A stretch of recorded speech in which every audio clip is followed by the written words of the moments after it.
All right, cool. All right, it should be starting, and you guys have a good show. Thank you so much. Thank you. All right. Thanks. Oh, which one of you guys should be the host? Sorry. Me, Leslie. Yep. Okay. And just remember to pass the host duties to the next podcast, and you should be ready to go. Sure, will do. All right. All right, I think we're live. We are. I'm going to pop right. chat out here so that we can Cool. view chat as we go. Sure. I don't even know how to do that. There's a little like 3-dotted thing by chat on the live stream, and then you can click pop out chat. That way you can mute the live stream so we're not getting feedback or whatever. Oh, okay. I'm actually just using the Zoom. I don't actually even see the live stream. So, Oh, if you go to tWoTcast channel, you should be able to see it. yeah, on YouTube. Yep. Yep. Is there a way to share your screen, Leslie, and still see all of us on the screen at the same time? Yeah, I can still see you. Are you talking about the people who are watching? Just on the live stream, we're like little videos in the top corner. Oh, shoot. I'm not sure how that gets fixed or Yeah. resolved. All right, hold on. Yeah, Leslie, instead of sharing your screen, you should probably, you have a letter S as your video right now. Wherever you save that image would be maybe what you want to do instead of sharing your screen. Okay, all right. I'm just going to stop sharing. How about that? Okay. All right. Is that okay? Sorry. Yeah, no, that's fine. All right, we're here. Hey. All right. Okay. All right. Let's get started. That was good. Hello, everyone. My name is Leslie. I host the Stuck on Arrakis podcast. Thank you guys so much for tuning in. I'm very excited to be here. We are obviously doing this for charity. So if you haven't done your donation to Cyber Smile, we are actually very close to our goal. We're at 4,777 out of 5,000. And I think it would be now we're at 4,827 out of 5,000. And I think it would be really cool if we could meet our goal during my stream. So please donate if you haven't already. Today, I have two very special guests. I have DT from the WoT Trivia server and Lauren from Unraveling the Pattern. So I'm going to let them talk a little bit about their projects before I talk about mine. So why don't we start with you, DT? Can you tell us a little bit more about the WoT Trivia server? Yeah, sure. Well, it is exactly that. Wheel of Time trivia server. We also do some general knowledge trivia as well on the off weeks. We try to run a game every other week. And what the games are, they're a live format game where people can all join. Up to a certain number of players can register and play. And then they get divided up into teams. And each team will have its own voice chat channel where they can just talk amongst themselves and discuss the questions that are put at them. And they'll also have a text channel, which is where all their questions will show up. And team members can read them there, discuss in real time in audio. And each team will have a captain who writes the answers into the answer channel. And there's usually 3 or 4 rounds of 10 questions at the end of each round. The scorekeepers add up all the scores, and you're basically all the different teams are competing against each other, usually anywhere between 4 to 6 teams, as much as 8, depending on how many people register. I think we're going to run a game tonight, actually, which is going to be all questions from The Great Hunt. And we do a shout out every week as well to somewhere between 1 and 3 different content creators. This week's game is for the Wheel Weaves podcast because they just recently finished The Great Hunt. You guys might have caught their show last night. It was really good. So yeah, Danny is obviously a first time reader. She hasn't gone any further than that. So all these questions will be just from The Great Hunt. And we're also going to be recording their channel. So you can, so they'll release it as a bonus episode probably or something like that. But you can decide to play on our channel, or you can be a spectator and you can watch the things come out and kind of just follow along in a non-competitive environment. And yeah, you can also listen to their podcast or their channel while they're playing. So that should be a lot of fun. And again, we do that every other week. Not always early questions. Sometimes they're later in the series or all the series or whichever.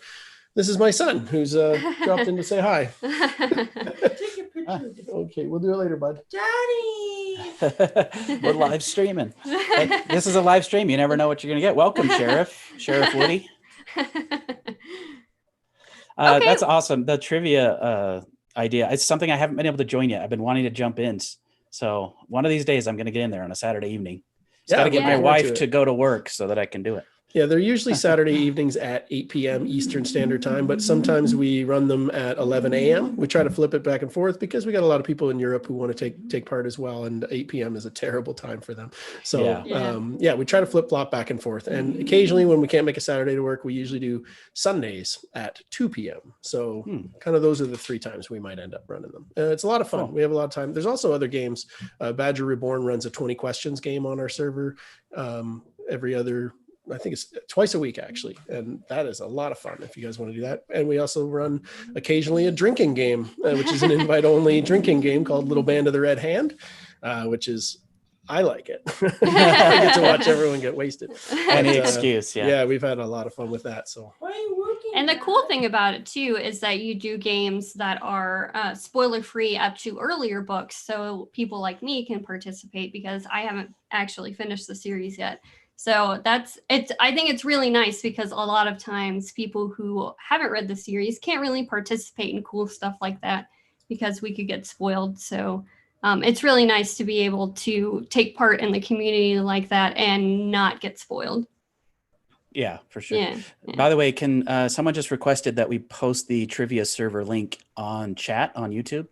Is that something that we can do? Yeah, I can try. I don't know because Daniel Green earlier was having trouble. It may be that since it's not our YouTube channel, we don't have the ability to post links. Right, but we'll maybe we'll put it on Twitter or something.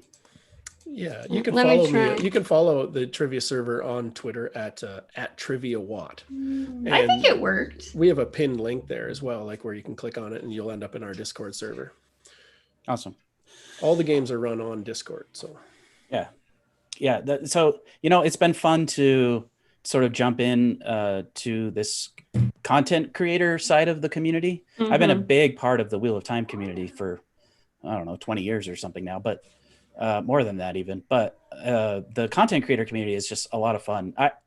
I love to talk about the Wheel of Time, and people who are content creators take it even more seriously because they have to talk about it sort of purposefully, and so I really enjoy that. And Discord is full of some incredible communities. There's so many good Discord communities. So that's kind of been new to me, is jumping into the whole Discord side of it. And it's almost overwhelming because there's so many great Discord communities. But if you've never used Discord, it's a really good place to just connect with people. So I'd highly recommend it.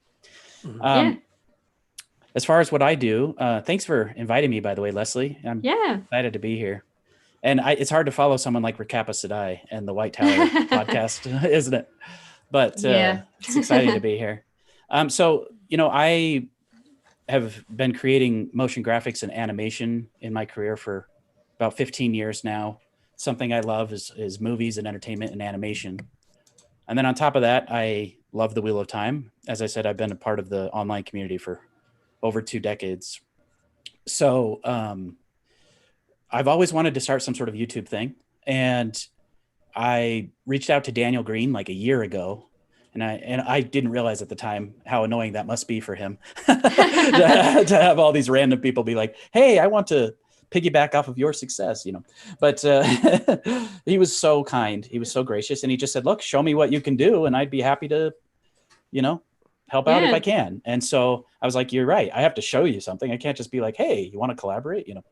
And so I like 6 months later, I finally put together my first YouTube video, which was just a what is the Wheel of Time video, spoiler free. It just kind of talks about who Robert Jordan is and a little bit of the history of the Wheel of Time and which books you should read first, that sort of thing.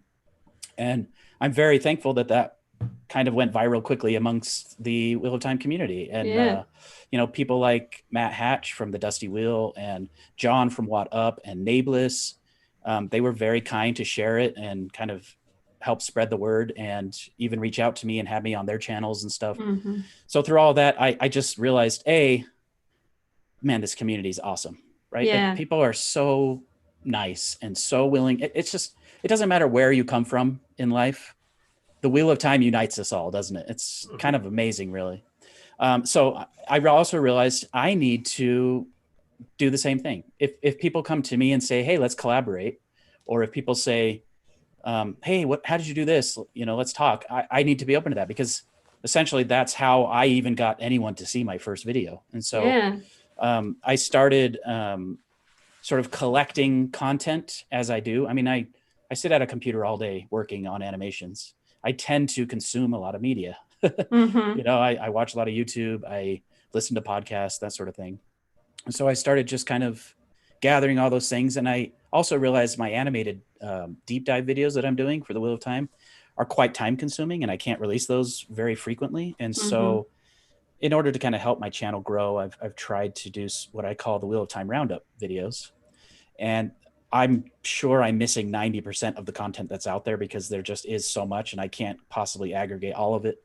But I've had a really fun time just like reaching out to people, asking permission to use their work, including them in the Wheel of Time roundups, hopefully showing a light on some of the lesser known people who are doing some really cool fan art or music, that sort of thing.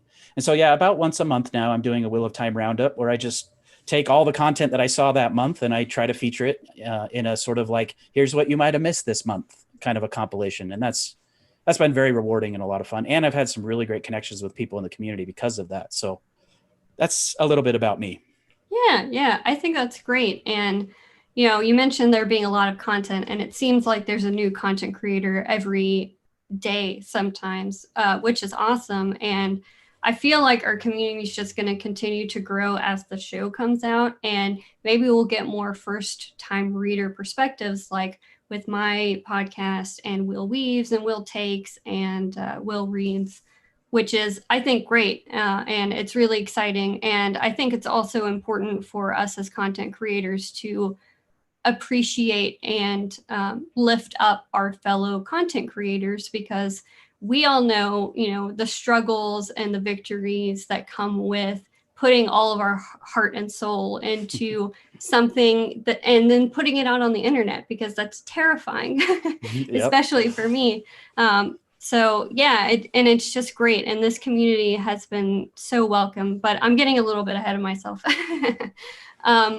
So just to talk a little bit more about my podcast and to kind of address something that I've been seeing in the comments, I'm not super comfortable showing my face on a live stream. I'm sorry if that's disappointing to some of you guys. Buy me a drink first, at least. So to talk a little bit more about me, I run Stuck on Arrakis, and the real point of my podcast is to talk about, or to read through and kind of give my first reader perspective on all sorts of science fiction and fantasy series. So I started with the Wheel of Time. That was a great choice and a bad one at the same time. But eventually I will finish the Wheel of Time, and I'll be talking about, I think the next one I'm going to read through is, what is it? Stormlight Archive. So I'm really excited about that. I actually own the first book, and every time I walk by it, I'm like, I can't wait to read you. It's going to be so awesome. But a lot of my podcast is, like I said, first takes. I make a lot of wild and baseless predictions about what's going to happen in the rest of the series. And in my Discord channel, a lot of people like to kind of react to my theories. And I know that there's an entire full spoiler channel that I can't even see, and I'm sure they talk about all of my wild theories there. So if you guys like first reader perspectives and you're interested in that, definitely please come hang out with me. Check out my podcast, because really I made this podcast just to meet new friends and people that like the same things as me. So any interaction that I have with any of you guys is fantastic, and I really appreciate it and love it a lot. So I'm very happy to be a part of this community. Yeah, Right now, can I just say real quick? So as part of what I'm doing for the content creator roundups, I've been listening to a bunch of different Wheel of Time podcasts, and I keep promising that I'm going to be releasing a Wheel of Time podcast roundup. But I keep listening to all these podcasts, and you guys are so good. You all have such amazing insights. I told myself I'm only going to listen to 1, maybe 2 episodes from each podcast. And what I end up doing is listening for a full week to just one podcast, because they're all so much fun. And each podcast brings sort of like different perspective and different personalities. And I just love it so much. So actually just this week, I finally had a chance to listen to to Leslie's podcast, Stuck on Arrakis. And it's It's really great. I love your insights. So much fun to hear what you have to say. It must be frustrating though, knowing that people are talking about your theories and stuff and you can't even know what they're saying. But Yeah. and then as far as DT's Discord server, I love that you were kind of the first server that I noticed had sort of like a content creator encouragement, like getting people to group together and collaborate. And I really appreciated that. Yeah, that's what I started that on that server, a content creator collab channel, just for that reason. And I noticed you were kind of doing the same thing. And I think that's kind of how we ended up reaching out to one another. And yeah, because it's important. I think one of the first things that I noticed that I found surprising about the community and wonderful was when I was listening to the Watt Spoilers podcast way back. And they were really one of the only podcasts happening at the time. tWoTcast, of course, was the first that I know of. And then years later, Watt Spoilers came out. And I remember when the White Tower podcast came out, and it was like, well, there's another Wheel of Time podcast. And some people were like, you know, it can only be one. Well, no, of course not. Right. And, but one thing I noticed is the first thing Seth and Patrick from the Watt Spoilers podcast did was reach out to them and have them as guests on their podcast. Mm-hmm. And like, that's the exact collaborative spirit among the content creators in the Wheel of Time community. That's so encouraging. And it's so fun because it's just, I don't know. It's just a really inclusive environment. And it just can't do anything but create an air of positivity, and it's just good for everyone. And that's exactly one thing I noticed. I was like, that's great. And ever since then, I've just wanted to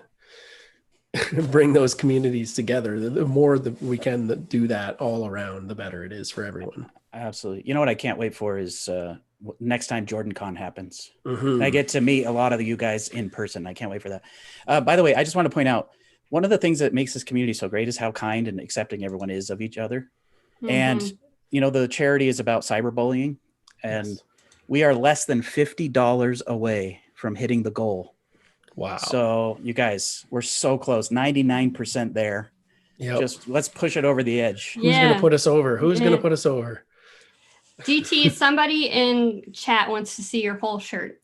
Oh, it's backwards to me, like when it looks like that. But this is the this is a SpoilerCon 2019, going back to Watt Spoilers. Now that you've seen it, you may have heard of that. They put on a convention that in Portland last year, and they had another one planned for 2020 that obviously COVID had other ideas about. But we are still, and I'm on the planning committee for that, and we're still going to go ahead. We've got an online convention planned for SpoilerCon 2020 that's going to be amazing, and there's going to be a lot of, again, Watt content creators joining us, and some really, really fun events. So keep an eye out for that. There's a newsletter, follow them on Twitter, sign up for the newsletter, and you register for that event because it'll be a lot of fun. It's in October, the 2nd and 3rd of October. Cool. Yeah. So I'm going to invite, did Josh join us earlier? Yeah, let's. So one of the things we thought would be fun, if you're listening and if you're a content creator and you've already got the Zoom link, we don't want to just share the Zoom link with anybody, but if you've already got it and you're here watching, since this is about the community and the content creators, we thought it would be fun to invite anyone who has that Zoom link to Zoom bomb us and just give us a 1 or 2 minute summary of what your content is about. So looks like we've got our first victim jumping in here. That looks like Josh there, right? Yeah, let's see if that's showing up on the stream. It's me. Nice. Hi, Josh. Welcome. I'm not sure why, but the stream is only showing oh, there we go. It looks like it's updating here. Okay, yeah, the stream there. It's going to be a few seconds behind. There's That's what it is. a bit of a delay. All right, Josh. So why don't you tell us about your podcast? People probably already know who you are, but go ahead and tell us anyway. Flatter me. You flatter me. So I am. Was that? With the mustache gone, no one recognizes you. Oh, What is this guy? I have taken so much crap today from my wife. She's been like, I didn't marry no Amish guy. Like, come on. It's a Stop Bale using Doman, electricity. Bale Doman cut, right? Yeah, They're that's up exactly. in That's what I told her. Not Amish, Ileaner. Yeah. It do be Ileana. It do be Ileaner. Fun fact: I did get a $2 donation on our stream last night to stop speaking with an Illianer accent. I'm calling it a win. All right, so let's talk in crazy accents so we can get some donations. To push it over the edge. I love it. So I'm Josh. I'm with the Black Tower podcast. We have my co-hosts are Andrew and Daniel. If you guys have ever heard any of our shows, you know that it is laden with many tangents, many distractions, and we blame it on the taint of Saidin, as all men who can channel are afflicted with. But no, we like to discuss different topics in the Wheel of Time. We like to do deep dives on characters. We like to do deep dives on cultures, and then sometimes we just like to pick something and just run with it and see where it takes us. But we have a lot of fun on there. And yeah, I mean, that's basically it. I'm kind of boring. No, you're not. You've got a podcast. You know? I mean, True. I gotta say, I love your guys' podcast. Yours was actually you were the first people to reach out to me. Cool. After I posted a video and invited me onto your podcast. And that was a lot of fun. I think I met Andrew that time, and that was great. So yeah, I've loved listening to you guys ever since. You're a lot of fun. Thank you. Yeah, we've actually had I could take a moment to clarify. We have had some roster changes throughout the season for the 2 years. October will be the second anniversary of the Black Tower podcast, which we're very excited for. Cool. We're gonna try and throw a party if COVID doesn't ruin it, which it probably will. But we did have, so it was originally Andrew and Aaron, and Aaron had to step back, and then he got I believe it was Greg and Thorne, and then Greg and Thorne kind of split off, did their own thing for a while, and then Daniel joined in, and Andrew and Daniel kind of said, you know what, this podcast isn't crazy enough, we need someone else as well. And I had my old podcast I had just put it on basically an indefinite hiatus, and I was like, oh my gosh, did you guys know there's Wheel of Time fans on Twitter? And then I think it was a few days later, I saw a tweet from the Black Tower podcast. They were like, hey, we're looking for someone to host a show with us. I was like, is this real life? It was perfect timing. It was great, and it was awesome. That's awesome. Yeah. Cool. Well, thanks for joining us. Hey, it looks like we got another Zoom bomb on here. Awesome. Nice. I like what I see. Yes. Keep doing what you're doing, Josh. And I hope that event is not canceled so that I can meet you in person. That'll be awesome. That would be great. Because you guys want me to take off, or should I stay here? No, stay. Okay, tell us a little bit more about what you think of the online Wheel of Time community and how you feel about how inclusive we are, or, stuff like that. So I started, that's an interesting question. Allow me to, pontificate. No, I started reading the Wheel of Time in the 90s, right? I think it was Path of Daggers had just come out. Either that or Crown of Swords, one of those two. I always get them mixed up. But I started reading it, and it was my buddy and my, one of my teachers, and we were all just like, hey, yeah, Wheel of Time, and nobody else in the world knew what it was. And so we were like, all right, well, there must be other readers somewhere because they keep publishing books. Yeah.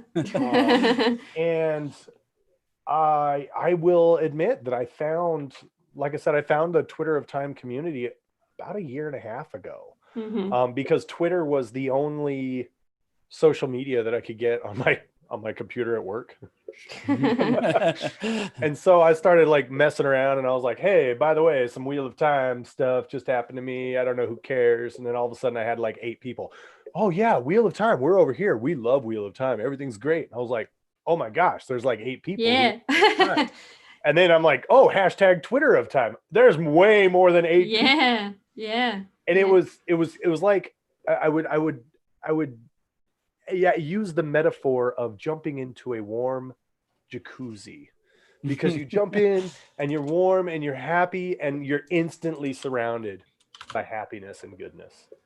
And that's what it's like finding the Wheel of Time fandom online, because I don't think I can remember a single negative interaction. The closest that I can think of is when they started doing the casting, and then there were people who were like, "Oh, that's not good." Yeah. But that's it. That's the only one. Like everything, and there have been a very diverse range of subjects that people have brought up and discussed, and even very charged subjects like Matt and Tyler love hating on that situation. It's a very charged topic, and you can always tell when someone, and I'm sorry, that is a spoiler, but I'm not going to say. You didn't spoil me. I'm not going to say why. You'll know when you get there, though. But it's always fun. You can always tell when someone gets that part of the book, because they get on Twitter and they go, okay, no, seriously, what in the bloody buttered onions is happening right now? Yeah. Well done. That's it. But even then, people are largely positive and able to communicate. Even when they sharply disagree, they're able to be like, you know what, you're still cool. And you're still my friend. It looks like we had a couple other people join. So it looks like Gus, who is a friend of mine, is in. So I'm going to let him introduce himself and their podcast. Hey, welcome. Hello. Hey, Gus. Sorry, really quick before you do. We just hit the goal. We're Yay! at $5,000. All right. So everyone, great job, everybody. Thank you, everyone. All right, Gus, take it away. Hey, thanks for letting me jump in here. How's everyone doing? Fan-freaking-tastic. Great. All right. Well, as you can see from, I don't know if it's mirrored, it's probably over here for everyone else on my little thingy. I'm Gus. I'm from Wheel Takes. I am only half of Wheel Takes. The other half is somewhere over there. She's the one who hasn't read the series all the way through. I'm the one who has. We started in about, I want to say December is when we started uploading. And the gist of our thing is that I have read the entire series. She has not, and we're going through it piece by piece. We're not the only podcast that's doing this. I am aware of that. There are a handful that are doing what we are doing. And when we jumped on board, we didn't know that, but need to be sharing in that space with some other folks. That's a good thing. Yeah. The more the merrier. You guys have a very unique take, because your podcast is one of the funniest things I've ever listened to in my life. Very kind. So if you guys haven't checked out Wheel Takes, and if you've listened to my podcast ever, I've mentioned them several times, and we did a collab. But check them out. You guys are going to be on the Podcast-athon too, right? Mm-hmm. We're the 4 to 5:15 slot. Cool. And I'm going to have Allie guessing the actors that are playing the characters. Nice. She will recognize maybe 3 of them, and maybe more. We'll find out. Yeah, that's exciting. Yeah, I'm looking forward to it too. What do you think, Gus, about the online Wheel of Time community?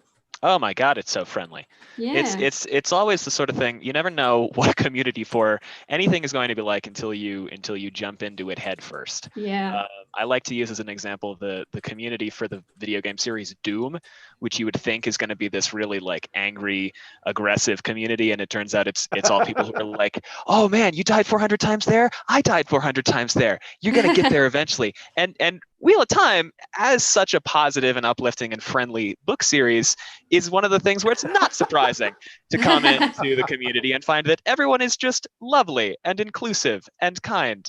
And I was very nervous when we made our Twitter, because I have never done a Twitter anything before. Allie hadn't either. And for those who don't know, Allie's my fiance, and she and I are reading it together. And we made the Twitter and went like, here's some stuff we're making. Give it tell us what you think.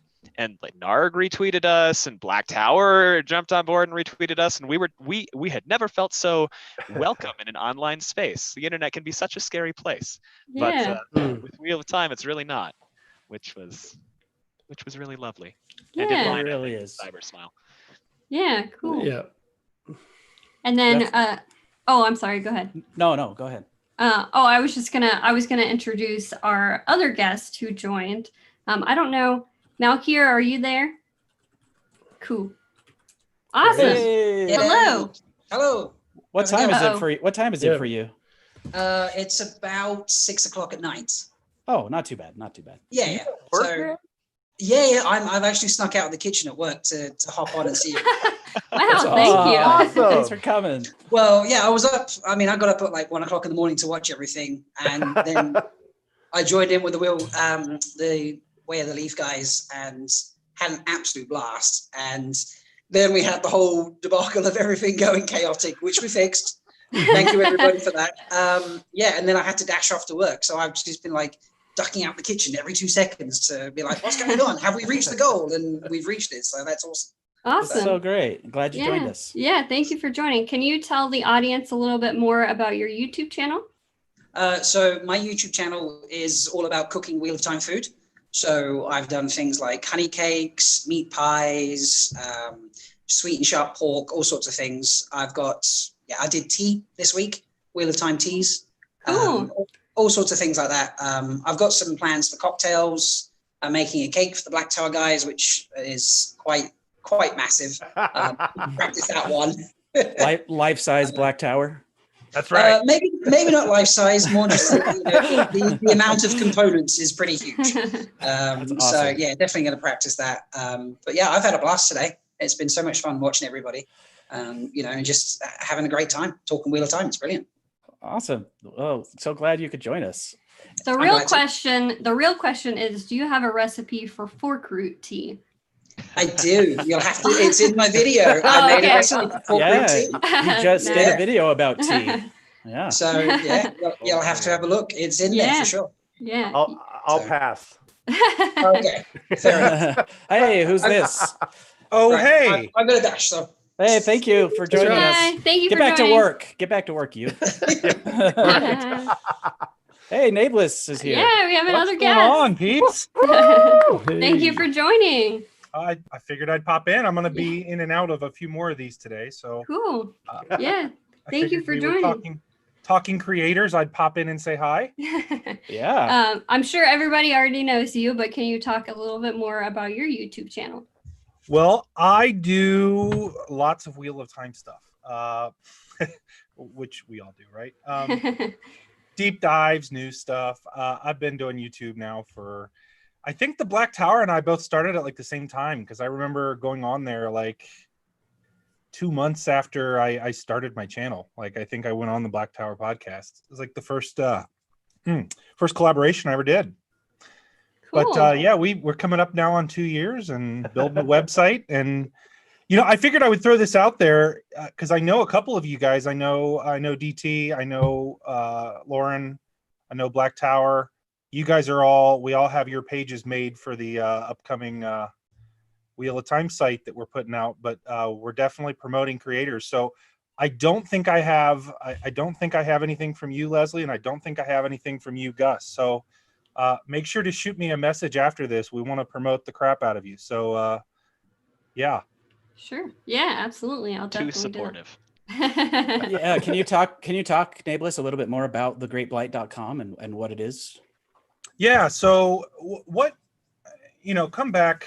Well, I'll rewind because we started working on this about a year ago now. The genesis of this was when I first started doing Wheel of Time stuff, there were a couple podcasts, there were a couple fairly popular podcasts, but really nothing on YouTube other than the few videos that Daniel had made. Mm-hmm. Lo and behold, Daniel moved to the same city that I lived in, and then we ended up getting to be friendly. And he gave me a kickstart when I started my channel, just because I wanted to talk about the Wheel of Time. There weren't a lot of places to do that, and there was like, if you typed it into YouTube, there was nothing. Like it just didn't come up with anything. Yeah. And Daniel gave me a shout out. I went on, if you guys remember back in his earlier days, he did a Sunday show called, what did he call it? Watt Talk. And it was basically like a 45-minute podcast on YouTube. I went on that, and that was really what kickstarted my channel's growth, right? And, obviously there's a lot more creators now. And one of the things that's difficult, I think it's very cool for people to be able to find people that they can connect with and learn from and follow. And it's just a lot of fun. There's a whole bunch of I love the trivia aspect, like the DT's running. Like that's awesome. It's all these different aspects of the community. But the problem is that a lot of it is so disjointed in the sense that there are so many good podcasts. There are so many good YouTube channels now. There are so many good things for people to be a part of. And they just don't always know where to find it. Mm-hmm. Or they don't get the exposure that they maybe should. You know, I said this with Lauren because he was talking about, well, people shouted him out. And I'm like, dude, when you make content that's that good, people are going to find it eventually. Agreed. Mm-hmm. You know, no, you didn't get big on YouTube because we shouted you out. You got big on YouTube because you made good stuff, and all we did was give it a little bit of a spotlight, and sped that process up. But so the whole idea with this was, can we create a platform where we can highlight some of the creators out there making entertaining, good content, and let people find people that they connect with? Like there's a huge segment of the community that loves first-time readers. Mm-hmm. There's a huge segment that loves digging into theories. There's huge segments that love like lore deep dives, right? Mm-hmm. Or funny stuff or anything of that nature. And so that was kind of the genesis of it. And then we kind of wrapped it up, and there's still a huge segment of the population that doesn't use YouTube. Mm-hmm. And it doesn't know to look for podcasts. And so if we make it in a website form, we start taking advantage of, like, not to get boring, but like search engine optimization and getting stuff out there for those people that don't even know. Like I've met Wheel of Time fans that didn't even know they were making a show. Yeah. Yeah. Right. Yeah. Right. Yep. Yeah. So, You you still know, get them every once in a while that'll pop up and be like, hey, did you guys know they're making a show? right? Yeah. Today, I just saw that on Twitter today. I've now made 50 videos on the topic. So, yeah, that was the idea. And so what we've done, we've remade, this is not going to be done when it goes live here soon, but we've remade a lot of the wiki. So we've upgraded that, put a lot more new maps, things like that. That'll be kind of fun. We've got content creator. I was actually posting some of them in the links for the guys that already have them made, just so you can see them, where you can find ways to financially support them. You can find ways to follow their work. You can find ways to, because here's the other thing I'll say, and then I'll shut up. The amount of effort and time it goes into even putting out one YouTube video or putting together one podcast or one trivia game, like, or even putting together this whole event. Like, sometimes it may look like it's easy, but I would say I'd be shocked if it didn't take at minimum 8 to 10 hours minimum for a short YouTube video to be made. Yeah. Some of the ones that Lauren puts together take him 4 weeks of work, you know, and that's because he's putting in, I mean, he does a lot of work on it, right? And so, you know, it feels weird as a creator to ask for financial support.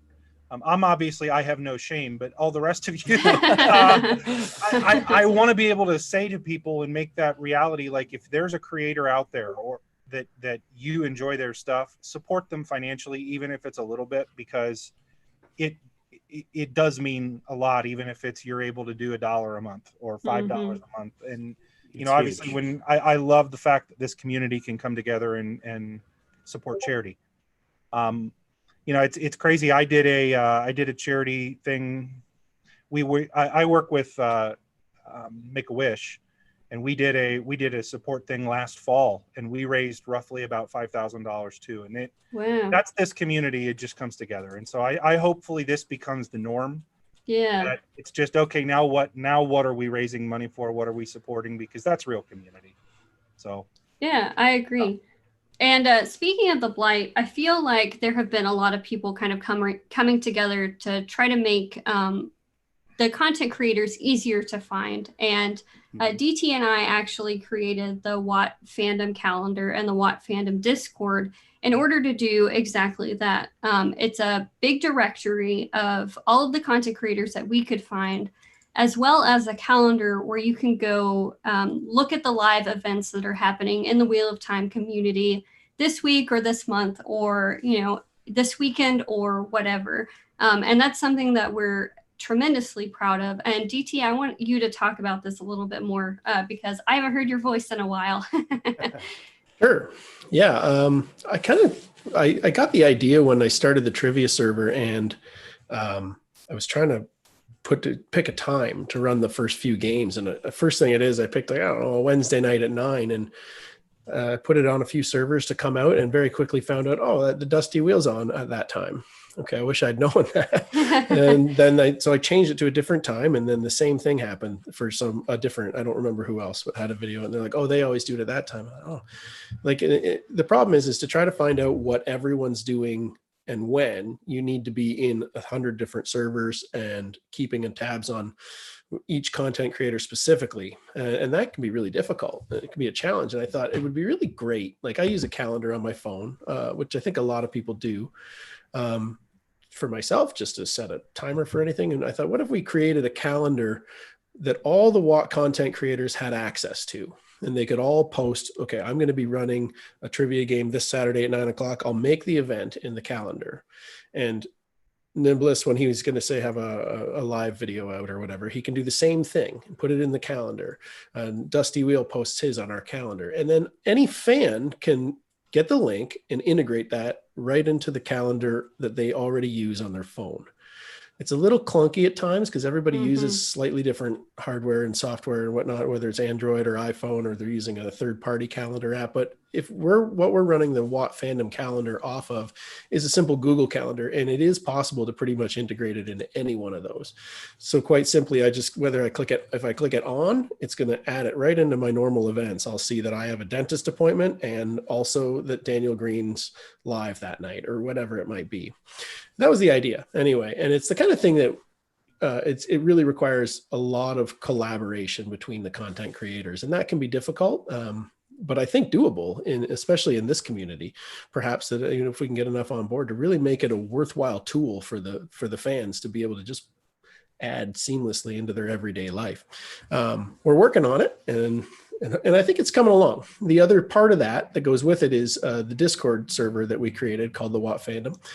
And hopefully we can put the link in here somehow for that as well. I know Lauren had mentioned how good Discord is for community, and it is fantastic. There's a ton of different communities out there. And what the directory is like we said, I found as many as I could. I think right now there's 30 plus podcasts, about 15 YouTubers, artists, musicians, news and resource websites, community websites like Dragon Mount and your Tarvalon.net, and as well as events like the Cyber Smile, and we've got Jordan Con, for example, and Spoiler Con, and those things. So we've got all of those things that we could possibly find, all categorized in a list, and you can choose to get notifications from which ones that you're interested in, and not get notifications from the ones you're not interested in.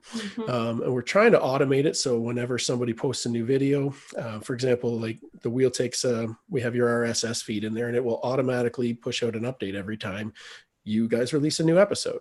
Same with the Black Tower. Anytime Lauren puts a new video out, where it will automatically get posted to this. So you can keep these announcements and get notifications of them for all the different servers, or all the different WOT content creators, all in one place.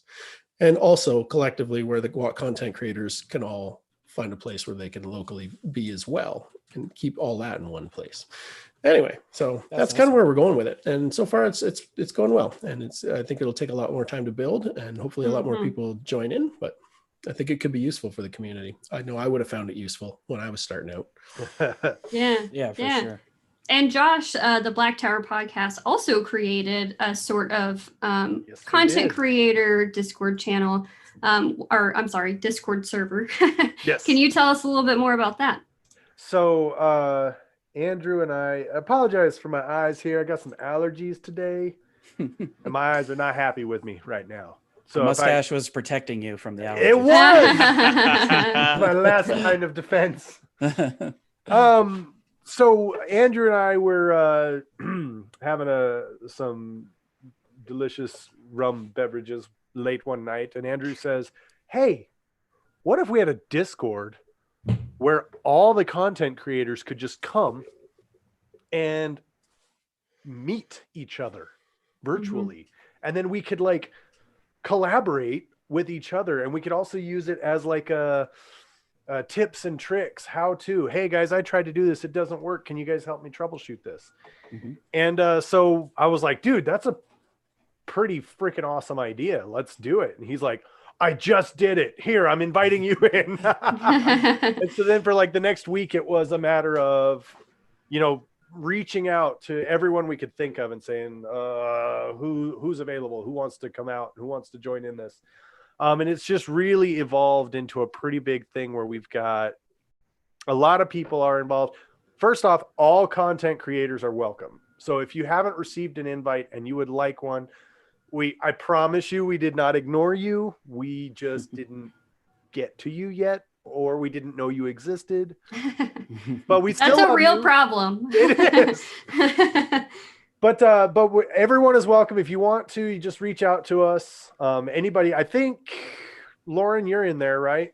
Yeah, I've actually collaborated with a few people thanks to that server. So and that's been good. I don't even know who all is in there because there's so many people in there and I love it.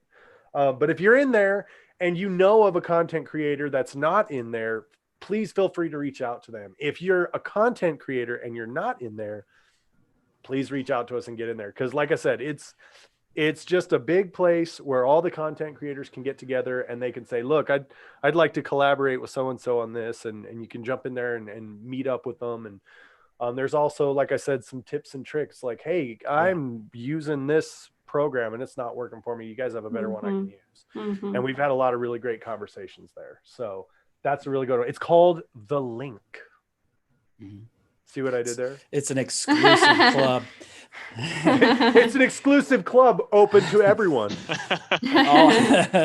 I gotta say, I love collaborating with everybody, and I've had a lot of people reach out to me, and I'll be very upfront with you if I can't work with you because I just don't have the time or something. But that server is a great place to connect. But also feel free to just reach out to us as individuals on Discord or on Twitter or whatever. I mean, I'll do what I can to help collaborate. I'm of the mindset that you scratch my back, I'll scratch yours. So I love that mentality. I love that we're helping each other out. We talked about how a few years ago there were hardly any content creators. Yep. Now we're getting this huge influx. I feel like we're still kind of in the calm before the storm. I think when the show comes out, I worry that some of these people that I've become friends with will kind of fall off the map. And certain channels like myself, I'll probably die in a car accident or something. I mean, things are going to. Who knows? Not. Yeah, let's hope not. But the point is, it'll be interesting to kind of see where this content creator world is in the Wheel of Time. Like you mentioned, Josh, when you first started the Wheel of Time, you didn't know anyone else was a fan of it. Right. And yet they always brag like New York Times #1 bestseller, millions of copies sold. And I'm like, where are these people buying these books? Yeah. I remember when Brandon Sanderson was chosen to finish the books. And it just so happened that I lived in the city right next to him. And, I was teaching at the same university where he teaches. So I got very fortunate that when they did the midnight release party for The Gathering Storm, I was like, I'm gonna be there as early as I can get there. Cool. And so that's where I met, Matt Hatch and some of these other like amazing people in the community. And it like brought the Wheel of Time home for me. And there were people lined out the doors and around the corner. And I was like, wow, this is just in this small Utah town. All these huge fans. Now, to be fair, some people flew from all over the world to come to that midnight release party. It was a big deal. But I'm just saying, the fans are out there. There's something about reading a epic fantasy series as big as the Wheel of Time that I think people kind of don't like to share it because they recognize that it's a commitment and a lot of people just might not be interested.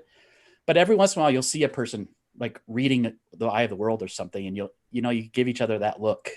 I love that. Yeah. And that's just going to grow exponentially when the show comes out. I mean, we hope, right? The show better not suck. But. Speaking of the show, this is a question. On wood.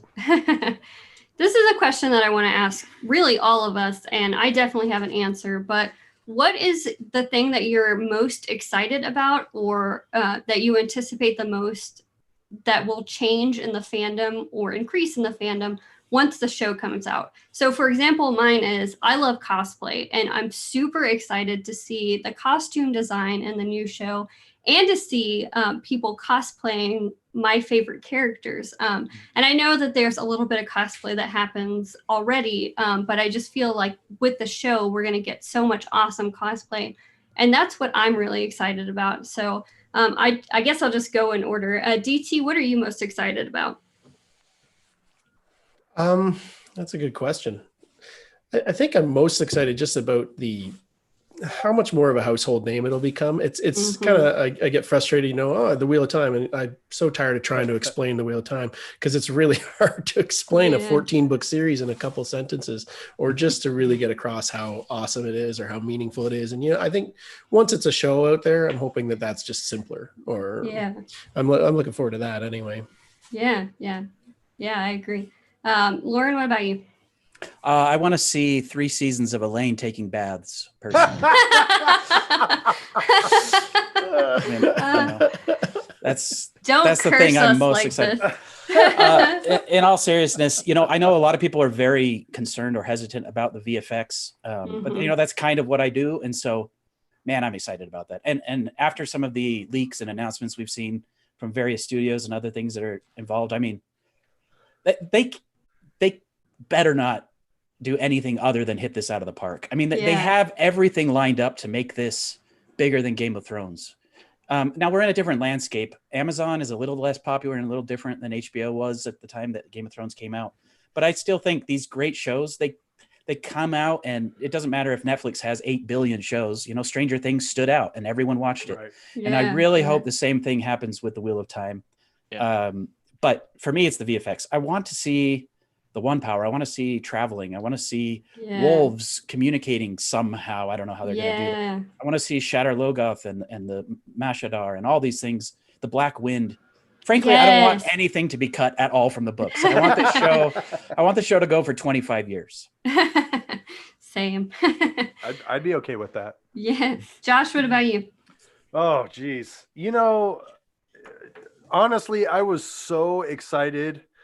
I can go back to my Reddit post when I posted it on Reddit, when I saw an article about how Amazon had purchased the rights and had moved into production.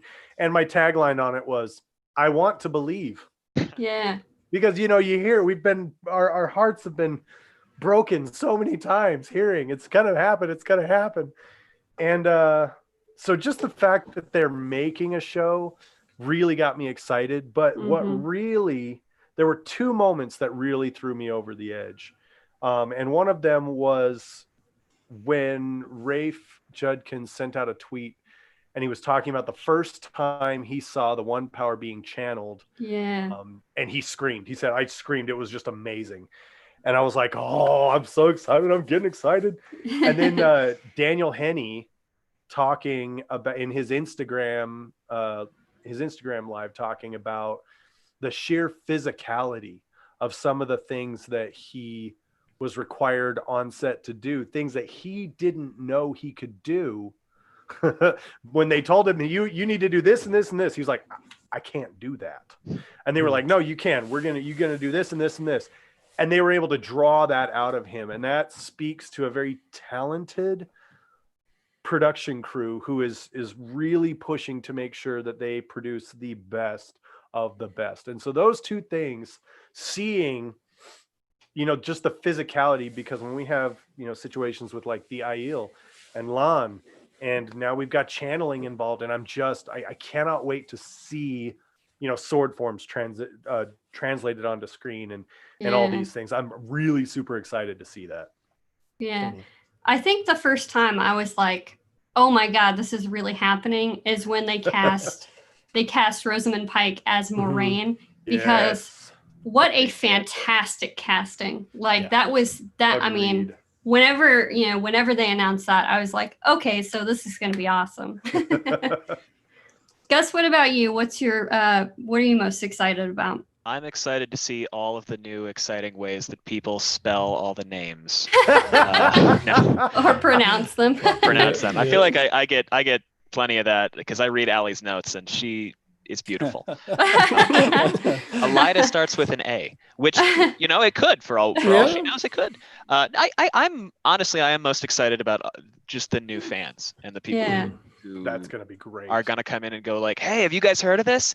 And I have faith that our community is not going to be one that goes, well, I knew about it years ago when they were coming out. I think From I was everything- reading Wheel of Time before it was cool. I have a hardcover. They don't make those. But I gosh. think I think that just everything we're doing here and that I've always encountered in this community is anytime I meet someone who hasn't read the series or expresses interest, or I see someone reading. I had one of my students, Allie and I teach theater stuff sometimes, and this 12-year-old kid who everyone went out to play, and he went to a park bench and he sat down and he pulled out The Great Hunt, and he just flipped it open, and I was like, oh, I just want to sit here and talk to you about this, but I have to watch all of them instead. So we'll circle back, but I'm just really excited about seeing the people start theory crafting again, the same way they did with Song of Ice and Fire, where it's like, well, a lot of people know what's going to happen to a point,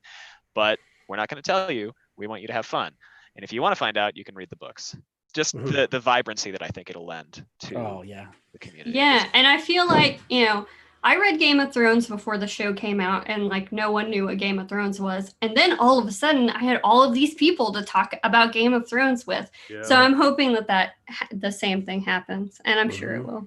Yeah. That reminded me that Amazon just announced a new thing that they're rolling out called, like, I can't remember what it's called, but it's something to do with watch parties where they're allowing up to 100 people to stream a show together. Yes. Cool. And I can't help but feel like they're doing that knowing Wheel of Time is coming, because they know we are going to be rabid about watch parties and that sort of stuff. They're doing it for us. Mhm. Yes. Thank you, Bezos. We're tight. Nablus, what are you most excited about? Well, I love you make me go last, so they take all the good ones. Nothing left. Because literally they hit on all this stuff. So I'll kind of wrap up because so first of all, part of the reason I was like searching on YouTube when I was first starting my channel was like, I had been following nonstop. Like every other day I would Google search Wheel of Time TV show from like 2012 on. Because I just was like, I don't ever want to miss something because it's not going to pop up on the nightly news, right? Like, hey, we're adapting this. So like, I was always just getting on there. And so I'd get on YouTube and see if, and I remember the first day I did that and it popped up where basically Harriet had released and said, hey, we figured out the legal stuff with Red Eagle. We're going to make a show. Don't know the timetable. We'll let you know. Like it was kind of that. And I got super excited. I'm like, oh my God, this might happen. This might happen. Like, and then we were waiting. There was all this speculation about who the studio would be, right? Like people were thinking, well, it won't be HBO because they want to do this. And, you know, we thought maybe Netflix, and I was hoping it wouldn't be Netflix. And I honestly felt like Amazon is, if it was going to land anywhere other than HBO, Amazon's the best place to go. Well, so fast forward, what I am excited about, because I've been a part of the online community, you know, just like Lauren was saying, for years. You know, I picked up the books right before Winter's Heart was released in 2000. So it was like 1999 is when I picked them up. And so basically from that point on, I was looking at all the theory boards. You know, I was on Theoryland and Wattmania, for any of you that remember that, and you know, all the different websites that used to exist. And those were very robust, involved communities for a very long time. Like a lot of the people that you see in the community now were people that posted theories on the theory boards back in the day. And I was talking with Matt Hatch, who, if you guys are not familiar, I know you guys all are, but Matt Hatch ran Theoryland, okay, before he was the host of the Dusty Wheel. And we were just going through, and he was talking about the traffic, because he really doesn't update Theoryland right now, although he's going to be doing it now because there are people.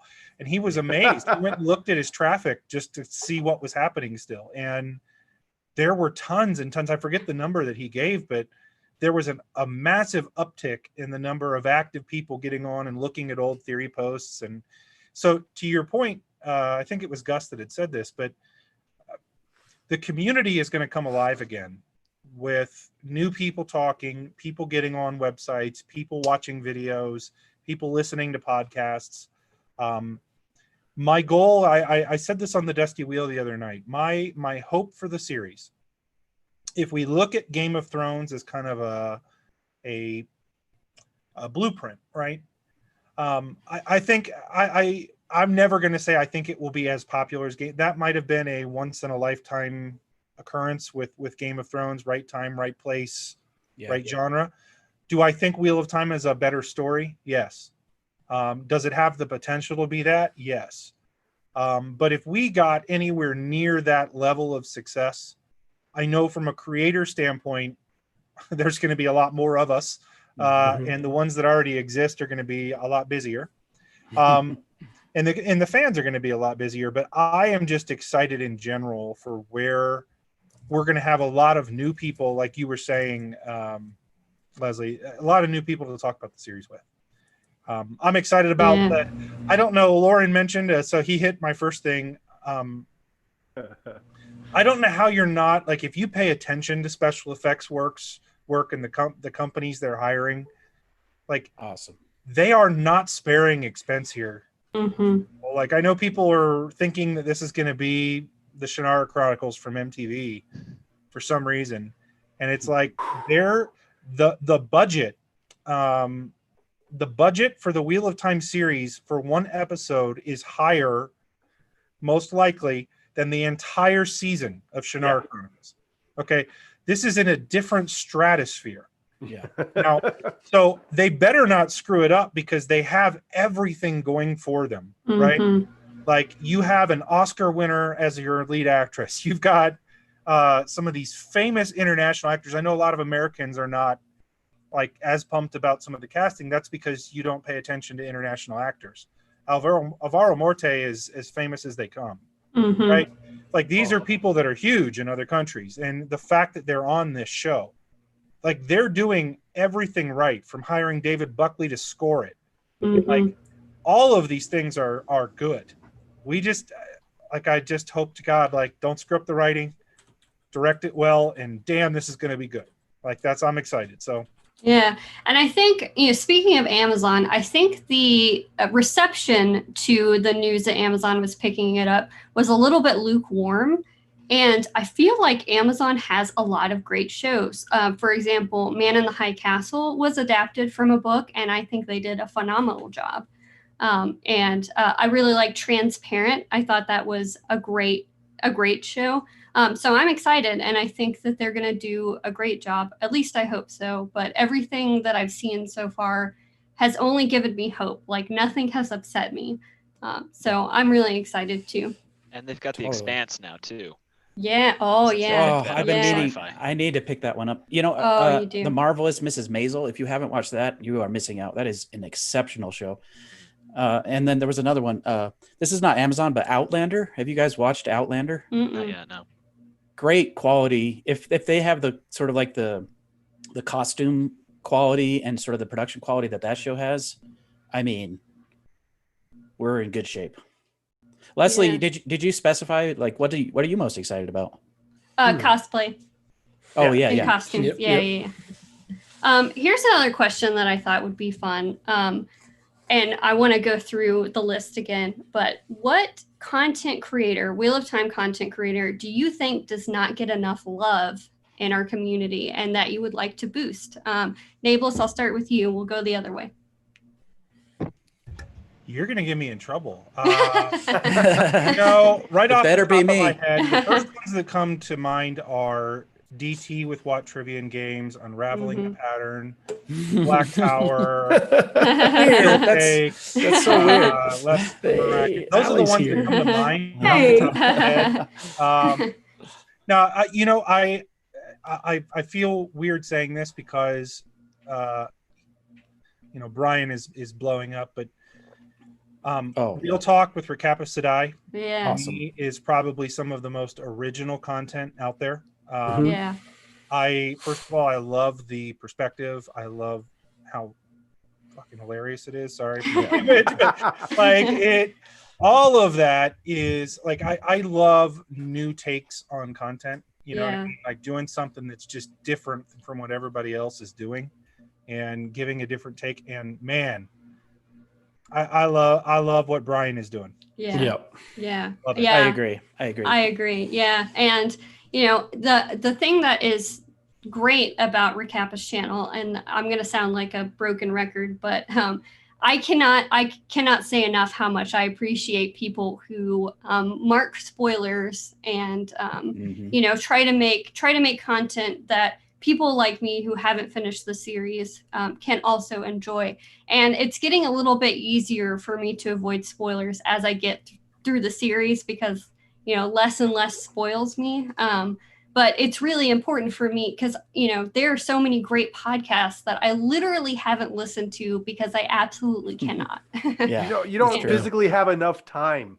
Like, there's so many great ones out there. And I'm like, I haven't listened to music in months. The other YouTuber I'll throw out there, because I'm definitely more familiar with the YouTube side of things. The other one I'll throw out there is Lesbian Nerdy. I say this because Jen has very, very deep original takes on things like it. Yes, totally. She's definitely more of a deep dive, right? And get into some of the background and talk a little bit more philosophical, like take a step back and go a little deeper. But just really good perspective. It's always like, I've read the books. I literally don't even know how many times now. I'm learning stuff from her channel, and so those are two that I think are, it's funny to say that about Recappa because I think Will Talk just broke 1,000 subs in like a month. But, those are two that come to mind as being, I think, totally underknown. That's not a word, but I just made it one. They're not as well known in the community as they probably should be. Yeah. Can't see Recappa staying that way very long. No, me neither. So I'm gonna ask a Wheel Talk, and it looks like we have Allie with us now. Say hello, Allie. Hello. Audio working? Yeah. Okay. Good. Yeah. Switch microphones. No spoiled TDR, please. I like that. Oh yeah, Allie's only on the. Yes. What are you, like halfway through the Dragon Reborn now? Yeah, that's about right. Chapter 33. Okay. With Tom. Okay. Yeah. Flying through it though. I'm jealous. Nice. So who do you guys think doesn't get enough love in the community? Yeah. I'll leave that to you. I don't listen to anybody because I'm concerned about spoilers. Yeah. I mean, God, it's hard to say because there are so many. You look through the list of people who are doing this 24-hour stream, and you could pick half of them out. Yeah. I don't know that I can specify one because, as has been mentioned, there's so much exciting new content and new people like Recappa who are coming in and blowing up or slowly growing. I don't think I can give you a good answer to that. There's too many. You know what? That's fair. That's fair. It's Josh? also smart to not take any sides. Whichever one blows up next is the one that needs the most. Josh, what about you? So, again, there are so many that we all love, and the thing I think I love most about some of the discussions we've had here is that your question is so, bullseye on sort of the twofold aim of the content creators in the Wheel of Time, which I think is another unique thing about this fandom. One is we want to get together and talk about the Wheel of Time. Mm-hmm. That's what we do. And the second part of that, which kind of leads into this, is, hey, are there other content creators out there that want to talk about the Wheel of Time with me? And so we have this kind of unique perspective where we're actively seeking out other people, and we're like, hey, what's going on? So we've done that a lot where we've looked for people. I know one podcast that we've collaborated with in the past is Another Turning. If you guys have heard them, they've got some pretty great stuff. Right now they are Another Turning of Steve. Because we still don't know who Steve is.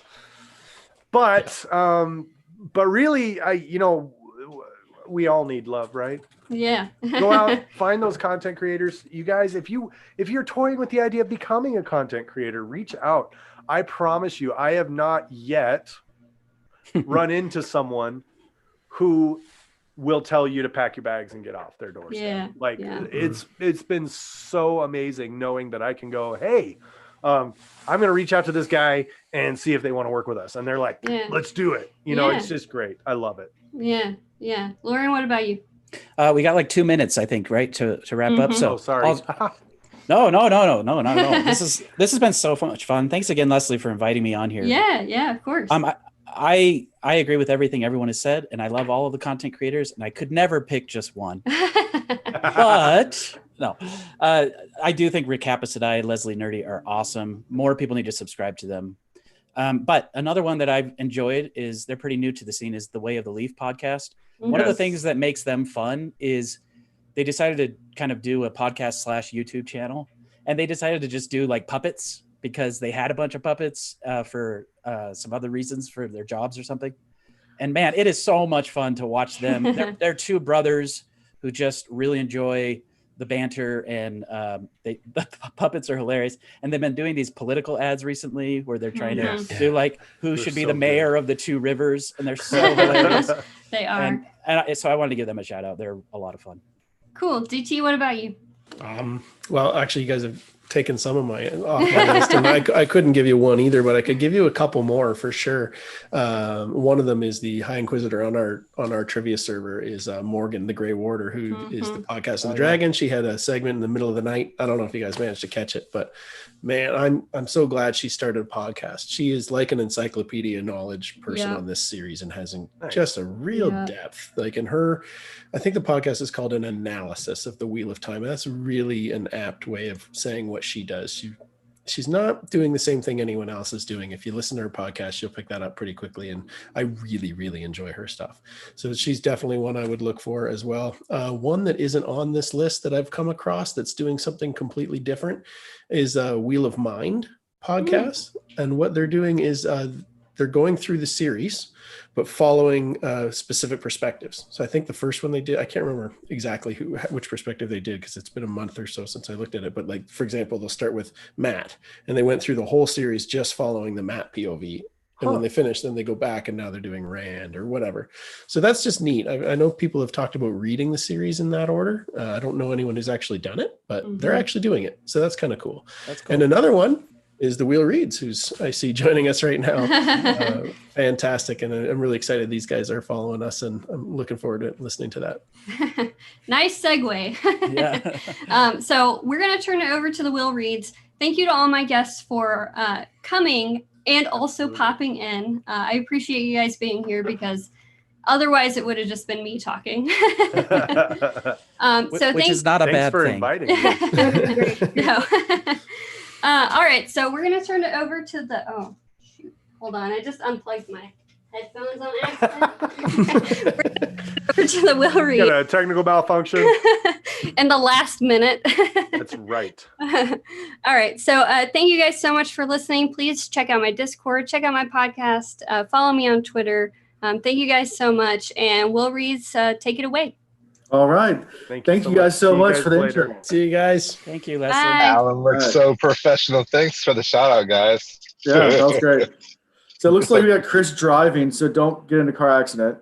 No, of course not. This is indicative of my life. Yeah, and we got Ian here too. So for anybody in chat right now that doesn't know us, we are the Will Reads podcast. We're three guys, grew up in the same town here in Virginia.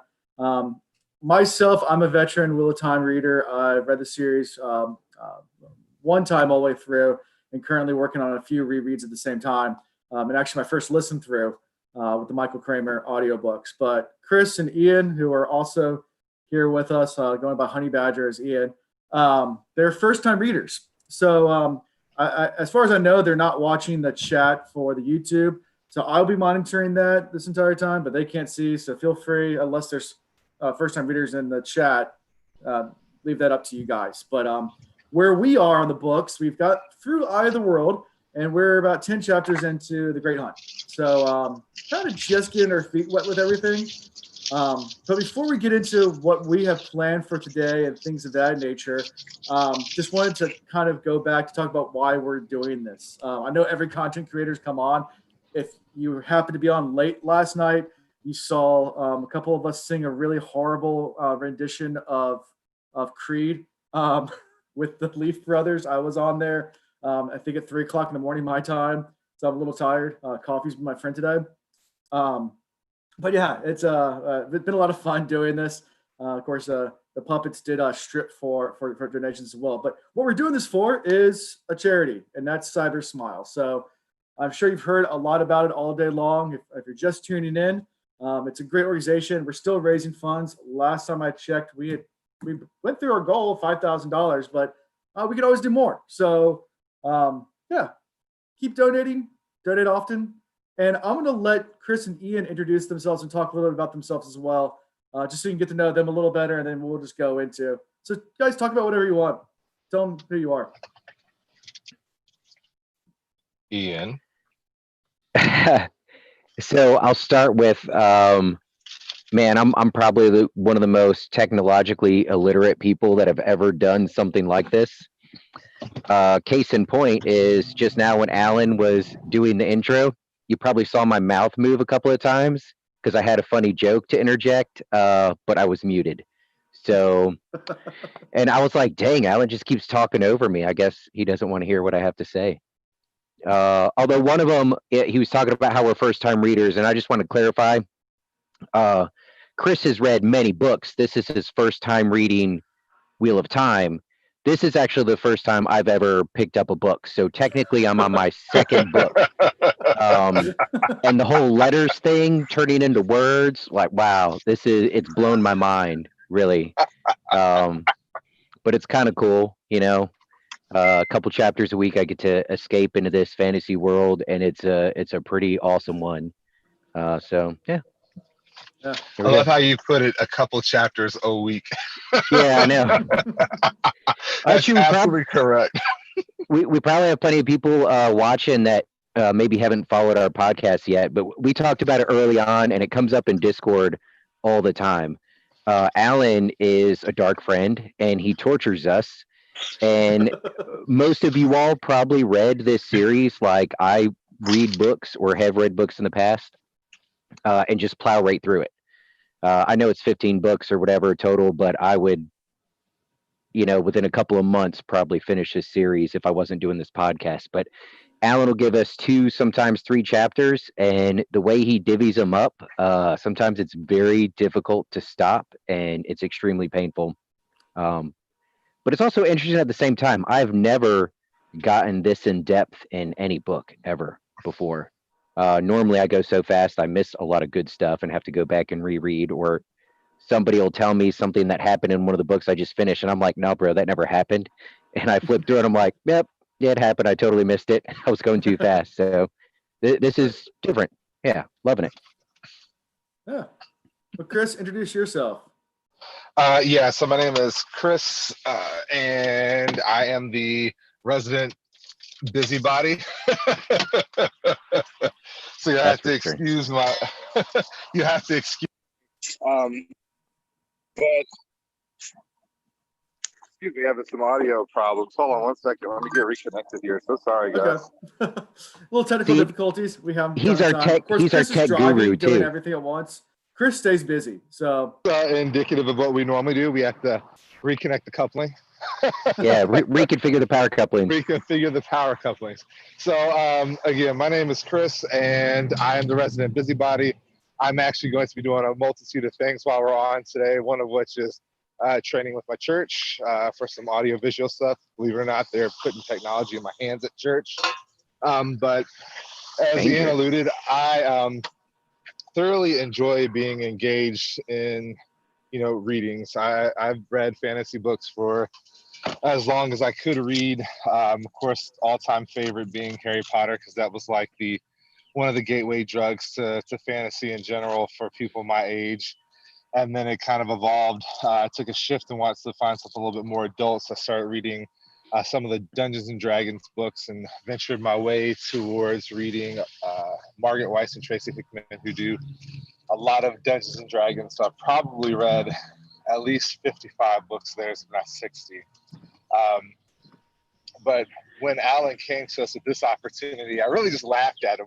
So for those that don't follow, you can go back to episode 1, but I'll give you the quick overview. Alan gave me a call one night, and Alan and I kind of knew each other through his wife. His wife and I were on the track team together at our local university. And Alan's like, hey, Chris, so I know you like Game of Thrones. I'm like, yeah. He's like, well, what have you read this book series? And I'm like, what book series is that? He's like, Wheel of Time. I'm like, no, I've never heard of it. He's like, well, I like to encourage you to read it. You want to, pick it up, maybe read the first chapter? I'm like, why would I do that? And he's like, well, I'm trying to start a podcast with first-time readers. I'm like, oh, that sounds interesting. He's like, I'd like to have you be on there with me. I was like, okay. And I was like, he's never going to get anybody to do this. So I was like, if you can find one more person to do this, then sure, I'll join in. And he's like, good, because you are the other person. So yes, we're going. Sucker. Gotcha. So he's now occupied 6.5 years of my life. And I love it. So going back to the dark friend thing, you look at that story, Chris, and Alan knew enough about you and me to know he'd be able to land this. Because, in my younger years, I would just say yes to everything and be like, oh, some cool random thing. Yeah, yes, let's do it. Now, as I get older, I'm more selective, but the crazier it is, the more likely I am to say yes. So Alan pitches this podcast, and I was like, I don't know, podcast on a fantasy series, whoop-de-doo. He's like, it's a bazillion books long. It'll take us 10 years. And I'm like, oh, sweet. Yeah, of course. Well, I'll do that. It seems impossible. Let's do it. Exactly. He knew exactly how to reel us in. Sounds about right. So one thing I want to do is I do want to bring in at least one friend right now. He was on last time. I know he's in the wings waiting. I think he's here still. And we'll bring in more people as well. Just kind of help us along this. So if you're there, pop on in if you're listening still. If not, you can pop in later. If we're counting on me and my life for content to fill time, bro, it's gonna be real boring. I'm gonna talk to you about fishing, sleeping in, and tequila. Those are the topics I could cover right now. I'm watching chat as well, so feel free to shoot questions in chat, and maybe you can have them for me or for Chris or for Ian. If you've listened to the podcast before, it can be personal. Hold on, we got someone coming in right now. So like I said, we have people that might be popping in from time to time to say hello to us, kind of join us in this. And you can ask any one of us questions as we keep on going. Hey, Alan. Yeah. Is Delusions in that chat? Do you know if she's on today? Oh, yeah, she's listening. Hey, neighbors. We haven't had our what we're drinking conversation yet. What's up? Can you hear me now? Yeah, I can hear you now. So we got Nameless is joining us. Hey. Welcome, Nameless. And I think coming back again for some more action, we have our favorite Ice to Die coming in a little bit. So I don't have a favorite. I dislike them all. Oh, yeah. You dislike them all, you said? I know the Browns are starting to win me over. There you go. Okay. Yeah, I like them nerdy librarian girls. Hey, I'm from Ohio, and the Browns suck, man. Oh, wait, we're talking about Ice to Die. Hello, my friend. How are you? There you go. Yeah, so basically, for you guys, feel free. And here we have Recappa Sadai coming in. So everybody welcome Recappa. Welcome. Recappa. What up, Recappa? Actually, I take that back. My favorite Ice to Die are the purple. There's my throwback. Yeah. There you go. That's cool. So we wore the same costume. You got me. A little bit, but I don't think you never met Recappa, right? Neither one of you guys have. Hi, everyone. Thanks for including me. Good to be here. Oh, hey. I've been watching everyone. This is really fun, all of this. It is. I loved your show. So earlier she did a Family Feud, Wheel of Time feud or whatever. It was a lot of fun with the White Tower Podcast girls. Very cool. The Feud of Time. We'll have to do more of those. Yeah, it was a whole lot of fun. Yeah, so we got a question for, I guess, everyone. You guys have might already answered this on yours, but especially for Ian and Chris, with what you've read so far, what scene are you most looking for or most excited about seeing in the TV show? Whose answer is it? Anybody can answer, but I know Ian and Chris want to, but you can answer as well. Yeah, if you want to start us out. I can't wait to see the time traveling scenes with Tam. Yeah, you know what? I'm still really sore about that. We just you haven't finished the book, so it's still possible, He made a defeat last episode. So he threw in the towel saying that he thinks it didn't happen. Yeah, they gave us a little bit more intel about the battle there on Dragon Mount, and looking at the timetable of how not that long ago that was, if he were to travel through time, it was a wussy jump of about maybe a month. See, I think yeah. it makes total sense from everything that you've read to Well. assume that Tam's a time traveler. I mean, it's a totally logical jump. So yeah.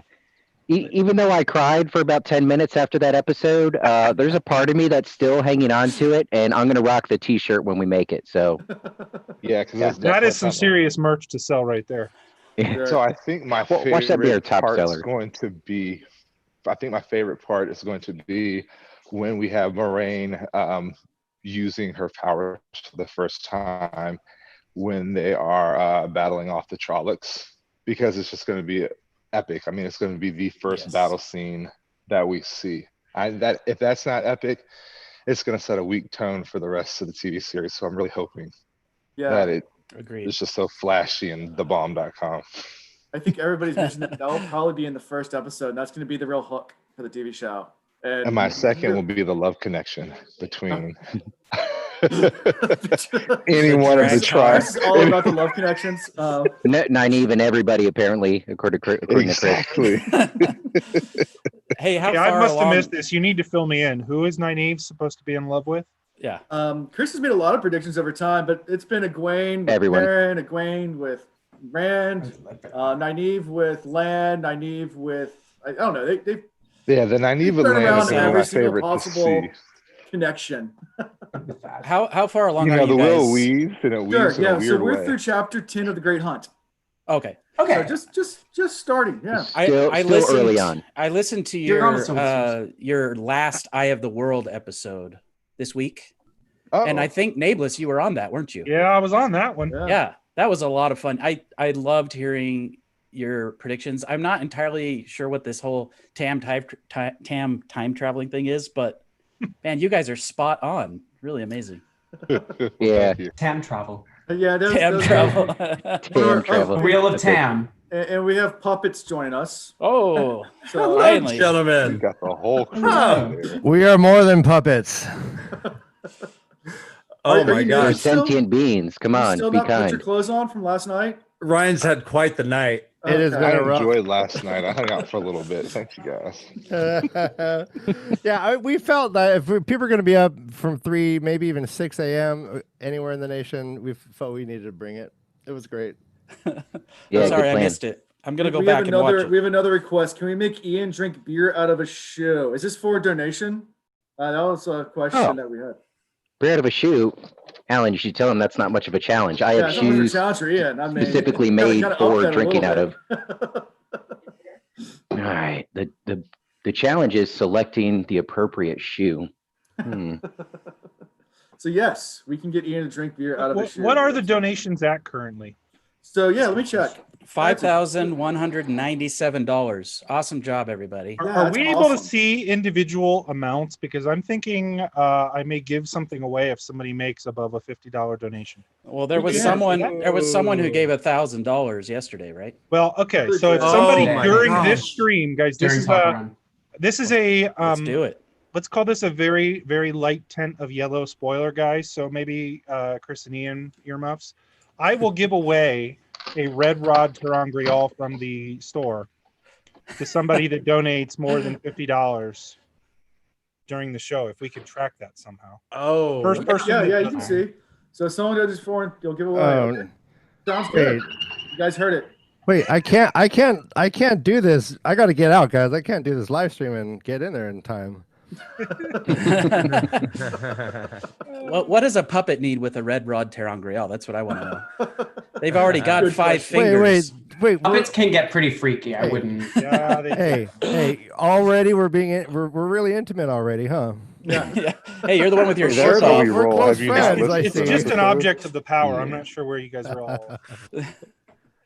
It's the one everyone wants. Everyone wants that terangrial. Honestly, okay, so I was looking at my metrics on the store. Do you know the number one viewed item in the entire store is the red rod terangrial? So we got all the books. I would all hope the so. merch. The only thing people want to look at, we've sold like 4 of them now. So apparently, That was the first thing I I went to look for when I saw you tease it I on demand. your video. I was like, I got to go see if that's actually there. Oh. And then I bought 4 of them. No. No. It was you. By the way, I just want to say I've chatted with Recappa and the Leafcast people many times on Discord, but it's so great to meet you guys in person, kind of. Yes, absolutely. Can we recreate the Brady Bunch? Yeah. We basically are. We basically If I are. look down, who am I looking at? If I look down and So wave. on the YouTube right now, I think we're above you. are right next to Nablus to his left. To my So I left. can- Yeah, so Nablus Am I in the pinching? middle. Am I You're in the pinching middle. someone's butt? Is that butt pinching? Yeah. No, you're tickling my chin. Thank you. So you're tickling my you're tickling my chest hair. Thank you. Look at that. There we go. Oh, wow. Yeah. Oh wow, chest that's hair. hot. This is the big reveal, guys. That is some Tam Zaddy stuff right there. Yikes. We're getting donations Wow, for hey. puppet chest hair. Yeah, Please. exactly. That's what I'm doing it for.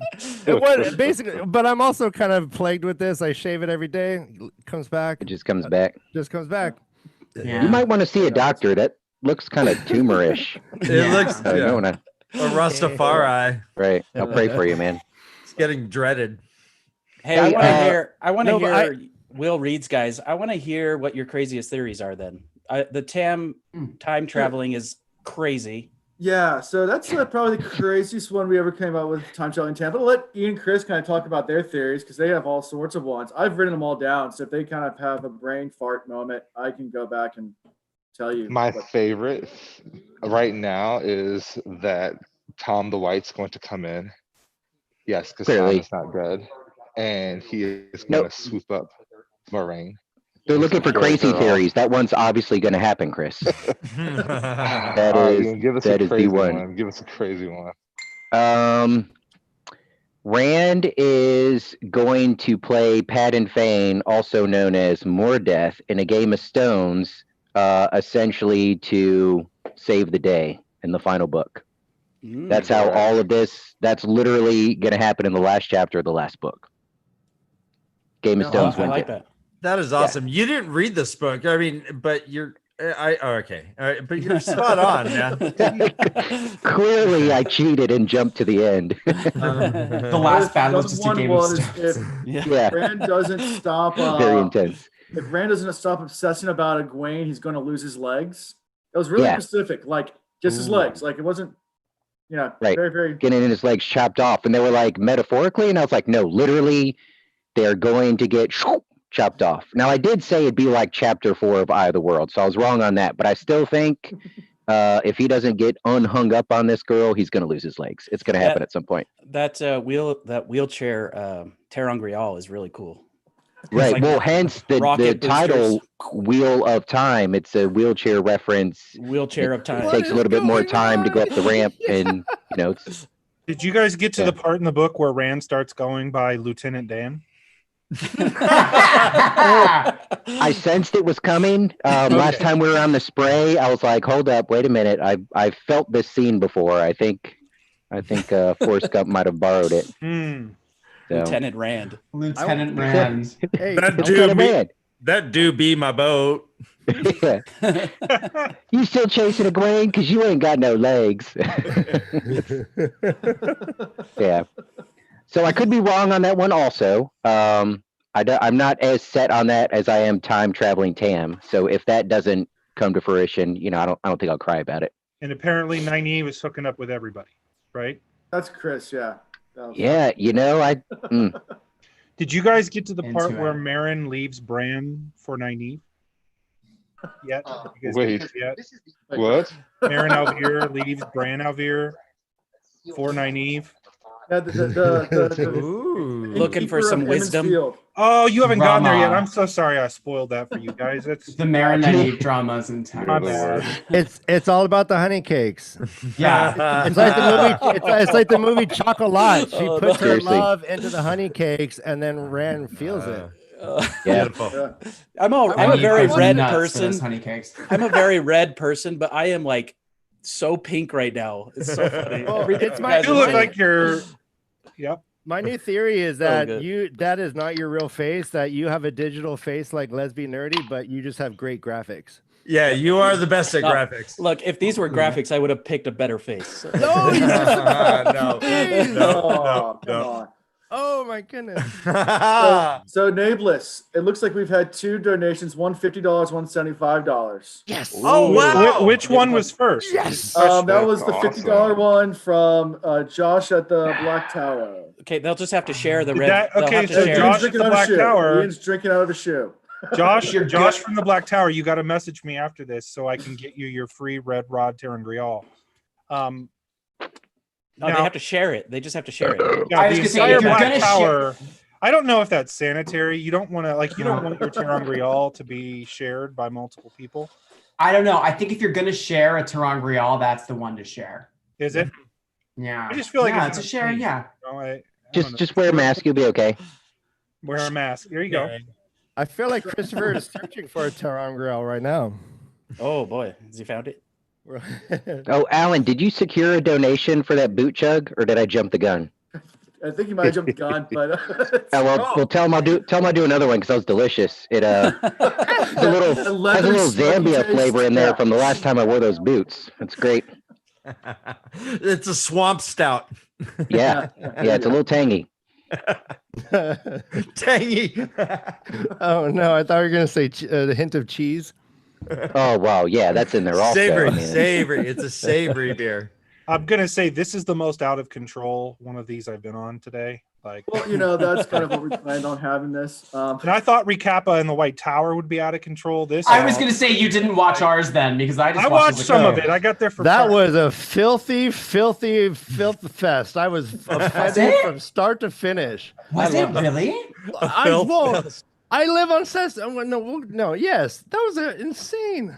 It was great. Yes, I'm honored. I'm kidding. I kid. I was hoping. I came away and watched. I was like, this is not filthy enough. That was my concern. So I'm happy. Recappa, apparently you. Well, now's your chance to up your game. Yeah, I can be filthy. I don't think you all know. I can be filthy if I want to.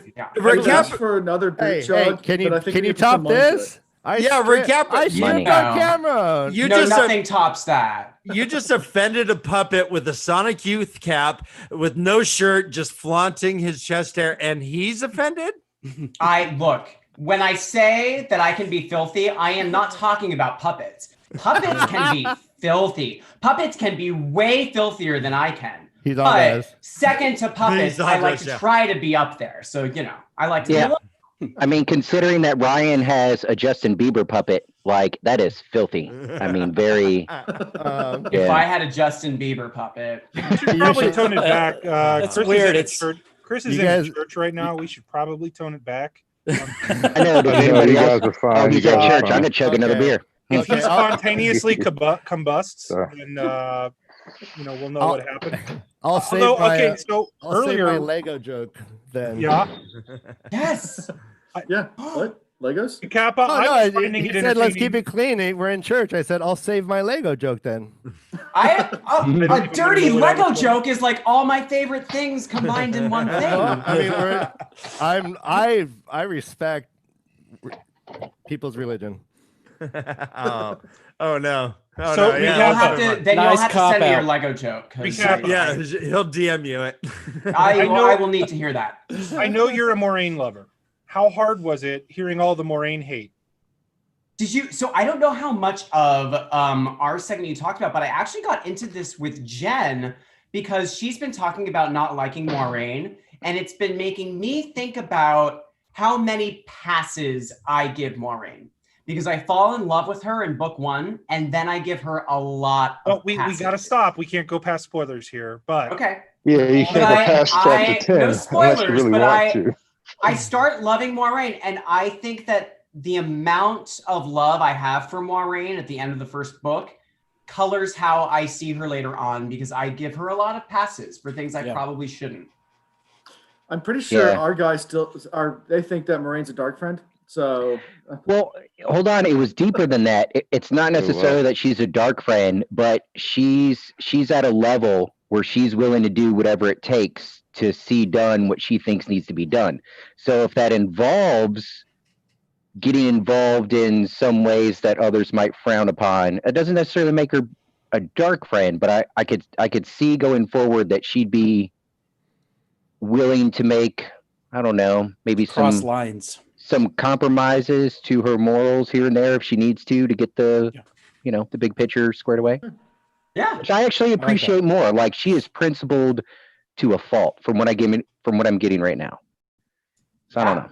Well, she pretty much says that right up the front. She says, "Hey, my job is to make sure that the darker one doesn't get you, and if you guys get in the way of that, well, I mean, bugger you. If I gotta kill you myself, I gotta do what I gotta do. I got a job." Yes. Well, and that's the thing with her is I never have a problem with what she's doing or what her intentions are. I understand what she's doing and why she's doing it.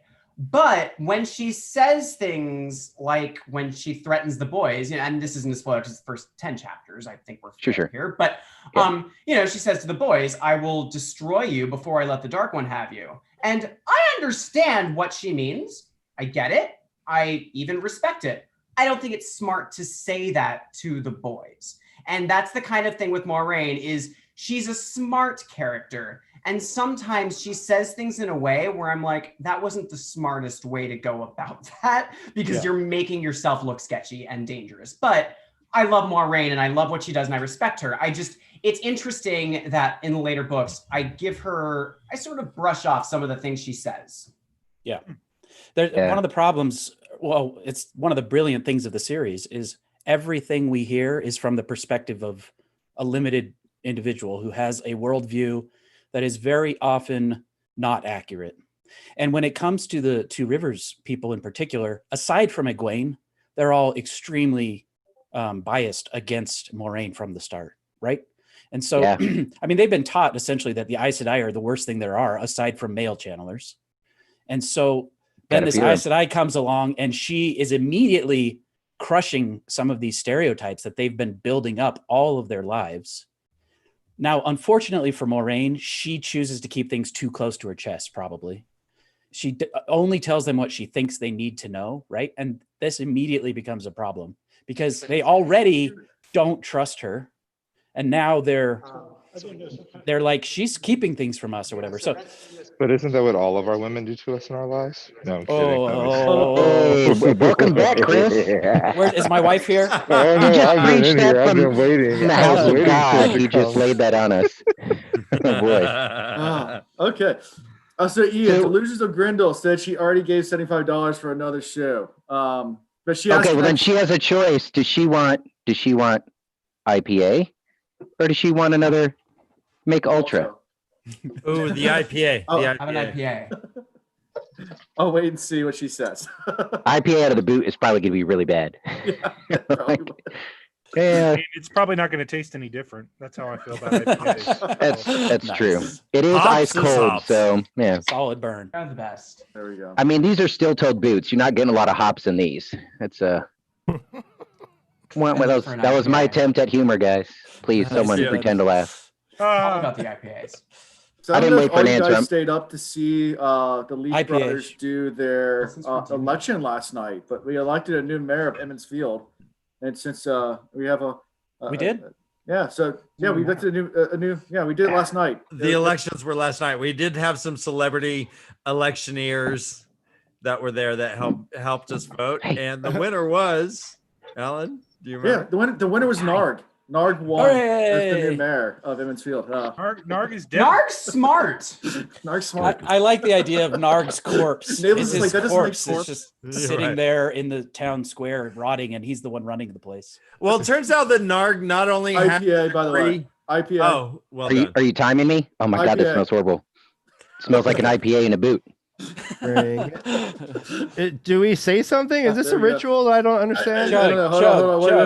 This feels unsanitary. Ew. Oh, that looks. Ian's military. Does the owner of the boots know this is happening? I'm not going to comment. Ian's military. They pump him full of antibiotics when he first joins. He can't. And welcome, Rob. Hello. That did not have the right look. Oh, hey. So people that don't know Rob runs weekly Wheel News. If you ever watch his fantastic news stories that come out every single week on Twitter, Facebook, everywhere. It's the funniest thing online right now. It's so hilarious. good. Yeah. Guys, it's not funny. It's serious, real news. Going. So he's joined us as well. Hard-hitting journalism. Yeah. So we have the press here as well, just to help us out, to make sure it's documented properly, that the boots are being drinking properly, and that yeah. Rob is like the Walter Cronkite of our day. Oh boy. Well, I can't stand Walter Cronkite, so he and I are going to have issues. That's where I go to get the truth. You know, hard hitting facts. Back in the I early like that. days No of fake news Wikipedia, ever. back in the early days of Wikipedia, where they wouldn't fact check nearly as much, I think it was a good solid 3 months. In the personal life section of Walter Cronkite, I was his best friend. So I went in there and just edited it and said that I was. And it stayed in there for like, it's a fun fact, for like 3 months before someone finally took it down. So, Well, if it's on the internet, it's true. Yeah, So it totally happened. There's this there's this subreddit called Ate the Onion. And the idea is people who fall for fake newspaper articles that come from the Onion. And they're like, I can't believe this, you know. Have you ever had people respond to the Weekly Wheel News in a way where they thought you were being serious about it, Rob? No. I would love to see some hilarious reactions from people where they're like, what?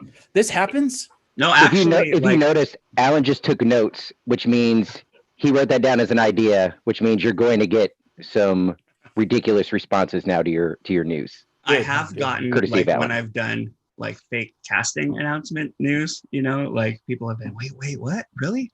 Yeah, Cookie Monster has literally been, you know, cast as Nard.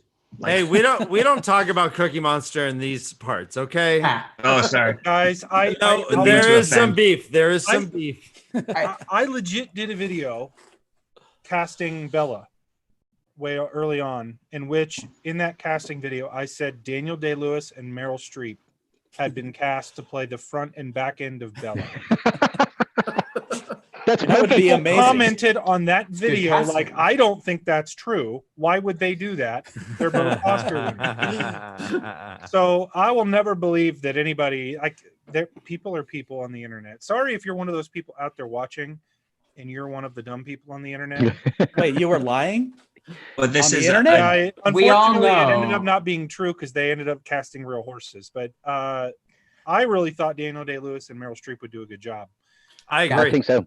I hear mean, Meryl there's a almost diagram got of it. where you have one of them on their hands and like they bend over. It's sort of like the human centipede. Yeah. But which one would play the horse's ass? I mean, they're both. Well, they both do a really good You're talking job. about the human centipede. It's just yeah. Originally, I had it with Daniel Day-Lewis at the front because I know he's a little bit more of a method actor and like he might be able to pull off. But here's the thing: when we thought about it a little bit more, Meryl Streep's female, Bella's a female horse. Like you really want to have a female voice coming on. So yeah, true. They did a lot, and really Meryl Streep does a lot of really good horse noises. If you've ever seen some of her other work, yeah, Silkwood, yeah, for Yeah, sure. her horse well work. thought out. But Daniel Day-Lewis is a chameleon. I mean, Daniel Day-Lewis could play Meryl Streep playing Bella. Mama I Mia. hear Oh, like it shit. came down to Meryl got into that audition room with the horse and it was close. I feel like, you know, they wanted to cast Meryl, but they probably thought they would have to spend too much on makeup for Bella. But you know that Meryl would have won Emmys as Bella, and it's a shame. It's a shame. Yeah. But the irony is Daniel Day-Lewis Bella could play the guy is that played the using girl that played the horse. Yeah.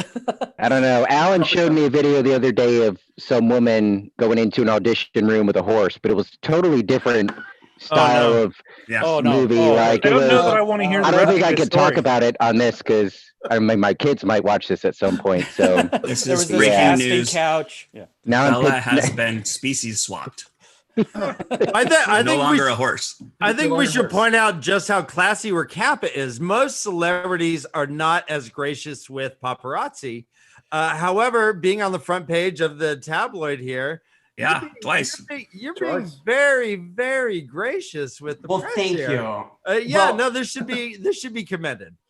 I appreciate that. I want to say that Weekly Wheel News, Rob, I am shocked that people don't take the Weekly Wheel News seriously. I am shocked you don't have people reaching out to ask about this service you are doing, which is giving me very real news. And I think people should take it seriously. I don't know So what's do so I. funny to everyone. You know, If you don't like believe we it, have you're a these dark important friend. interviews. Yeah. Alan, he just called you out. Yeah. He said dark friend, so I figured he If you was don't talking. believe to it, you. you're a dark friend. Yeah. Right. How that That's works. a good, that sells issues, I bet. Just It does. Yeah. It does. So we can talk about who's your favorite dark friend in the whole series so far, Ian? Well, depending on which chapter, it's either Moraine or not Moraine, because she goes back and forth between me loving her and me hating her. Just to dovetail on the conversation we had earlier. Yeah, no, it's gotta be Pater. Oh, he's awesome. I know I labeled him as the worst dark friend ever, but he's actually the best, worst dark friend ever. I mean, He's not good at being a dark friend. Who would love to have Pretty a bad. cameo as Pretty bad. Peter and get punched in the nose by Rand? I'll do it. Awesome. Yeah. Just like stutter a little bit, be like, wait, hold on, you got to come with, oh God, no. You can make Peter a 6'6" Lord, mixed guy, then I'll do it. I'll do it. There he is. Yeah. How's So your my Chris? favorite. If I get do the we Dark count Friend Pat and T-shirt Fane as with a it, dark I'll do friend? it. Well, Chris, what you Ryan and I are on a petition to try to change the name of Dark Friend in the Amazon series. I don't blame someone to join a group called Dark Friend. If they were called like Mean Dudes or Big Bad Enemies or Bullies or something, servants of the evil dude. Dark Or the Friend kind of Jets. sounds like a band that I would probably go see at Lollapalooza. Well, Yeah, we that's a know very a lot of them PC out there, title. like Alan. Yeah, It's half wait- of them joined because of the name. They're like, that's cool. They're like, I'm so lonely. I could use a couple friends. Like, well, Half you them hear joined because they just went to a rally somewhere and just got a T-shirt. And Right. Yeah, I've always wondered this. How do you think they go about how do you go about becoming a dark friend if you want to? Do you just walk around town and be like, hey, anybody know where the local dark friend chapter house is? But they sign you up when you walk into the grocery store. It's the Yeah. basement under the No, Arby's. step one is you buy the Dark Friend T-shirt at one of the Dark Friend events, and then maybe, just maybe, you get called up if Well, Rand and Matt pass guys, through your if town that's- and nobody else is I around. hear they If just that's kind the of wait case, outside I'm of selling war them. concerts. I'm selling dark friend T-shirts. So Yeah, sell them. Alan, become a go ahead and buy a couple. Yeah, go buy a couple. Yeah. Dark Friend Even T-shirts. though I don't believe Nablus is a dark friend. No, I So do. will he profit off them? Yes. I mean, I'm not going to get into spoilers, but my name is relevant. This is breaking news. I'm hoping you're writing this down here. Oh no, it's all I cataloged. don't know. Weekly wheel. Come I on. just don't know. Nameless is the name of the referee of the Game of Stones when we're trying to settle the last book. So When he's your there last like, battle is a hold Game of on, Stones. that move's illegal, Rand. Move your stone back. You're saying that Nablus has been Football. outed as a light Game friend. of Stones. Yeah. Game of Stones. dude, Well, we're, I know Oh, Nablus foul, is kind Rand. of kidding. This is But Stones, I- not Nam. Wait, tell me more. Where do you picture this happening? Tell me more. Game of Stones ending the whole series. Where is it happening? Is it in a cafe? Is it on a rock? Oh, it's So- back up Two Rivers. On a park bench. Well, and The so Will Reeves Chris was right. encyclical. Technically, it's back in the Two Rivers because all of these books was really just a bad dream because Rand got into the honey cakes early and they weren't done yet, and so apparently there's something on there that got him really sick. Oh, that's what And happened. so this is a big dream sequence. We went Got over into this his in one of our father's episodes. brandy a little bit on that quarter. Yeah. so road. when they have dream sequences, Oh. that's like Inception. It's a dream within a dream, and they're It's like a going, Jacob's ladder. Exactly. Does it tell you where my head's at when you said when Rand gets into the honey cakes? I just feel like that sounds kinky. It does. Ooh, It yeah. does. It does. Let me Got get some of into them honey some cakes, Red baby. Rod Not Toronto into the involved. honey cakes, all right? Baron's honey cakes bring all the boys to the yard. So the chat has asked us to. Okay, so I want to real quick. Chug another beer out of a boot. What are we willing Yes, to do yes, to get no. money for charity? I think I want to challenge us all to get out of our comfort zones. The chat is asking us to sing the Brady Bunch. It's not going to happen. But Can I I think be we might Alice? want to try and. I'm already is- Alex. You can't do anything. I didn't No, know there, okay, then is there I'm not words playing. to it. Is there words No, to they that just wanted song? to sing the opening theme song. No, actually, in this scenario where I'm looking at you right now, Sounds Recappa, better. you are Peter Brady. No, let's be real. I am not Peter Brady. If I am not Alice, I'm Marsha. Well, right? I'm I think I'm Marsha. I'm Carol. I mean, Wait. come on. How do you know this? Is Alice like Nobody- the nanny Yeah. housekeeper lady? Yeah. I'm either Marsha or Jan because I'm either just like the fabulous Marsha, or I'm Marsha, Jan being Marsha. pissed that I'm not. Yeah. No, Peter was actually by far the cutest little boy there. I mean, when I saw like who had the most potential in looks, I always said Peter got the good side of the genes there, the Brady Bunch. Are we supposed to like wodify the Brady Bunch theme song as we do this? Oh, I mean, we could. I mean, we could chat. I just remember someone calling for it. I feel like the Brady Bunch Wheel of Time version would be a bunch of women in the women's circle with their hair braided, and it would be spelled the Brady Bunch. Like Mary and everyone, you know? Yeah. God, you're a meme machine. That's awesome. You're a walking meme that. machine. Someone make all the Emmons Fielders in like a little 9 grid and have the caption be the Brady Bunch. And they all have braids, even Rand with a braid. Everybody do that, except Yes, I want the to see that Brady on an episode of Wheel Talk. Recapa, that's totally your idea. Make that happen. You Next can pull off episode- wigs. You got 9 wigs. Come Does on. everyone next know about episode is Recapa's sweater? I don't know about my sweater. No, your sweater. The hoodie. Go Thatcher Roof. Yeah, we do have a hoodie that says Go Thatcher. That's the best thing I've ever heard. I really like it. I've got one in the mail coming. I'm excited. But I was gonna, because like I've been thinking of names for episodes, and I was like, I have to call one the Brady Bunch, which is spelled BRAIDY, and have all the women's circle. I can almost braid the front part here. Like that probably can happen. I might be able to braid these eyebrows. You could totally braid those eyebrows and that front hair, and you should. We could work it all to get like Maybe that the could beard? work together. Yes. I Yeah. have a wig Or definitely over here that I have to braid for next week. I'm excited. So Rand Althor found a lonely baby in the snows it. of Dragon that one night. If we're really gonna do this, I'm just gonna mouth watermelon. Yeah, there you go. They were I'm gonna finish my boot while somebody Hanging out actually sings it. together. By the way, my favorite dark friend is Fed and Fame. Even though we have the thought that he'll become more death eventually. So there's also that.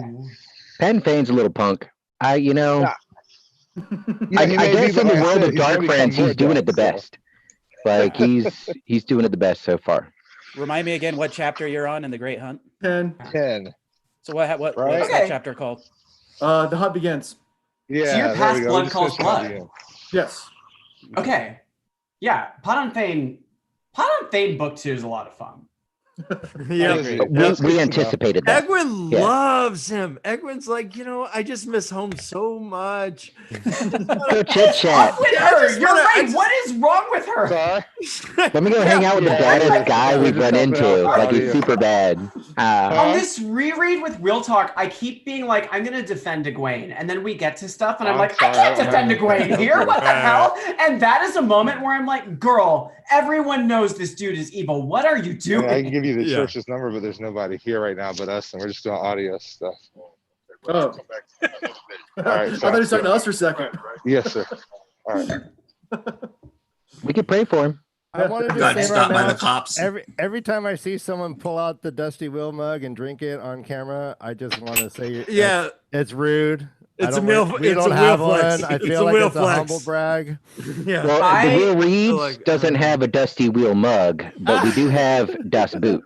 What bothers me about the Dusty Wheel mug is I feel like no one. chug.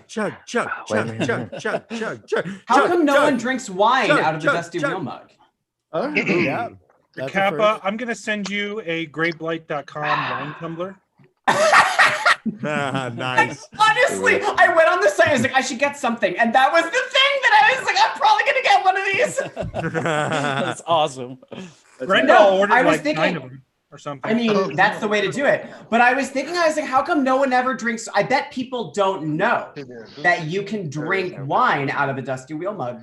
I'm always seeing people pour beer. I'm like, you could drink wine out of that. I don't believe it. Someone send me a Dusty Wheel mug so I can pour some wine into it. I Send it to me and I'll try it out. Gables is going to give away wine tumblers. Right? Wine tumblers? Yeah, you're going to give one away for a donation, right? Now, Well, I'm already giving away a red rod Terumbrial. Oh, yeah, you already gave them away. Priceless. Used, lightly used. Used? It's used. Oh no! Oh, actually, so what's going to happen? Recappa has it. It's been used by, well, no, Elaine. but Recappa If I've will had ship it, to you don't want it back. Alan. No, recap Alan. it. Recap it. Because I would use it. Yes. Let's auction off this boot right here. Yes, that's like a LeBron James like jersey that he Right wore. there. Official Ashaman boot. Right there. I'll even sign it. I'll find like a white ink marker and sign it. We'll Just auction that boot off. Yes, yes. I mean, All it right. is true. We're People gonna on the internet auction will off buy the dude. anything. Like, I'm gonna lick Yeah, this they will. can of Diet Dr. Pepper. I will mail it to you. Well, look, want I've it. got Empty. I've got 2 ultras and an IPA poured through that bad boy right now. Drink the IPA. Hey, I'm a living testament that people on the I'll have internet to will get buy another one. anything. Okay. Wait, who said that? I did. Lauren did, yeah. Rob. Oh, okay. Rob, I thought I was one of the Rob. puppets, and I was going to make a kinky puppet joke, but Oh, I bring guess it. No, doesn't no, apply. please, Then it- Don't please. let me stop you. No, bring it. That's how you made the money. They brought it and on camera with the puppets. Yeah. Now we made a whopping, something I to do think, with that tumor. $76. A whole think we- $76. But this was at 3:30 in the morning, so I feel proud. Yeah, That's awesome. Yeah. that's always tough. Speaking though. of, we're You at gotta admit- you $5,304. We Hey, did the that's close to the goal, right? all right, 100 NPR holds it. 106% of the goal. Wait, so did we're we over have the a goal? We might as well just double it. Let's get to I don't even read the 5,500. book until like 2 minutes before we start. So how do we set goals here? Well, Alan was aware of like all the goals and stuff. Yeah, So That's like I- Alan's I'm biggest lost. frustrations were like literally 10 minutes late every time because Chris is finishing reading the book. well, okay, because it's worse if look, I've done this. We finish an episode and I'm like, God, I got to start reading, and I'll read the next 2 chapters and I finish them and I go, fuck, I've got to wait 6 days until I can read again. It's better. I It don't is know how better you do to it. push it back and procrastinate a little bit. Yeah. Yeah. Sometimes gonna I read ask while we're about doing that. the first chapter. You guys have probably already explained this many times, but how do you do that? Do you? And I want to know how the Way of the Leaf does it as well with your new reader. Do you literally just read a chapter or 2 a week? That's I will the tell worst. you, Alan has planned out the next 6.5 years of our life. There's a Literally, He has spreadsheet. Excel He's got a sheet that spreadsheet. I love, like, I've heard of the and it's got spreadsheet. every chapter on it. It's got every bit of information that we're allowed to have, and then he's probably got an entire workbook or 3 that has everything else laid out. So do you ever cheat and read ahead? I accidentally don't. listened about half of a chapter too far ahead, but I was on a road trip and I was barely listening. And eventually I was like, wait, how am I still listening and not too far? Oh shit, I'm in the next chapter. But Alan will tell you I'm pretty stupid, so I didn't remember any of it anyways. So it wasn't really a spoil, you know? Man, I don't know how you do it. I read Yeah, those so books as they're fast as I literally could. 75% of the time I'm reading the second chapter while we're talking about the first. So I've done that a couple times. Yeah.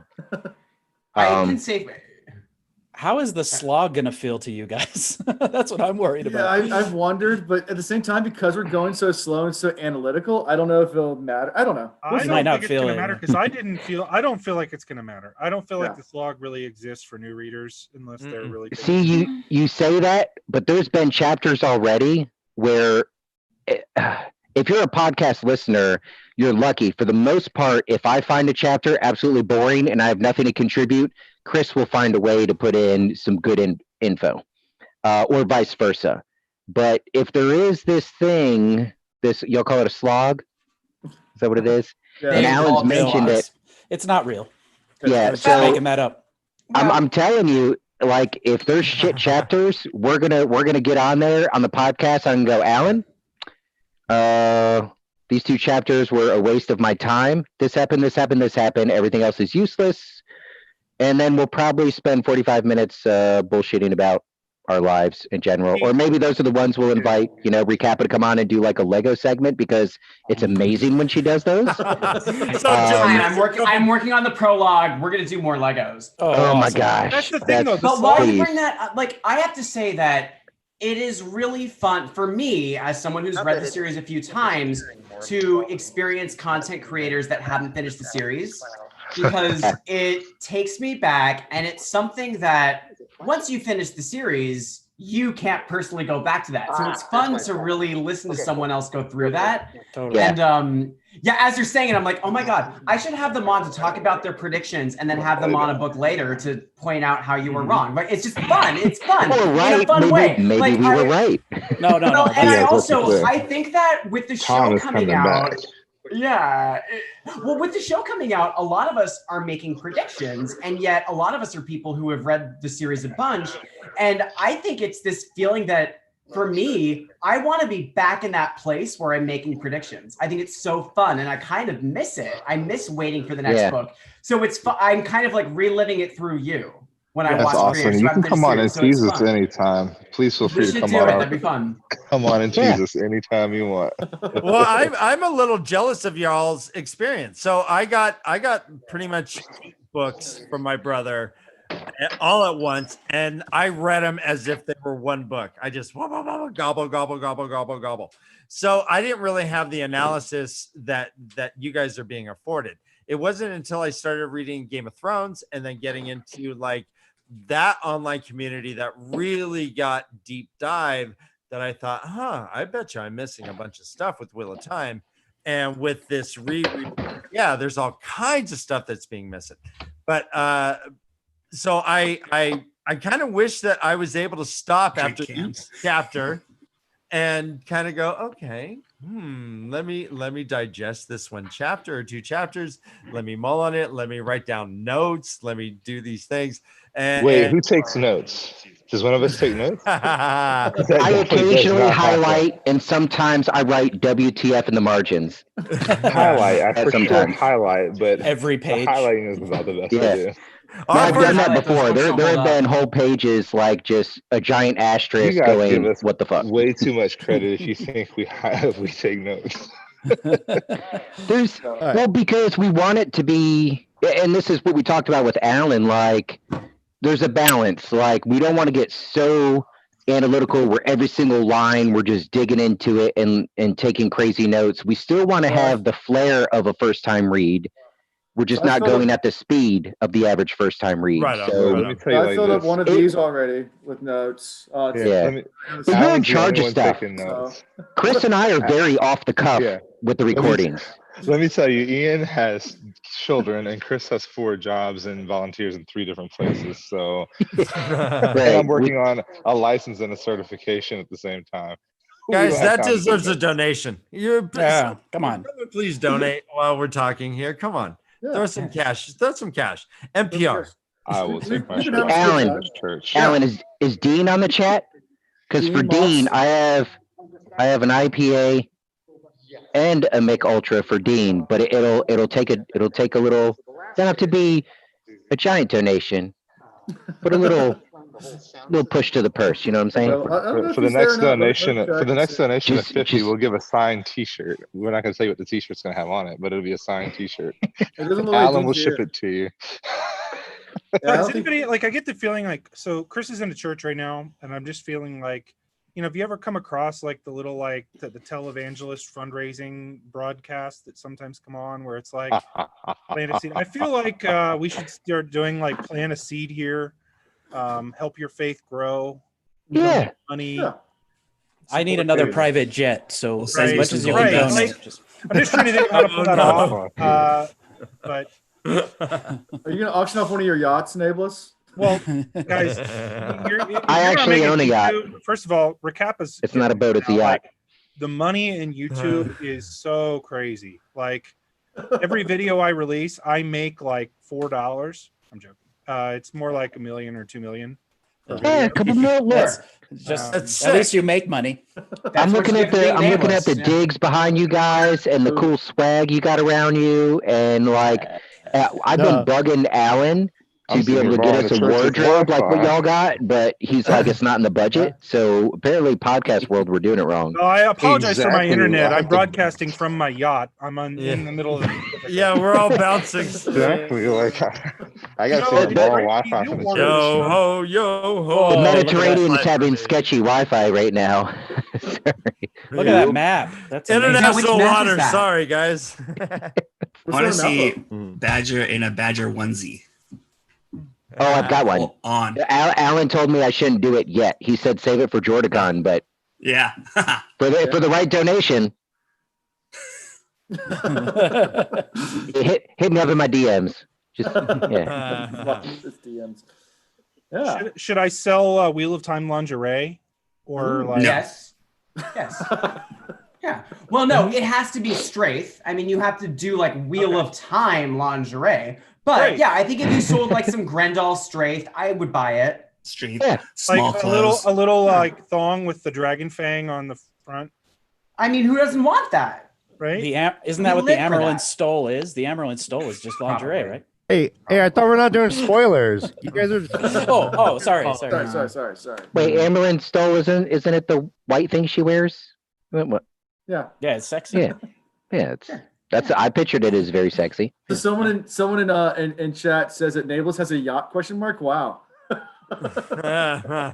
So the origin of that. Why is that a surprise? He looks Somebody very yachty commented to on me. one of my videos that said, "Hey, I'm so sick of you stealing all the money from the Robert Jordan's estate by making videos talking about the Wheel of Time." And of course, me being a troll, I responded not by like sorry or whatever. I started saying stuff like, "Oh, I'm sorry that you felt that way. Can you donate to my Patreon?" And I just kept responding to the comments like that because they were like, "You are just ripping them off and getting wealthy on YouTube, super rich." So of course, that's been the joke here on out is that obviously, YouTube money is crazy because we do this for the money. Like the irony is, the more they comment, the better it is for you. Right? We want to see the deck of your yacht. That's why we keep them going. So the algorithms. When you move around, Wait, Lord algorithm. We Who hear brought that all up? those coins that are shifting underneath your Right? bottom as you're sitting on this giant. Well, you guys remember, I'm like Scrooge McDuck. My yacht is just full of money. This is the only area that I don't have to swim through money to get around. Well, you're like belly deep. The villages are full of them. So, Nablus, answer a question. Does it Gold coin for actually hurt? ballast. Does it hurt when you actually dive into gold coins and then come up doing a backstroke, spitting them out of your face? Yeah, so here's that the deal hurt? with that. Here's the deal with that. Like, like if you move boxes a lot, like sometimes you'll get like calluses on your hands, like because you're just not used to that. Yeah. For you guys who are poor as hell, it would probably hurt if you did that. But when you've been as wealthy from YouTube money as I have for this long, I've developed calluses and things when I swim through the money. Nablus. There's payment Bitcoin. He's asking such a poor man question. He doesn't realize people like you and I in our yachts. Yeah. We invest a good $200,000 for the aerator that goes under the money chamber. So actually, there's a lot of air getting pushed through there, and it's bubbling around. So it makes it easier to dive through the coins. We're diving straight into solid gold. Come on, bro. Come on, peasant. Come on. No, my Why fault. don't you go work a second job? Well, guys, and I only keep the money like donate to my so- Patreon channel. The only money I keep on my yacht anyway is like the money that wouldn't fit at the bank. Right. So Which is the majority of it. right, When you think right, about it. is the majority of it, right? Because I mean, Well, I'm not now really that much. I'm now picturing you having this like Orange Julius type money fountain that's always recirculating. It's like a chocolate fountain. Yeah. You guys have heard Bingo. that story? I think Pablo Escobar one time burned $2 million to keep his family warm in cash, right? I heard that's true. That's actually legit. not a true story. No? That's actually Oh, man. that's about. That's But it was on the internet. But it was about on the Nablus. internet. It's on I Weekly said- Real News. First of all, Nablus, I saw it in a meme. Okay, and you know the accuracy of the memes. memes are always true. The internet never lies. So That's true. I heard Nablus had two servants, one named you and one named Tube. yeah. And you YouTube, and then they come and he does whatever they want. I gotta say, I just noticed that No, Machine you- Shane poster in the background there. That is awesome. Oh, thank you. He Yeah, knows the vote Machine ways. Shin. That's He knows awesome. the I love that. ways. We can all Knows dream the of getting way. to Nablus's level, or Rick Kappa's. I don't even have a Tivana. I had to get up and go get my own calf You don't want a Tivana. in my dusty wheel mug. She's Oh, someone else is rubbing it in. Oh, another one. Hold on, it's not wine though. Mug, Yes. One day. No, that It's was a a status moment. Chug, So, chug, hey, we're gonna chug, do a real chug, quick test chug, here. chug, chug. For the And chat. honestly, don't ever let Tivana touch that. How many She'll of you break want to know it. who the plebs are and who the real, like, legit content creators are? So raise your hand if you have a Dusty Wheel mug. I know. This is The rest of you horrifying. suck and This you're is not horrifying. The There are rest of you, 61 people bad watching this. content Nate. creators. Oh, I feel bullied. We got a Get on my Still level. drinking out of a wine glass. Oh We wait, have a aren't we boot. fighting online bullying? I should probably stop. Hold on. How many of y'all have drank that many out of a boot? And only one of them somebody pledged money. The rest of them I'm doing it because I want to. You just love it. Yeah, because the glass is way over there and the boot's right there. Look, anyone who Somebody throws hit the nail on the shade, head. you drink out of whatever you have to drink out of. If you Yes. have a boot and you Bingo. don't have a glass, you drink out of the boot. I forgot to bring the glass out with me. Yeah. You know, Well, who drinks out of the actual can? See, Can I just say, I'm amazed Savages. we have any I yell viewers savages. left. It's Always Sunny Philadelphia. You put wine in the can, and then not. No one knows. That's what I've been doing. By the way, this is So how this funny. is the level I'm at. I held this up. Dr. Pepper just gave me $10 million. Oh, bingo. You're stealing from telling you Sarah's all. budget. a little And secret. that just pays for the gas for his yacht. Right. That's a one-way After trip. that right there, if you go to his YouTube channel, it's straight static right now because he just left. He made all the money. Nameless has left the building. One Dr. Nameless's Pepper text, plug. Nameless's text sound is a cha-ching. Yeah. Did Recappa leave us here? Just No, my camera died. Hang on. I thought you went to go beat Tivana. I hope it's a wardrobe change. Well, I Oh. did. I did. I think Recappa No, just wanted to change where she was located here on the screen. Oh yeah, now we got to No, look it's differently. my- Everyone moved. Did I do that? Now, what? Am I forget what was- Alice now? Am I Alice now? No, Yes, I'm you're sorry. my Alice. Middle right. Wait, hold on. Well, I'm what's the looking up at point? you. What's middle Everyone, right? let's be real. I'm the Alice. Yeah, for real. Yeah. Everyone's On just like, YouTube, oh, but Alice. You're still Peter Brady. I didn't realize still people do it. disagreed with you. No. Give me a list of think names. they're I'll more- take care of I it. think they're more No, Marsha. I just They're feel like crazy. everyone's always like, oh, Alice, which, I feel like that works, but. I know, just like guys, everyone's I so made waffles. Senbui, but Alice is the Senbui of the show, and you hate Senbui. Recappa. Oh, am I? I'm Marsha. getting shade for hating on Senbui. Wait, who said that? I just said Alice is the Senbui of Brady Bunch. No. Yes. Alice is not the Yes. Senbui of Brady Bunch because the thing about Alice is people like Alice. No, Alice is always right, and Senbui is always right. Yeah, but people He has a like delivery issue, Alice. just- I think People- Alice is more like people a love naive, Alice. maybe. Yes, If you Alice go is back the and watch- person of yeah. the people. Yeah, She. I mean, But who would that be? Wait, who's the person of the people? As far as I've read in Wheel of Time, don't go spoiling me now. Gotcha. I don't know that Do we there have is- one? Matt. I Thor. think Oh, Matt. I yeah, would go well, ahead Matt's and my say the Matt's whole- my He's bro. no bloody lord. Temothor. I think the point of Oh, Wheel well- of Time is there is no one who's like able to claim that. You can't love one character the whole way. At least so far. Like every character we've run into, I've loved for a page, and then I turn the page and I go, "The fuck, bro? Why'd you just do Excuse that?" me. What about I loyal? have to say, Did this loyal might not be ever a hurt popular you? opinion, Shots but fired. I've loved And Egwene from the what- start to the end, the whole way. Loyal was actually too forgiving of Rand. Whereas I'm just Perrin and saying- Matt were jerks. Like they should have just had the conversation with their friend. Like Loyal was actually too nice when Rand apologized for being a turd. So I don't like Loyal. Well, he's Too not nice. hasty. Yeah. Not hasty. These are the kind of hot takes you're gonna get when you listen to Wheel. Read. That's right. Whatever your podcast is called. I'm on what show am I on? It's been a long time. I told you I lost my hair, guys. The dabbling with the wheel. Hey, wait, you shaved your chest hair? Oh, you shaved we your didn't get No, the I seconds was. for that. It just happens. I can't explain it. It'll grow back. Yeah. Needed a place for the Tomorrow. microphone. Clothes just come off. Yeah.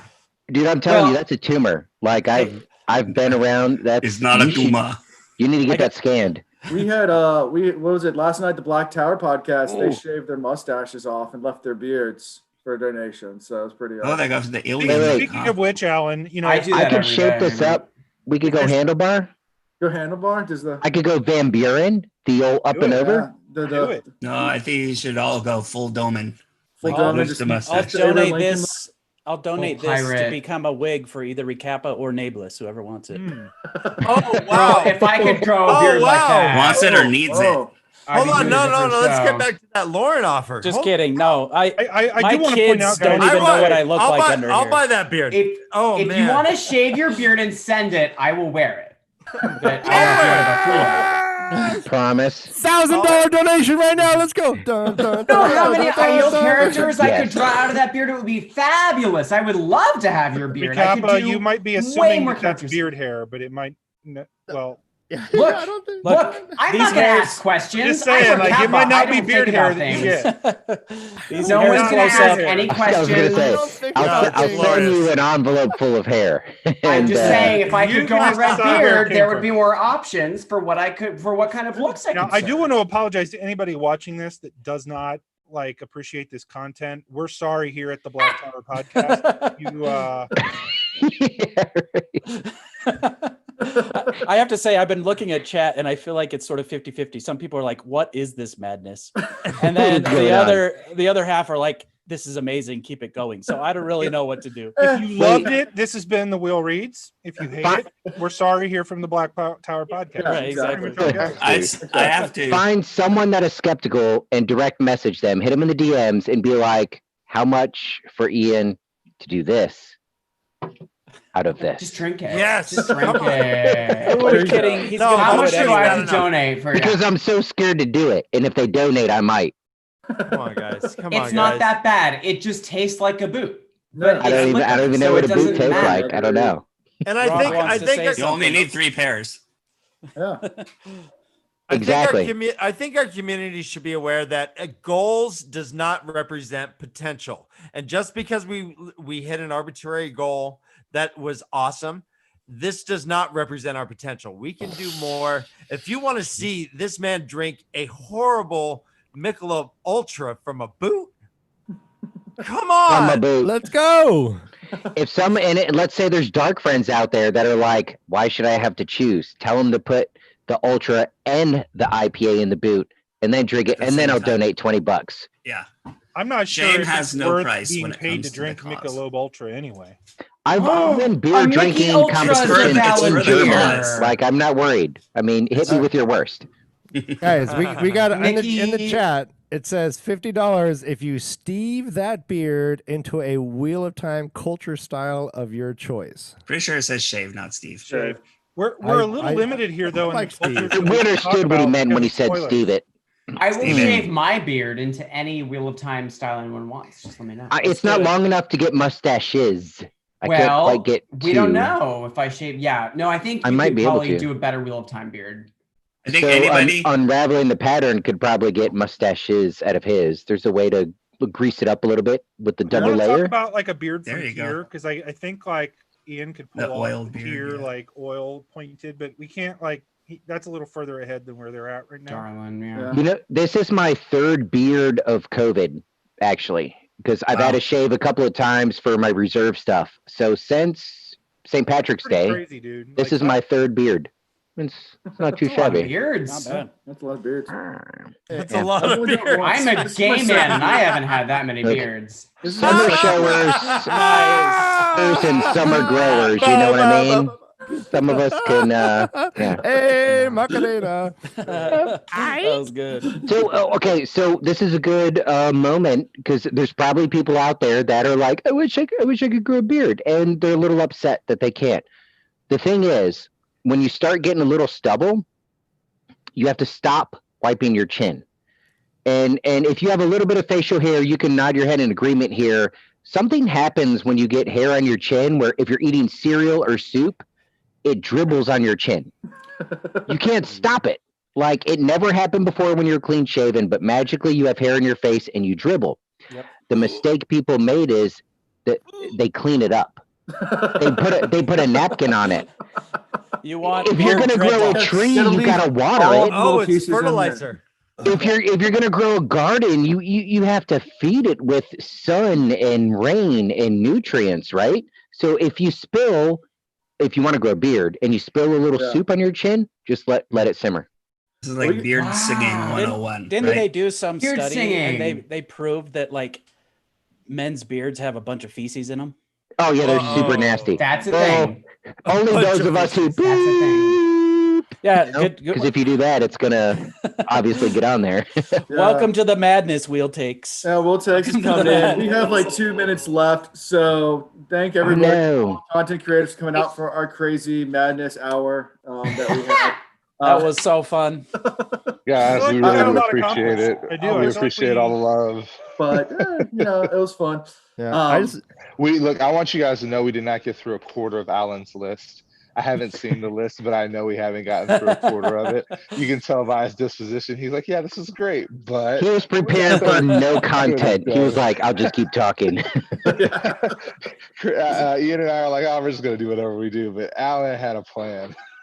Exactly. Sorry to ruin we it. always do. If we bring enough people in, like a Brady Bunch type style, this content will start just flowing. And Chris just insulted me. Chris just said Chris and Ian are going to do what they do, right? Chris is at church doing church things, and I'm sitting here going, Yeah. Great way to end it. Go, go, go, go, go, the boot. go. Do it. Well done. Don't clean that beard. Got an extra $350 during our time. So oh, that's beautiful. So hey, that's great. So Dean owes me 20 for that last one because it was especially so we'll have gross. to get him to definitely watch the video and gotta pump up those numbers. Exactly. So I'll let you guys take it over and we'll just get out of here. So thank you, so Alan. much. Thank you, Will Reeds. Thank you for having us. Hey, guys. Thank you, Recappa, everybody. That was fantastic. Love We you hope all. to see you guys on our Many channel. hugs. I'm gonna have to start spilling soup in my beard to grow a beard. That's how it works. Guys. Cyber smile. Apparently, guys. I mean that's what I'm doing wrong. Clearly, That's the key. Bye. I might be on for too long because I don't know how to hang up. So I don't get the Zoom thing. I'm gonna leave. Hang out as long as you want to. I might just, I don't know, I might just turn my whole phone off. If you tap the screen, there should be a leave in the upper right-hand corner. I see it. Wait, before I leave, the wheel takes. Y'all are the next segment? Yeah. And okay, so Alan shields us from a lot of stuff because we can't get spoiled, and we're just barely into the, what are we in, the Great Hunt? Okay. Yeah. So what is y'all's shtick? Are you a podcast? Are you a YouTube? We are a podcast. We are a podcast. We are engaged and hopefully we'll be married as soon as COVID is over. When we stop delaying our wedding, which we've done now. We've now done. But we are a podcast. I've read the whole thing, all of it. Nice. And I'm a work in progress. So I'm also not allowed to read anything or listen to anything. Yeah. Or How far along are you? She is on. We're not getting feedback, are we? No. Okay. No, I don't hear any. Okay. We are. She's on chapter 33 of Dragon Reborn. Which book is that? So we go by books. That's the third, right? Yes. Yeah. So you're a little bit ahead of us. So there's a lot of Recappa stuff that you could watch. I don't know if he's pointed you in that direction, but some of her stuff is absolutely hilarious, and I think she's YouTube. But Primarily, I believe, from what I've seen. yeah, I rely on Alan to find me spoiler-free stuff. So, anywho, For sure. all right. I'll check it out. Time traveling. Come join us one day. Perfect. All right. I'm gonna head out. I found the leave button. Nice to Catch meet y'all you. later. Thanks for everything. All right. So hey everybody. Hey friends, what's This up? is, this is Wheel Takes. We gave you a little rundown of That's it earlier. that's Allie and I'm and Gus. that's Gus. You surprised? We're switching it up. We're switching it up just for you right now. I got the chat open over here, so if there's any issues with audio or anything, type it in. Let me know. We will fix it up. I don't think I can look at the chat. My ADHD, it's gonna. You go shouldn't look at the crazy. chat because Okay. I assume the chat will. Oh no. you Okay. know, Right. Be The- willing the to spoilers. share spoilery information with Okay, me. great. Then Because I'm not I've gonna read look at it. everything. She hasn't. Her current biggest question is who is a Shamael? Who is he? So that's I'm gonna find actually him. partially what we're going to be doing today. We wanted to have a little bit of fun, and I don't know if you could hear that. I assume you could. There's another one if you couldn't hear it before. Thank you. And what we're going to do today is I'm going to show Allie pictures, and you, pictures of every single person who has been cast in the Wheel of Time show. And she is going to try to guess who they are playing. And then we're going to have a little conversation about whether or not that person maybe is a dark friend or maybe isn't a dark friend. The answer is yes. And they are dark friends. of everyone. course, the most important question is this person is Shamael in disguise? So excited. She has no idea. I might, Unraveling, you're right. It is Steve. Thank you for throwing that out there. Steve is on the list, of course. Who's Steve? We'll find out. Now, let me pull up the That's a list. Shamayo right there. Allie is going to take a look at this list, and so are My you stepdad's name all. is Steve. And we will see. He's a Shamayo if I've ever seen one. We Just will kidding. see if Allie is surprised by any of these names, if she has not seen any of these names before. I should mention for folks who are these people? Have I read this book? Okay. Not all of Books. these people are people who have actually been cast. Yeah. Okay. Some of Wait, them. really? Oh no, there's names on here that are not cast. Yeah, because I want you to have a guideline, but I don't want you to get down to the last one and go, well, obviously that's Steve. That's so mean. Oh, by the way, Gus and I are breaking up because we had a really contentious game of Carcassonne earlier Yeah. where he was the meanest person on the The planet. final score was 161 to 286. You didn't have to tell You brought them. it up. Oh, God. Okay. Abel Coffin. I'm gonna guess it's Matt's father, right? Abel. Well, they Abel. have the same last name, which isn't a Alana guarantee. Smorset. No, that's Alana Masvani. That's the Who? Basil Gill. I remember briefly. Okay. Daisy Conger. Who? Who are these people? Okay, hold on. All right, Jephram, that bitch. Okay. Shamael. Matilda, thank you. Lan. Who are these people? Okay. You know who Lan is. You've heard I of know Lan it. before. I know it. No, who? Yeah. And Never heard of him. Of course, as a reminder for anyone who maybe just joined, this whole shindig is a fundraiser for CyberSmile, which is a charity that combats bullying and cyberbullying and things like that, which is a wonderful, wonderful cause. We are excited to raise money for that cause. We have already broken the fundraising goal of $5,000. Yes, thank you to all way of you. to go, all of you. Thank you. But I also have that open over here, and maybe we'll make a thing like if I we find break. it ironic that you're doing something for bullying, considering how much you bullied me during Carcassonne today. But well, you shouldn't have lost. Not over it. Okay.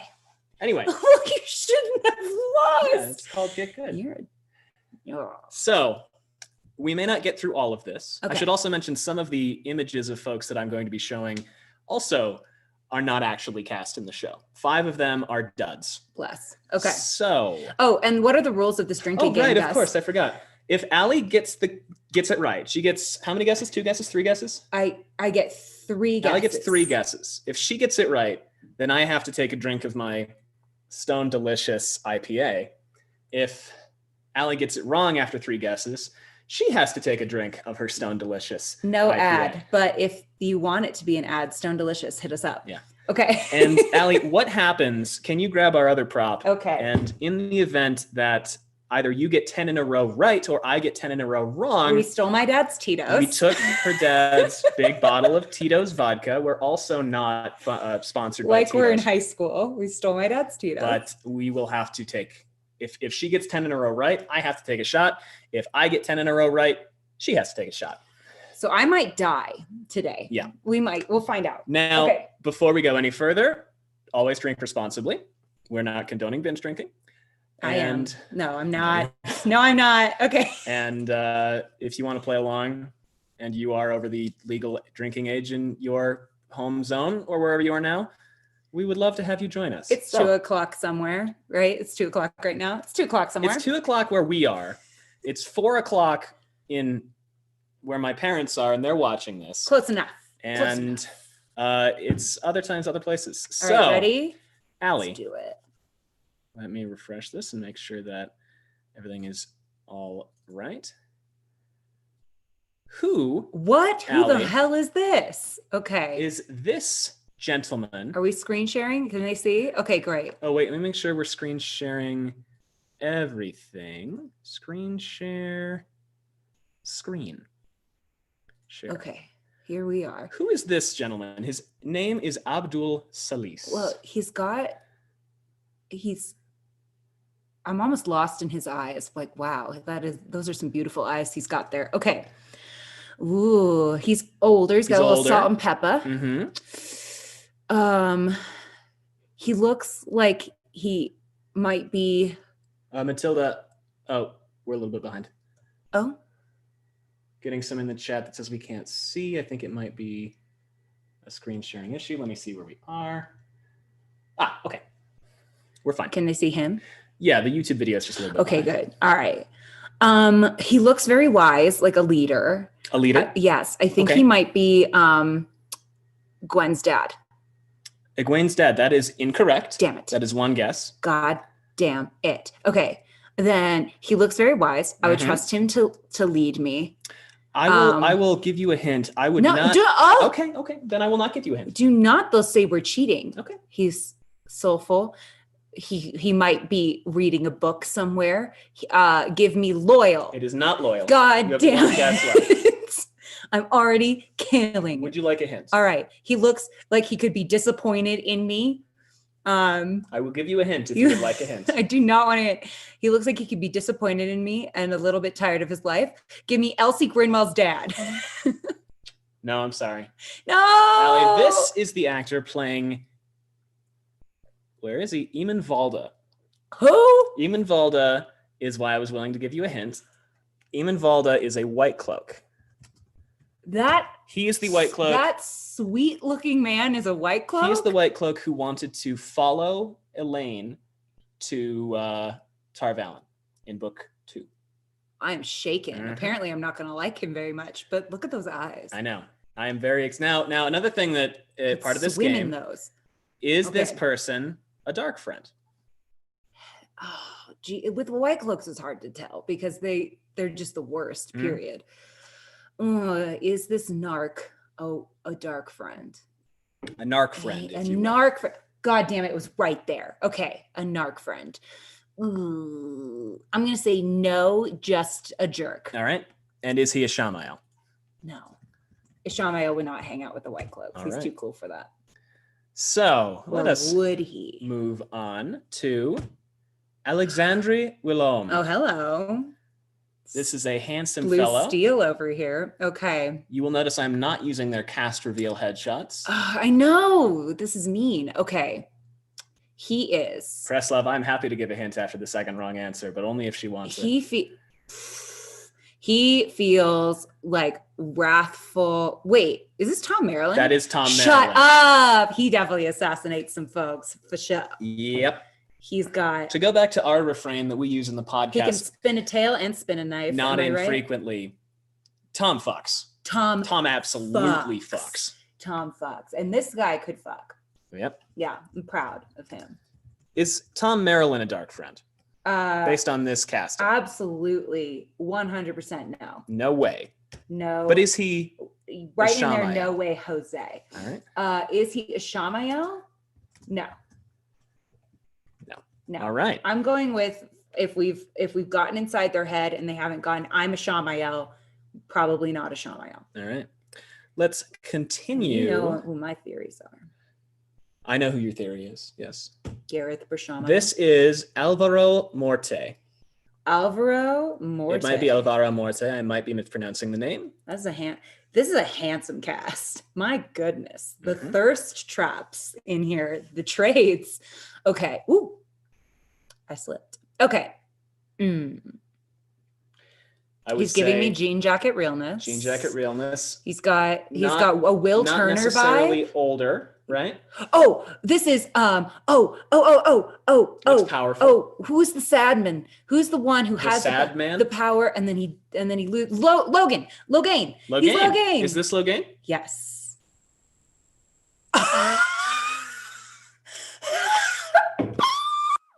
A boom, ba boom. I said a boom, boom, boomity boom. I said a boom, boom, boom. I'm going to keep track of You might streak have won here. Carcassonne, but look who's winning the Logan drinking game. Ablar, Alvaro Morte.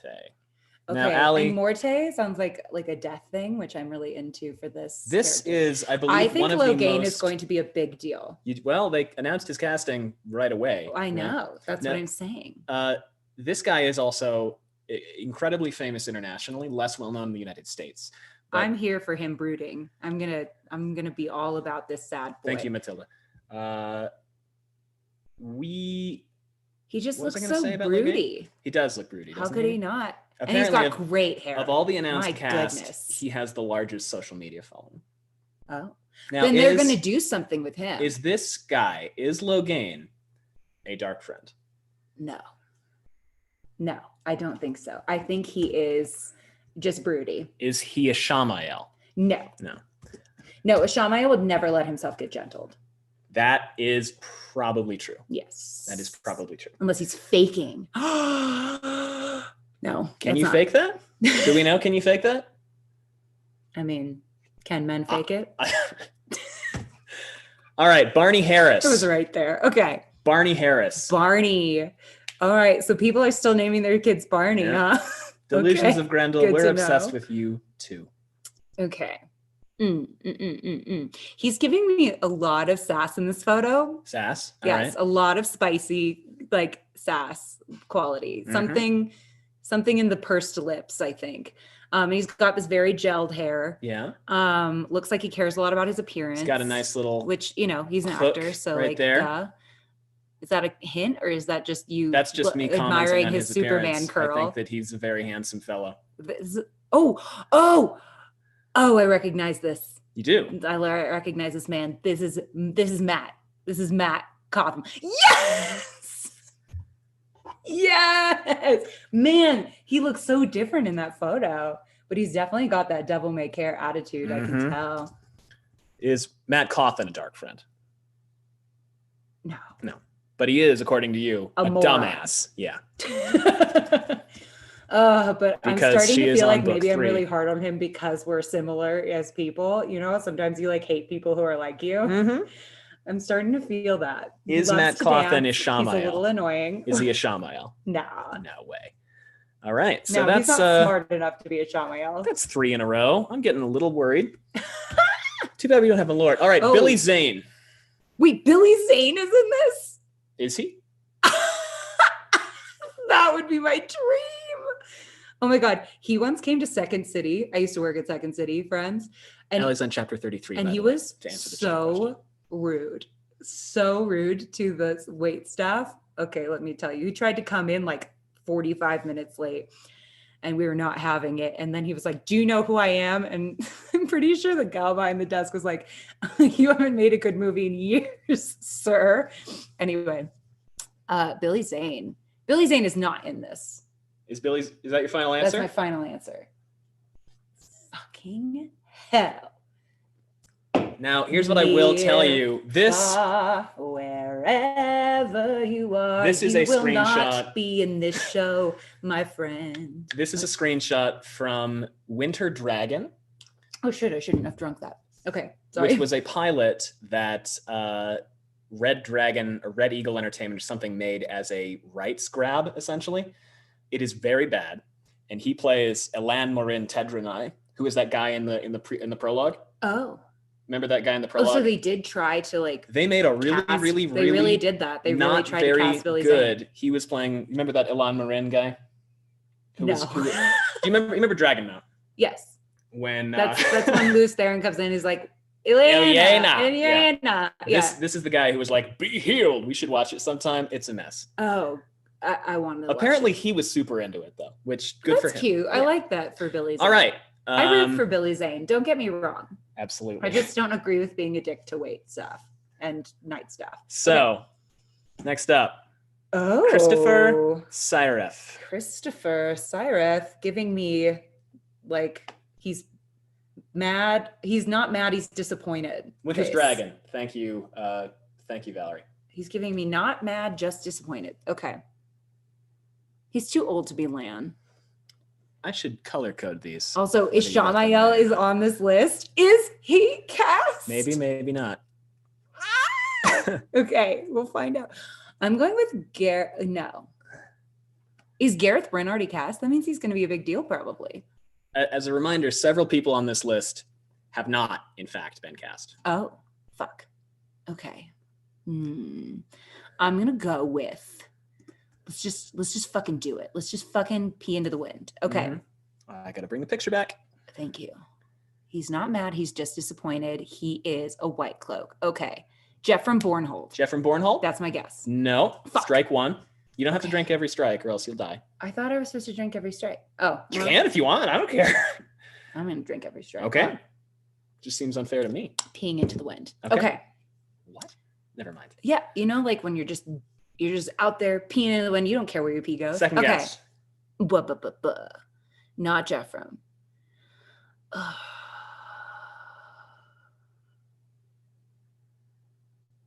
He is motherfucking Abel-Cauthon.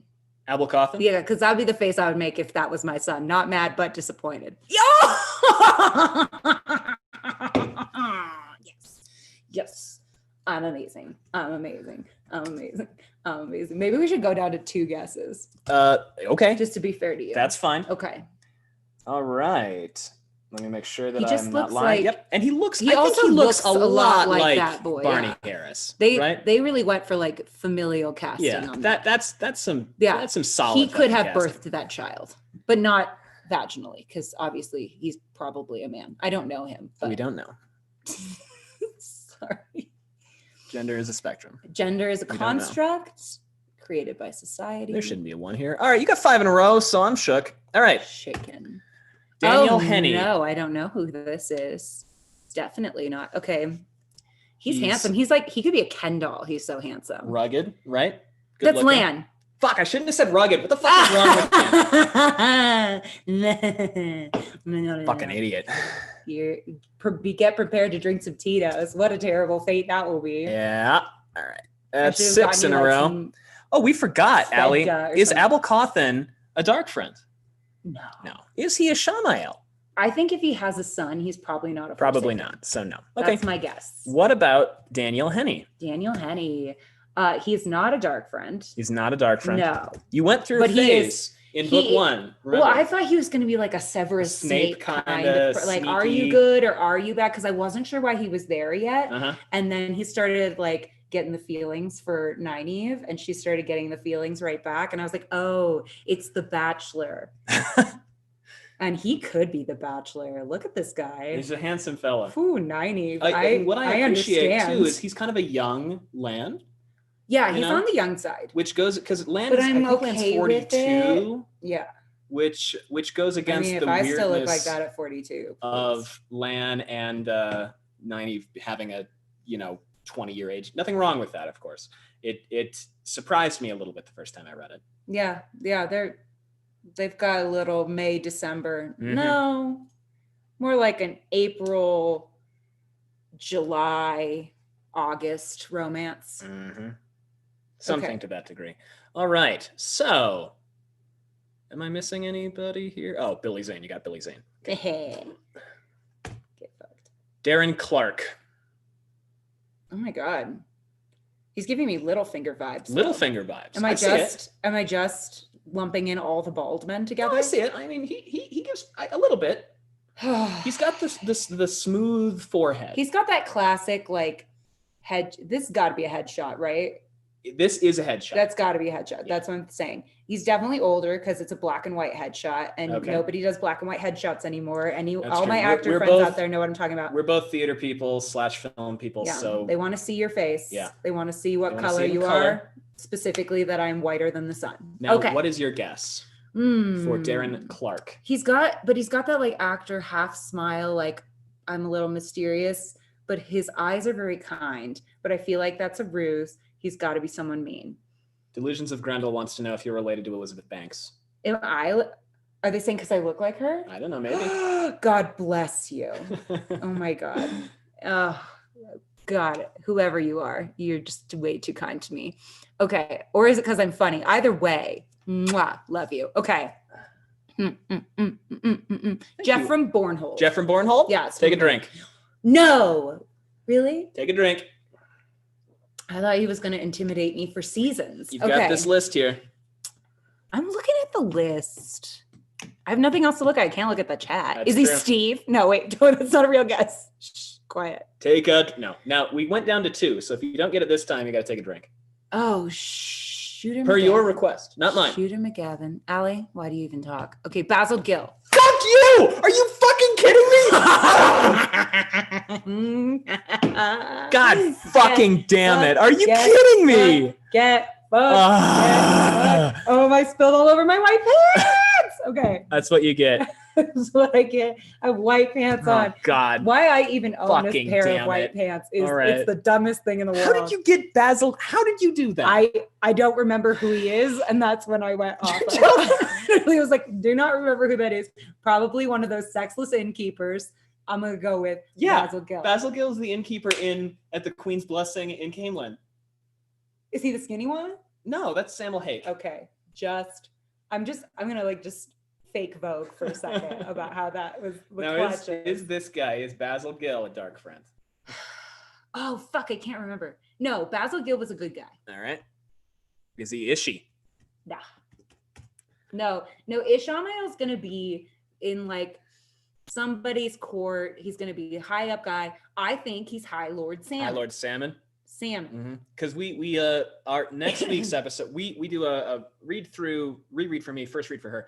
And next week's episode is going to be on chapters 32 and 33, where we hop on the boat and the guy is like, the High Lord Salmon is the shit. I fucking love that fishy man. And I was like, I was looking for someone at tier to be high. You've heard it here first, folks. I was looking for someone at tier who was going to be like going to stare at swords in the middle of the night. And I was like, High Lord Salmon. And then this is what I thought. Okay, Ishamael, Moby Dick. Okay, because it's like Ishmael, Moby Dick, fish, salmon. It all fits. I've got this.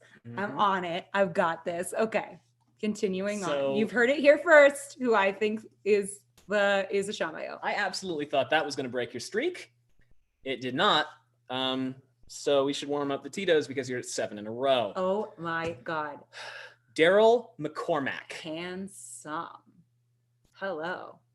He looks like a guy we went to school with. I'll tell you who. He does. Eric? Yes. Yeah, he looks like Eric. Eric. Oh my God, thank you. I was like, did Eric get cast on Wheel of Time? If so, hit us up, Eric. Okay. I can't drink that. I'm going to have to drink so much more soon. I will give you a hint after your first This is Perrin Ibarra. Nope. Fuck it. This is... Wait, take a drink. Do you want a hint? Wait. I will give you a hint. He is not Rand. Would you like a hint? Because you only get one guess left. Okay, what's your hint? He has met Perrin Ibarra. Well, I was just gonna say my second choice was Aram. Am I wrong? No, am I wrong? Yes. Without the hint, I was gonna say that's Aram because that guy, I would dance with him. I would dance with that boy. No offense, but I would dance with that boy. No, I would too. You would. Especially if you were oily, am I right? Yeah. Mm-hmm. Okay, well, and I'm already misspelling names, and you've gotten one name wrong. You've gotten 8 in a row right. I am oh my God, stressed. Gus is going to get trashed. Okay, great. I'm excited. And depressed. Gus is the cutest when he's trashed. He gets aggressively polite. I do. It's true. He One starts time in making college, drinks for everybody. I had a cast party for a show that I wrote, and I wrote it so I felt like I had to be hosty, and like excited and supportive and whatever. So I would walk up to everybody at the party, and there were like 15 people at this party, and be like, "Hey, how are you? You having fun? Can I make you a Manhattan? Because I make Manhattans. Do you like a Manhattan?" They'd be like, "I'm okay for now." I'm like, "That's fine. I'm gonna make it. I'll just leave it here. If you want it, you can drink it. If not, like, I'll probably drink it." End of the night, the apartment was littered with half-drunk I woke up the next day and I walked out and I was like, "Why are there like 10? Where's all my whiskey?" It was a very mistake. Cute. All right. Yeah, because you're 100. That's why you make Manhattans for people. They're really good. You're 100. They're really good. Got bitters and shit. Okay. It's classy. Okay. David Stern. Oh, if that's not Senbui, then I don't know. Motherfucker!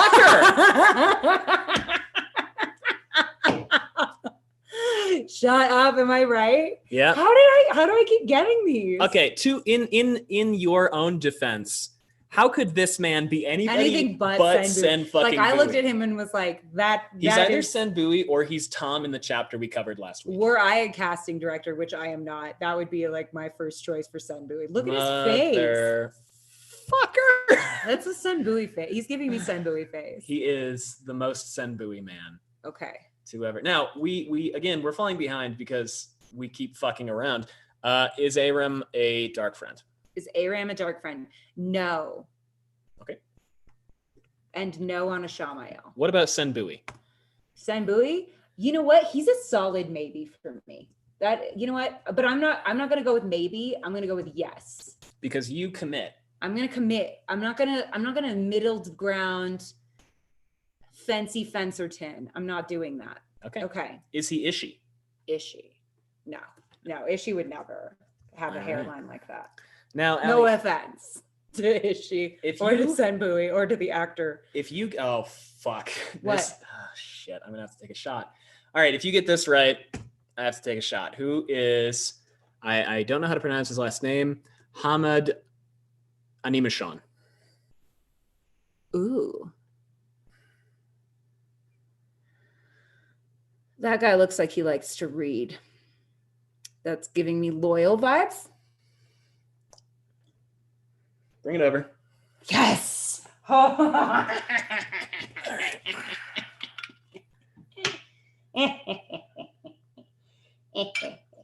I'm up for this big ass shot. You are gonna take a shot of Dad's Tito's, and he is gonna be mad. We'll replace it. He with- doesn't care. Oh my god, I drink it all the time. Side note, as a story, my older brother and sister threw a party. They're twins. This is enormous. All right, well. I'm sorry, I go up with 0 to 100. They threw a party. They're twins, and all of a sudden, Good stuff. they took my dad's Grey Goose and like poured it for everybody because they're idiots and they didn't realize how expensive it is. And then Press to left. hide what they did, they filled it up with water and then put it back in the freezer, and it froze. Preslov, I also am doubting this is honest, but it is. She may have seen a couple faces, some of the main ones a long time ago, but not in a long time. Yeah, and I am pressed. I'll pour the Tito's on camera. I will pour. If you think that Gus would ever let me win something, you have another thing coming. Again, You beat my ass in Carcassonne so fucking beat bad, her I in cry. Carcassonne I cry. 161 to 286 today. It was I'm a good just game. a stewed as We had a lot of shit. fun. Okay, don't be We mad play about Carcassonne it. again after this. You will win. All right, let me see the next guy. Now, Let me see the first, next Allie, is Loyal a dark friend? Fuck no. Absolutely not. No. That's Is a fuck no for me. he Ishamael? Ishamael wishes. No. All right, let me reset the clock so that I can die again in a minute. All right. Izuka Hoyle. Oh, fuckity. I have no goddamn idea. She's got Talk nice about what she eyes. looks- okay, yeah. She's got really curly hair that I feel Yeah. like she could really work. Mhm. I'm really digging her vibe. I'm just like, it's not like, it can't be Moraine. Is that a guess? Yes. Drink. Okay. Now, Focus, would you, Allie. would you like a Focus. hint? Okay. No. Okay. Do not give me a hint. They're going to think we're cheating. Okay. Focus. Fuck. Shit. Balls. Who the fuck are you? Shit. Swan. She's Swan. She got to be. Look at that hair. Drink. Ah, fuck. This, Ellie, is Dina/Dana. Wait, is that the chick who's hooking up with Tom? Yes. Now, in the casting What? announcement, Miss Fridge? in the in the casting announcement, her part was listed as Dana, but there is debate as to whether she is playing Or is she Dina, like Steve? or if she is Or like it's like, who Steve, the which is fuck like is it's a Steve? code name character, and we don't know yet. Okay. But Okay. I mean, season 1 is covering books 1 and 2, so I think it is entirely possible that this is in fact Dina, and maybe they're going to introduce her earlier because, as you pointed out very well, she got fridged. She was like, "Hey, everybody, I'm a happening young artist fellow," and then she died. And Rafe Judkins doesn't want to be the subject of a think piece. Yeah, I and get Rafe it. Judkins knows what's up, and he saw what happened He with knows what's up. a certain character in the first episode of The Witcher that I don't think got fridged, but a lot of people do. She got a little fridge. A little bit. That's not wrong. That's not wrong. Like nothing against it. It's just a trend. Is Dina?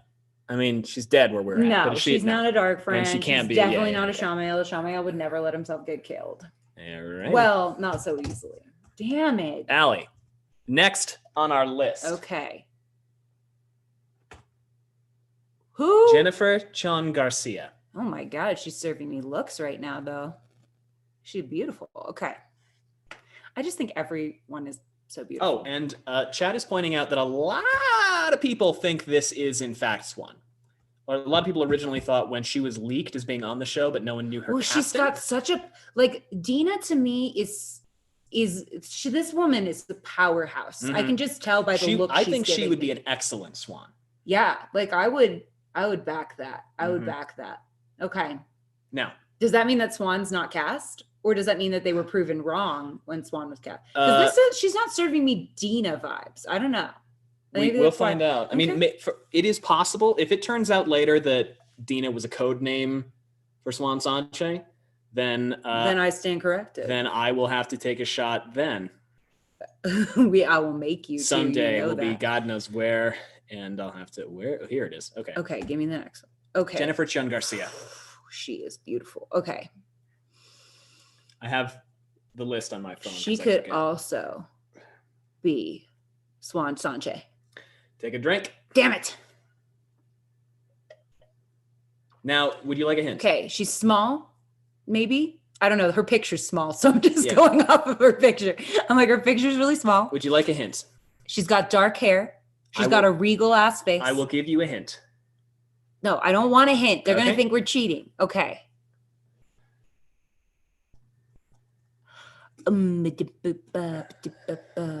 She's a little older than, the young fucks. Mm-hmm. She's probably not an Emmons Fielder. I'm going with Maureen Damage Red. Take a fucking drink. Allie, this is the actress playing Liana Sharif. Oh. Well, Do you remember who that is? regal and ageless. Yeah. She is regal and ageless. When Liana's the dream lady, right? That is Anaya. God damn, I can't remember Liana, a single fucking one. When of you these. guessed Swan, you were as close as you could be because Liana is Swan's keeper. Right, the keeper of the keys. Mm-hmm. It's not, the title's not actually Keeper of the Keys. Okay. Is she a dark friend? I'm getting like a solid maybe from her. But wait, but don't rate maybe. Okay, I will not rate maybe. Do not rate maybe. I'm not a fancy fencerton. Chad is saying that Jennifer Garcia is 6 feet tall. So She's she's not a small lady. I was literally going off of her picture. She just looks small in the picture. Okay. And based on She's right 6 here, I am also very tall? small. She's either 6 foot or 5'10". Holy fucking shit. She's a giant. Good for her. Oh my God. She's the keeper of my heart, let me tell you. Okay.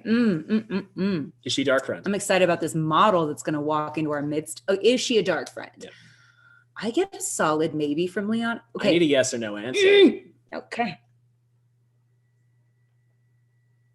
Let's go with yes. Yes. Let's go with yes. Is she a Shamael? One of them has to be. Is she a Shamael? No. No. All right. Next up, Jennifer Who Preston. is this girl? Jennifer Preston.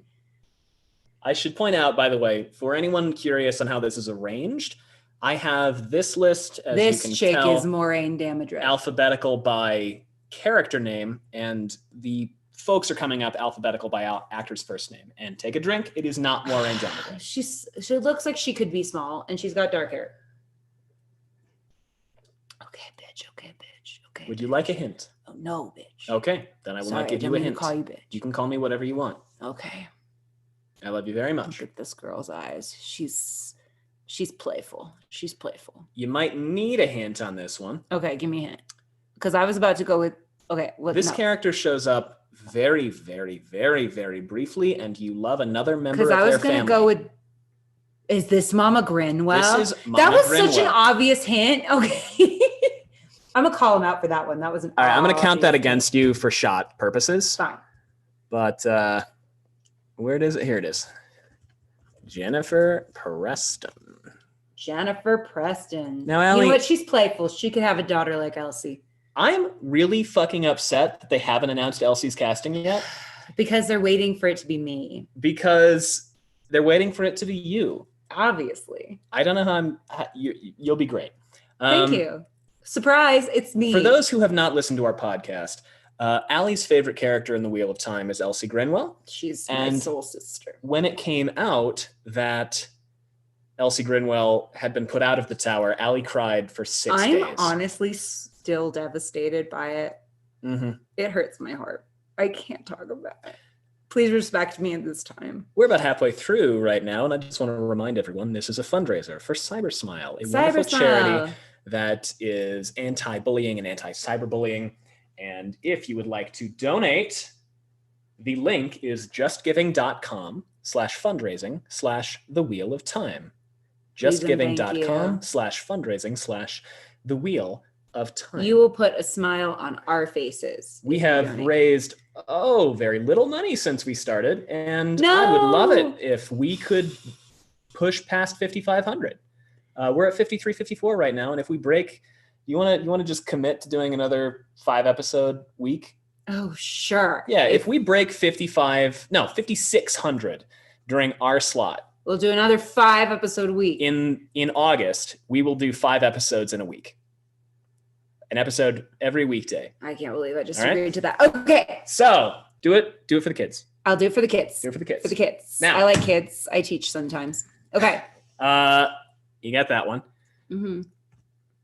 Johann Myers. I fucking love this picture so That's much. a hysterical picture. What is this outfit? I love it. I love everything about this. Okay. Obviously, this is not their. I'm obviously getting Farmer Grinwell vibes. Farmer Grinwell, take a drink. Stop it. I was a joke guest, but I'll still drink for it.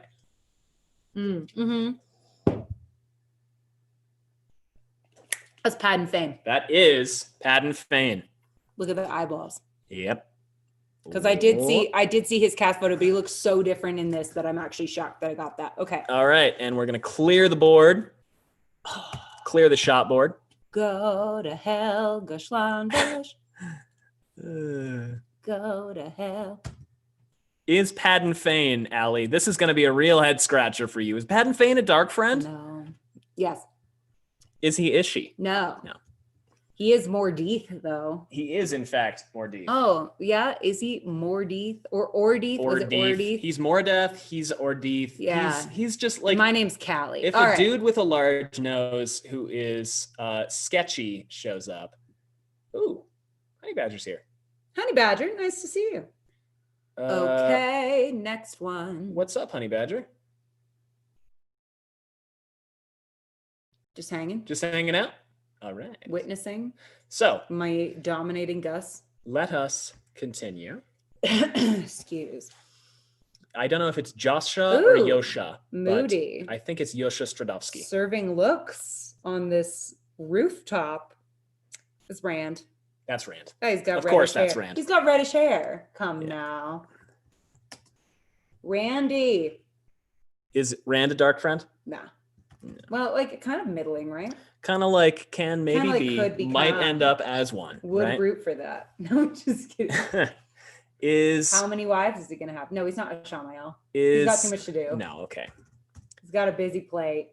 Whoops. One moment. Chat. Meow. Hi, Honey Badger. I will mention Is that he as talking long as about you Rand? are Because yes. in the room, which you are so generously sharing with us. Thank you. We love you. Our faces will not be able to appear here. Oh, yes, they will. I know how to use Zoom. I'm not old. All right, great.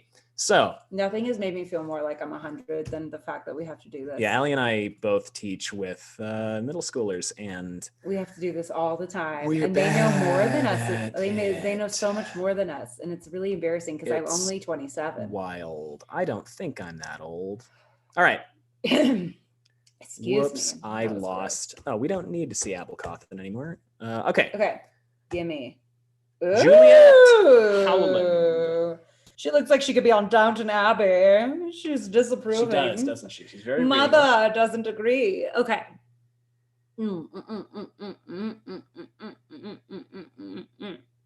That's Swan. That is Swan Sanche? Yeah. Take a drink. Damn it. I'm 100% certain about this now. 100%. You want a hint? That is no. Okay. No, it's starting to get down and down. Okay. Down and down. Shh. Quiet your mouth. Okay. Okay. This is obviously very clear. Could not be more clear. Leandrin. That's Leandrin. That's Leandrin? Yes. Take a fucking drink, God Allie Shields. damn it. This, Juliet Howland. Whoa, okay. Juliet Howland is Matt's mom. Oh, no wonder she looks so bummed. Allie, how do you really feel about Matt? Like he's a constant disappointment so far until he beat the shit out of Gawain and Galad, but that's That- not yet I yield. enough for Alexandra Shields. She's got high standards. Okay. That is true. All right. Ready? Well, Allie, we have Who's more next? to talk about before we progress. Okay. Is Because she a dark we have friend? to say No. first, is Mrs. Grinwell a dark friend? Because we missed No. that. No. What about is she? Is she? Nah. I preemptively started typing now. How Not about gonna- Matt's mom? Nah. But she is living a dark life because her son is Matt. All right. All right. What about is And she? No, she's not Ishamael. No. We need more space. All right. So let's go to the next one. Honestly, Matt's so dumb. He might as well be a dark friend. So stupid. Woo! Kate Fleetwood. Look at those cheekbones, girl. Mhm. Nicely. Okay. She's got a Gina Menzel cheekbones. Look at that A girl. very, very attractive woman. I do this sometimes in the mirror to see like if I had like not these stupid Irish cheeks, what I would look like. I'd be stunning. It's okay. I think you're gorgeous. Thank you. Oh, those eyes, they are piercing. Okay. I feel like they would pierce into your soul. Mm. She's a little older, but not so old that I'm like, she's a little ageless. I think you see where I'm going with this. She's an Aes Sedai probs. Okay. Ooh. She's got dark hair. Maybe she's short. I can't tell because photos. Is this Moraine Damadred? No?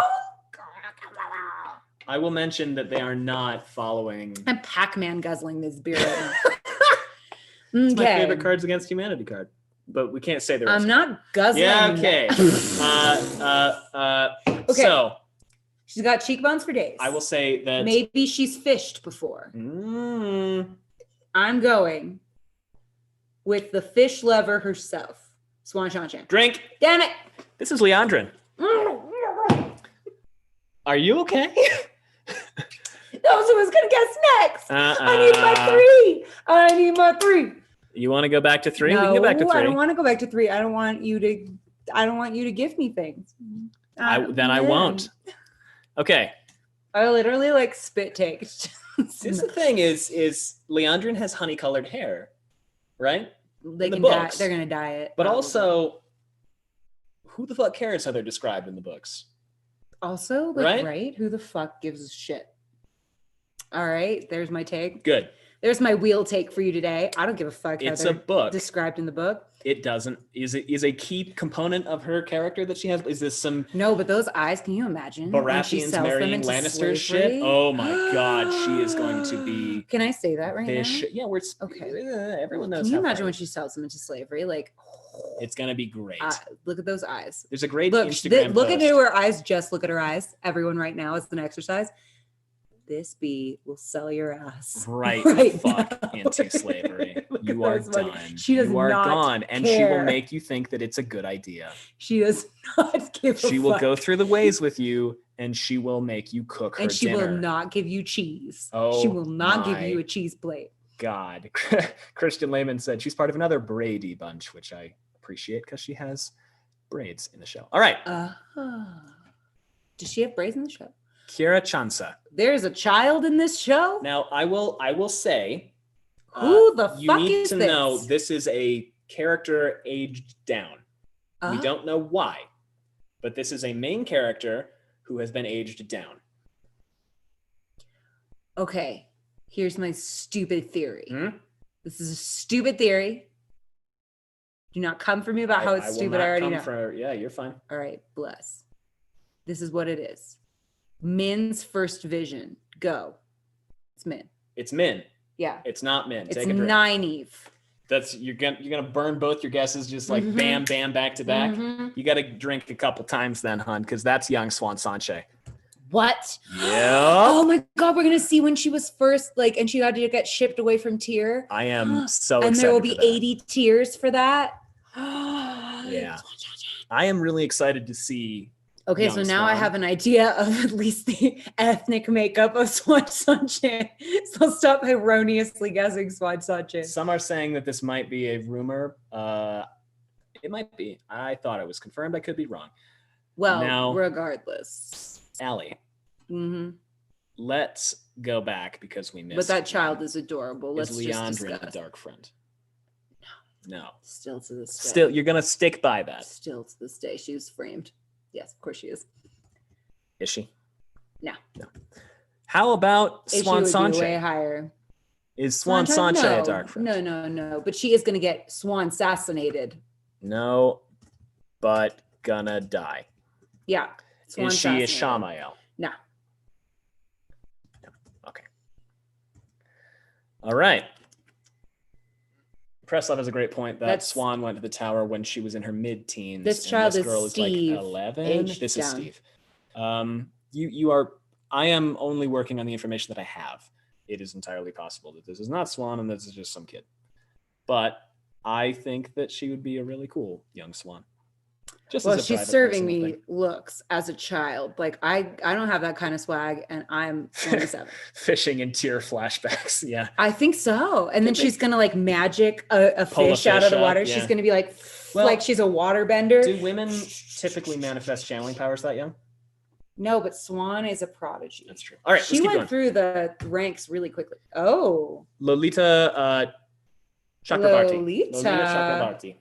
My God, this cast is a thirst trap. Okay,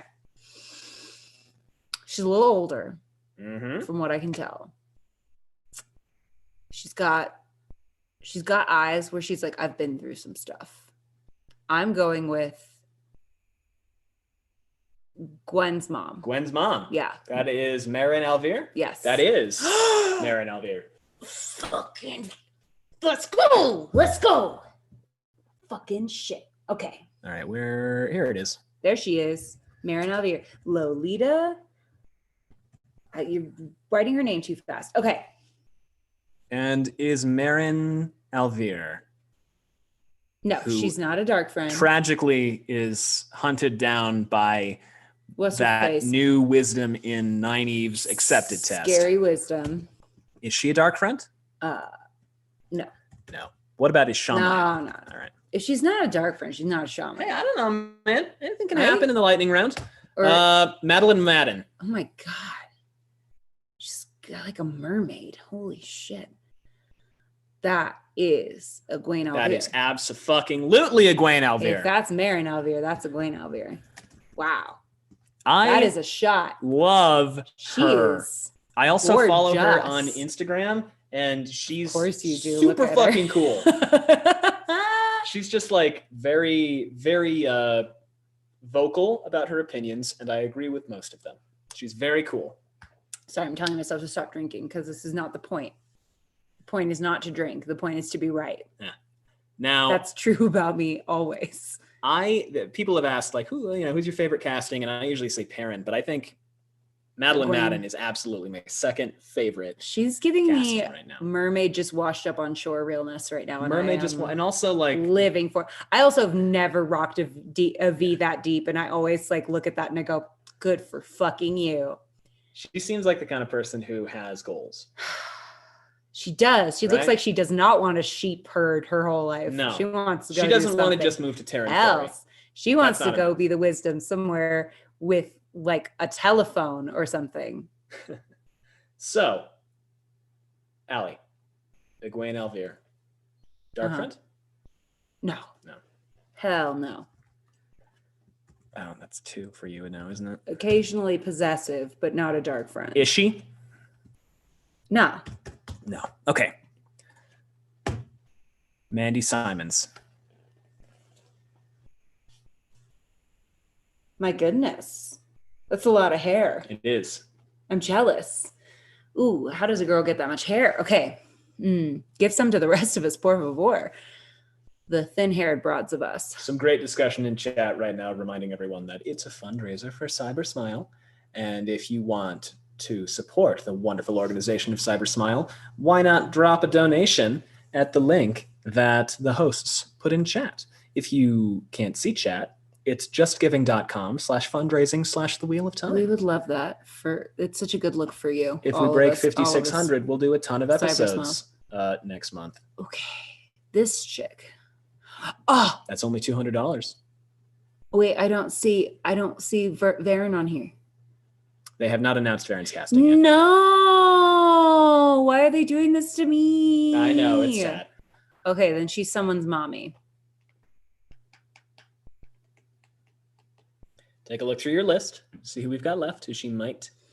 Okay, I'm just speculating aloud. She's older. Okay. She's gorge, like everyone. Mother Grinwell has been taken. Okay. I'm torn between Alana Masvani Okay. and Daisy Conger. Okay. Well, you get two guesses. You can guess both. I'm going Daisy. Daisy Conger? Yes. Nice. I don't remember who that is. Daisy Conger But here we go. is one of the grouchy fucking people in the Two Rivers. Then she's a mood, and I love her. Yep. Oh, I can't type anymore. All right. Is she Dark Friend? Nah. No. Is she? Nah. No. She won't be hanging out in the Two Rivers. He's not in Oftentimes, Bumblefuck, anything. The Emmons Field gang will say like, oh, well, they got a stubborn as a conger or something like that. Don't drink. God damn. I just love beer. Marcus Rutherford. That's Perrin. That's Perrin Ibarra. There he is. And that's that broody two. Perrin face. There's that broody Perrin face. He looks super broody. Teen Wolf. I'm there he is. so excited the to see this Teen guy Wolf play Perrin. himself. He is going to be what a beautiful boy. Such a great. This is a young picture of him too. Most of the pictures of him that I've seen, he's got facial hair, as does Perrin, at least in book 3. Spoilers. You know and that. Apparently, as we know, beards have poop in them. I don't know. That's what. That's what we Soup. went. Soup. I heard poop. No, during I Stuck on legit- Arrakis's. I Holy legit fucking shit. heard poop. Somehow in the past 20 minutes, we apparently raised. Oh Shut my the god! fuck up, you guys. $250? Shut the fuck up. All right, so we're going to be putting out a lot of episodes next month. All right, bees, you've got it. Thank you all so much. And let me see. I'm gonna start let me read out some crying. names.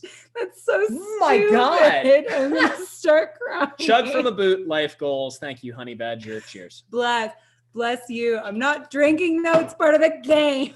I am. I'm huge. All right, so very excited. for What a Marcus beautiful Rutherford. man. What a beautiful man. Love him. All right, ready. Way of the Leaf. Yeah, the list she's picking names from, I think you can see it, is this list of announced characters. Allegedly. Also in Mary Moore, okay, which also includes several characters who have not yet been announced. Okay. Do we only have 4 minutes? No, we have 20 minutes. Okay, then I am not reading. Okay. Marcus Perrin Ibarra, Dark Friend? No. Is she? No, but he will go through some dark But moods. he will go through some dark moods. Allie. Look at his face. He's so like Maria rude. Doyle Kennedy. Wait, I've seen this actress before. Haven't I? Yes. But in like other things. You have also seen But I've also her- seen this cast announcement. I don't have like facial recognition. Y'all, part of being ADHD is you don't have like object permanence or facial recognition technology. That's what I feel like it is because I don't have it. So even if I've seen their faces before, it does not mean I'm going to know who they are. Okay. Would you like a hint? No. Okay. I'm thinking. Well, okay, there's only like really one option, like one woman that I don't know. So I'm going to go with, oh, no. Wait, is there any like scrolling? No. Okay, no. Okay. Let's go with Alana Masvani. Chat is pointing out that she was on the Tudors. Is that where I know her? She was Catherine of Aragon, wasn't she? Aragorn? Aragon. Aragon. Jesus fucking Christ. Wrong franchise. Aragorn. Catherine of Aragon. She's Catherine of Aragon. Oh, and I will never forget her going up to somebody going, the Bolin horse. And I'm like, Christ. Okay. Can you imagine being called out like that? Okay, I'm going Alana Masvani. Take a drink. What? Is there another woman on this list? You want a hint? Mm-mm. Oh. I will give you a hint. I see a potential woman. Illa. Potential woman. Isla, yes. Isla. This is Okay. Aram's mother. Because I was like, she's taking Illa. She's taking ill. That was a pun. That was a good pun. It was I'm a very proud terrible of you. pun. Do not give me that. Allie, I try to support you in all things. That's very you know? sweet. That's very sweet. I think that's except for Carcassonne. Except in Not- Carcassonne when I'm going to fuck you up. Sorry. That's not your fault. Okay. Sorry, that's not my I got fault. Illa. That's your fault. I got Illa. Okay. Is she a dark friend? No. So She's a currently, tWoTcast. the only person who's a dark friend that is the confirmed dark friends and Senbui and Liana. Uh-huh. All right. Is Shamael? No. Oh my God. I don't think she's a dark friend because she's got like a child. I don't know. Maybe I just love mothers too much. All right. Now, let's move on, shall we? Yeah. Mark Fishback. That's a YouTuber, isn't he? Isn't he the yelly man you listen to every day? What? I'm pretty sure that's the yelly man that yells a lot. Every morning we see him. No, that's Yelly Man. He's not on the show. He's not on the show. He is a YouTuber. Oh my God, I'm sweaty. Okay. He's gross. a YouTuber. He's a great guy. His channel's called Markiplier. We'll move on. Max Ryan. Oh, look how serious he is. You said that there's 3 people in here? There's 5 people in here who are not actually on the show. 5 Just 2. people? He is not on the show. He is also not on the show. I just am guessing. Now. Oh my God, wait, how many do I have?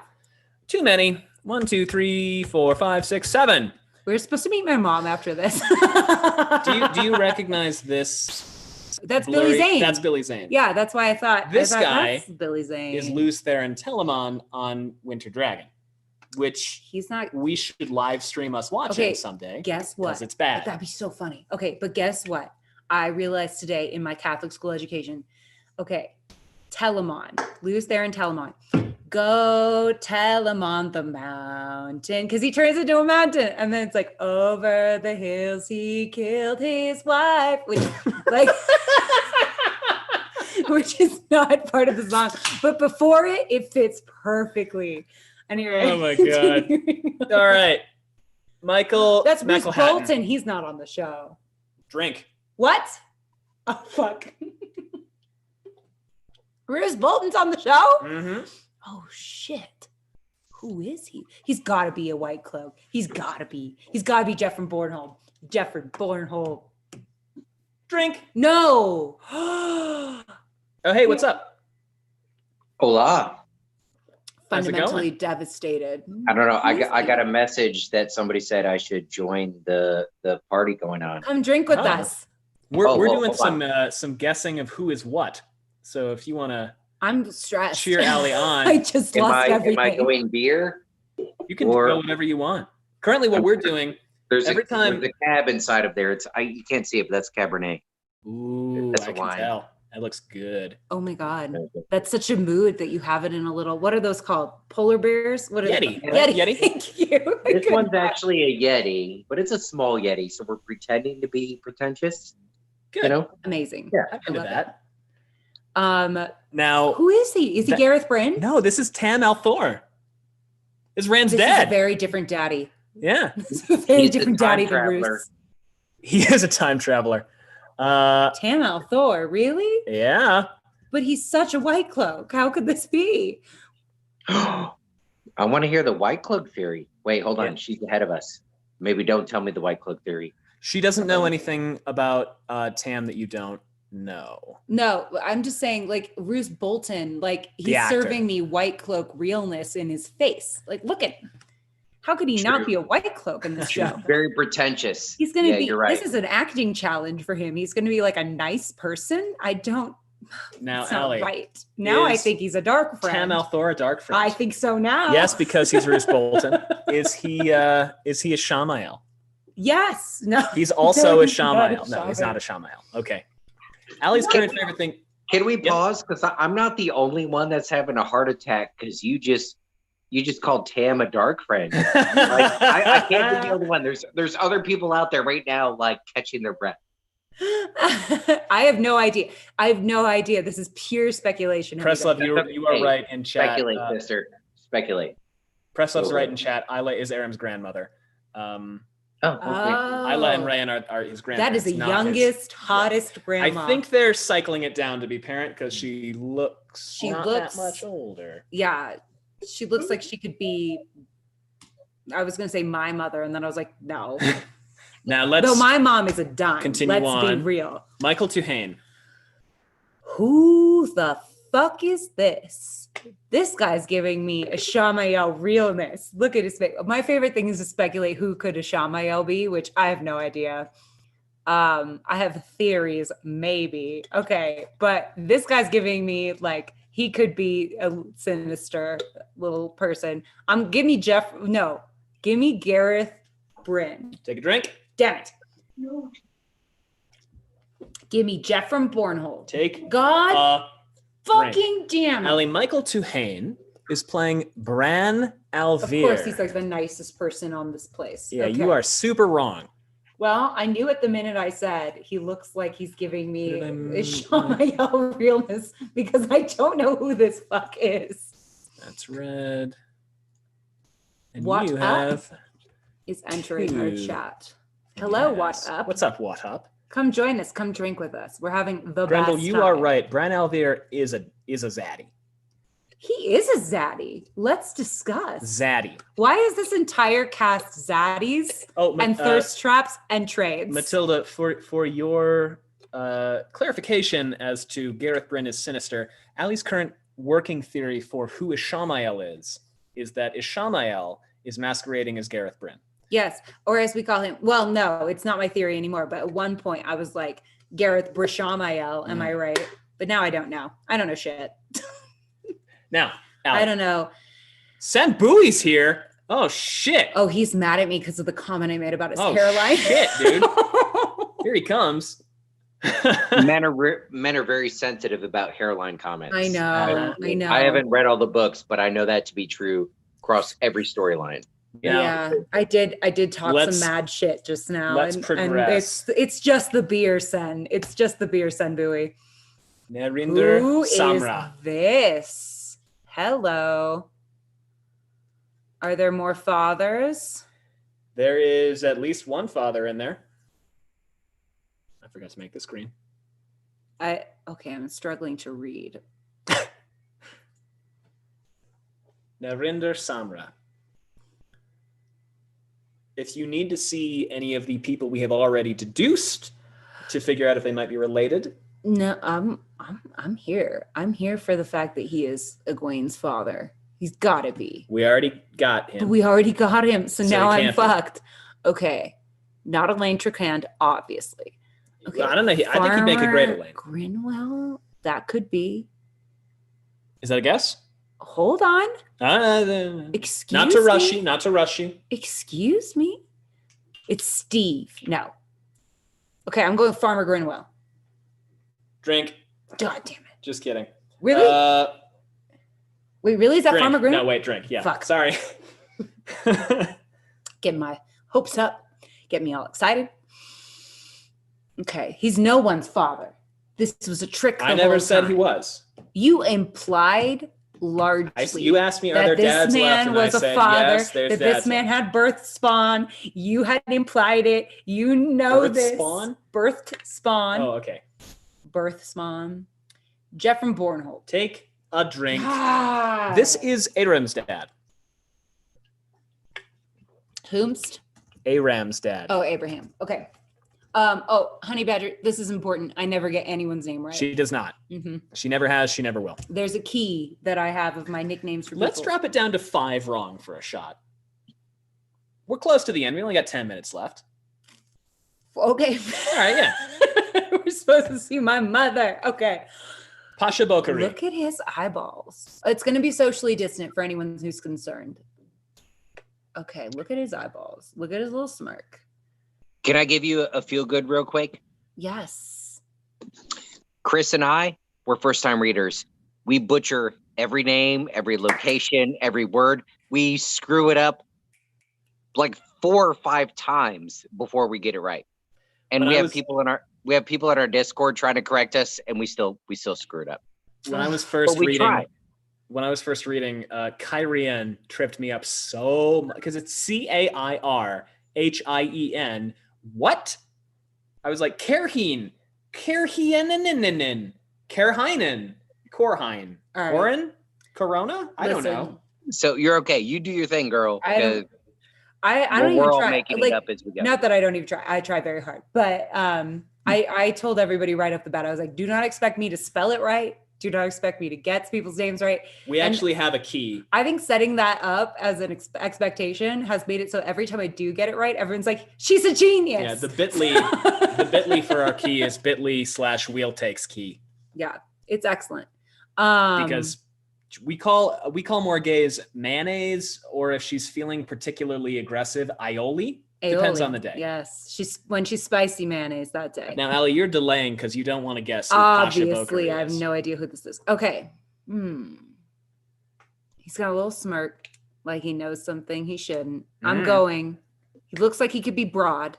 Broad. I don't know. Like you wouldn't think that the white cloaks would be skinny little ladies. Don't discount that dimple in the chin. That's a chin dimple. That's true. And that's a power move, like Elton John realness over here. Not Elton John. Who am I thinking of? John Travolta. I don't know. Holy There you shit. go. Yep. There we are. We landed there. See, I can't even get like real people's names right. Okay. You confused me, and then you landed me. Like, Thank for you. real. Yep. If I can get there eventually, then it's fine. Go for Jeff it, from Allie. Bornhold is who I think that is. Take a drink. Fucking damn it. See, to those people who thought we were cheating earlier. Okay. It's either Gareth, Bryn, or Steve. I'm going to either Gareth, Bryn, or Steve. Make a guess. We got 5 minutes. God damn it. Gareth, Bryn. Drink. Damn it. Farmer Grinwell. No. That's Farmer Grinwell? Yep. When has this chin dimple ever plowed a field? That is a regal ass chin dimple plowing the field. He is wasted on the field. Is he a dark friend? No. Is he Ishi? Maybe. No. Maybe. No. No. Okay. Allie, if you get the next one wrong, you have to take a shot. Oh shit. Okay. Phil Snowden. Oh my God, look at that hair. It's blowing in the breeze. He's beautiful. Okay. That is Steve. Shut up. How did you get Steve on the first fucking guess? I don't know. You just gave me so much Steve vibes. Allie, who is Steve? No fucking idea. If you had to guess. Steve, for real? Steve? Yeah. We have no idea You who join this in. man is. Who the hell is Steve? Who is Steve? In the first book, who could Steve be? You know, I'm I going joked with- around it might be Bella, but Bella was cast, so Bella that's was not it. cast. Yeah. We didn't include Bella. Wow. You can see she's not on here. Wow. Okay, it's still big news that she got cast because she is the savior. I gotta guess all 3 of these fucks. No, but I brought these two in. That is the picture of the actress by herself, Priyanka Bose. That's Steve? No, this is Steve. That's Steve. Oh, That guy. The hair is giving me real Steve vibes. I think we're close to the end here. We Oh. might be able to finish it out. This has gotta be. I have to do it. Yeah, I do have to do a shot for you getting Steve right. So give me. You're right. Thank you, Grendel, for contributing to my. And it's hangover. not water, we promise. It's real It's alcohol. really, it's not. As you can tell, as I've become more and more erratic over one drink. Where's the boot? If y'all donate enough, I'll Oh. send you the boot, the actual boot. If you're stateside, you just got to pay shipping and handling, and you get the boot. You're gonna get the boot? If you want the boot, pay shipping and handling right there. I like the boot. Wow. Oh God. That's big. That's big I love money. Titus. All right, Allie. Priyanka Bose. Jeff from Bornhold. Nope. Now this I'm is a just- hint. What, you put them all together? Oh, fuck. I realize we're not showing all the names. I have no idea. Why would 3 people be together? There are a lot of hints. This is a hint. This is a hint. What? This is a hint. How could this possibly be a hint? I don't know. What is that, Ilyana? Jesus fucking Christ. Okay. Okay. Are you colorblind?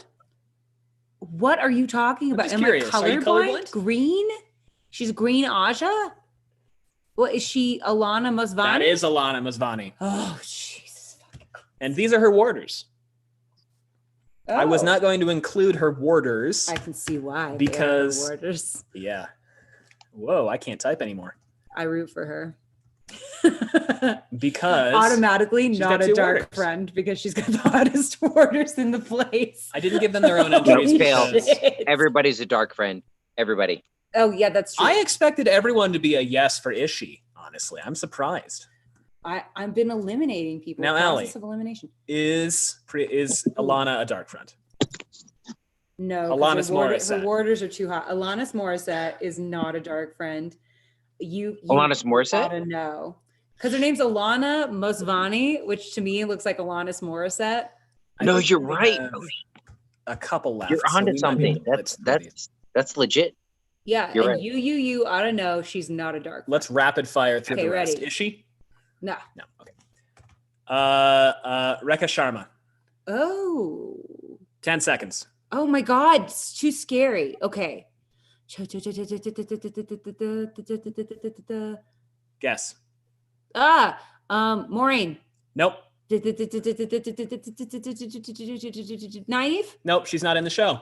What? That is Tori from Battlestar Galactica. Oh my God, it is Tori from Battlestar. Take a drink. I got too stressed. I gotta open another beer. Okay. We have 2 minutes. We have 1 minute left. Okay, quick. And like 3 Fast. names. Rosamund Pike. Oh, that's Maureen. That's absolutely Stop, Maureen. that's my girlfriend. If Yeah. any girl interacts she's with so her, good in Gone send her my Girl. way. Holy shit. Dark friend? Is she? Okay. Sean Bean. He's not in the show. He's not in the show. That's Yes. right. Take a drink, motherfucker. Yeah. Okay. Next. Stuart Graham. Oh my God, is that Jeff from Bornholm? Yes. Oh, fucking finally. Wait, how am I drinking? I don't know. You don't Stuart have Graham. to. Take a drink, motherfucker. All right. Next. Zoe Robbins. That's Naive. That's Naive. Yeah, there she is. And- She's so smoking. Holy balls. When she tugs that braid, we're all going to feel something. Okay. Dark friend? Dark friend? No. Is she? Nah. And that was 4 in a row for me. And that's the end.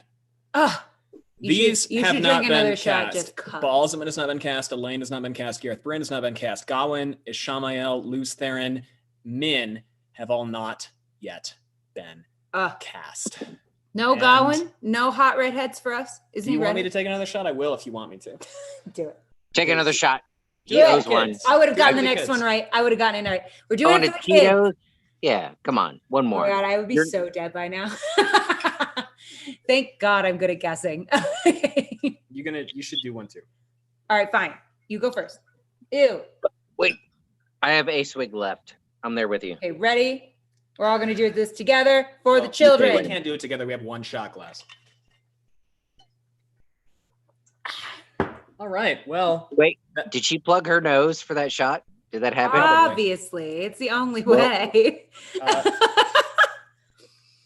Really quick, Introduction. can we just throw out our social media? Is that okay? Do it. Okay. Hey everyone, thanks for hanging out with us and for raising so much awesome money for Cybersmile, an amazing charity. My mouth tastes like Lysol. Yeah. Please continue to donate as we pass the microphone over. I had a bunch of alcohol. I'm sorry. We're on Twitter at Wheel Takes Pod. Yes. We're on Instagram at Wheel Takes Podcast. Yes. We're on Facebook at facebook.com/Wheel Takes and Also podcast. correct. As you can see here, is called Wheel Takes. She hasn't read the series. I have. So Yeah. Check us out. thank you for joining Thank us. you. You're all awesome. 5 episodes for you coming soon. Mwah. Yep. Have a good rest of your day. We're going to go see my mom now.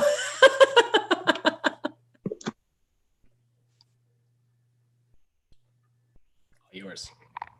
Are we leaving? I mean, yeah, our time's up. Okay, so we're getting present. Yeah. Bye. Make sure you change over host. You guys do that? Or switch host over? No, that's not what you do. What do I do? Wait, Hold on. Gotta press the button. We have Don't hit end meeting for all. Oh, That's leave bad. meeting. How 1 second. Let me check his So schedule. sorry. Guys, I'm sorry. We drank a lot of vodka, and I'm trying to make sure I know who to give the host to. Give it to Innkeeper Hatch. Innkeeper Hatch! Thank you. Hey, we love you all. Thank you. Have so much fun. Bye. Hooray. Wow. What's up, everyone? We can Hey, how's it going, guys? hear you. They were fantastic. It was awesome. Matt, turn your mic on. Oh, can you not hear me? Okay. It's just background, so it's being picked up by not your close mic. How about now? Is that That's better? much better. Oh, so much better. So much better. Yes, yes. Excellent. We're here. We're in. Taylor, are you in yet? I'm in. Yeah. Do you need to unmute yourself? Taylor's going to be with us, kind of. Oh, very good. He won't be with us in person, but he'll be with us. He's going to be showing some videos and such on the screen. So Hey, welcome, Taylor. everyone. It's funny because I'm That's seeing great. everyone's commentary about my audio being bad here shortly. So it'll all catch up. It'll be fixed. It's a little behind. Yeah, exactly. Yeah. It's a Yeah, cute nice little job. behind. Nice job to Allie and Gus. I want Mm-hmm. to now I want to go listen to their podcast. That's awesome. We're just waiting here just for a second to see if we have any more joining us. And Taylor, do you want to try playing a little bit in here and seeing if we can't kind of give some mood music to the Dusty Wheel? Do I need to let you share your screen there? There we go. Little let's see if we hear this showing up. Oh, I see music things. That's good. No music there, Taylor. I'm not hearing it at least.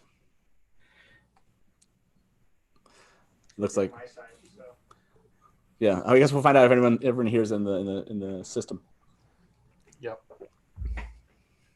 Yeah, we just can't hear it, but let me know if you guys. Let me ask them if.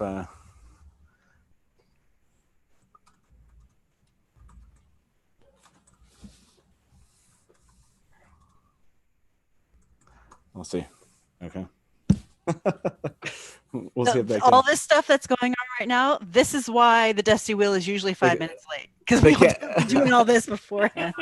They can't hear anything. Taylor, Because- out of it. because You'd have to Taylor- probably change your audio into it. So. Taylor is a perfectionist and we love him for it. Well, welcome everyone to the Dusty Wheel Show on this podcast-athon that tWoTcast has put on. It's pretty awesome. We're the second to last show. So we want to remind everyone that you have very few opportunities left to donate.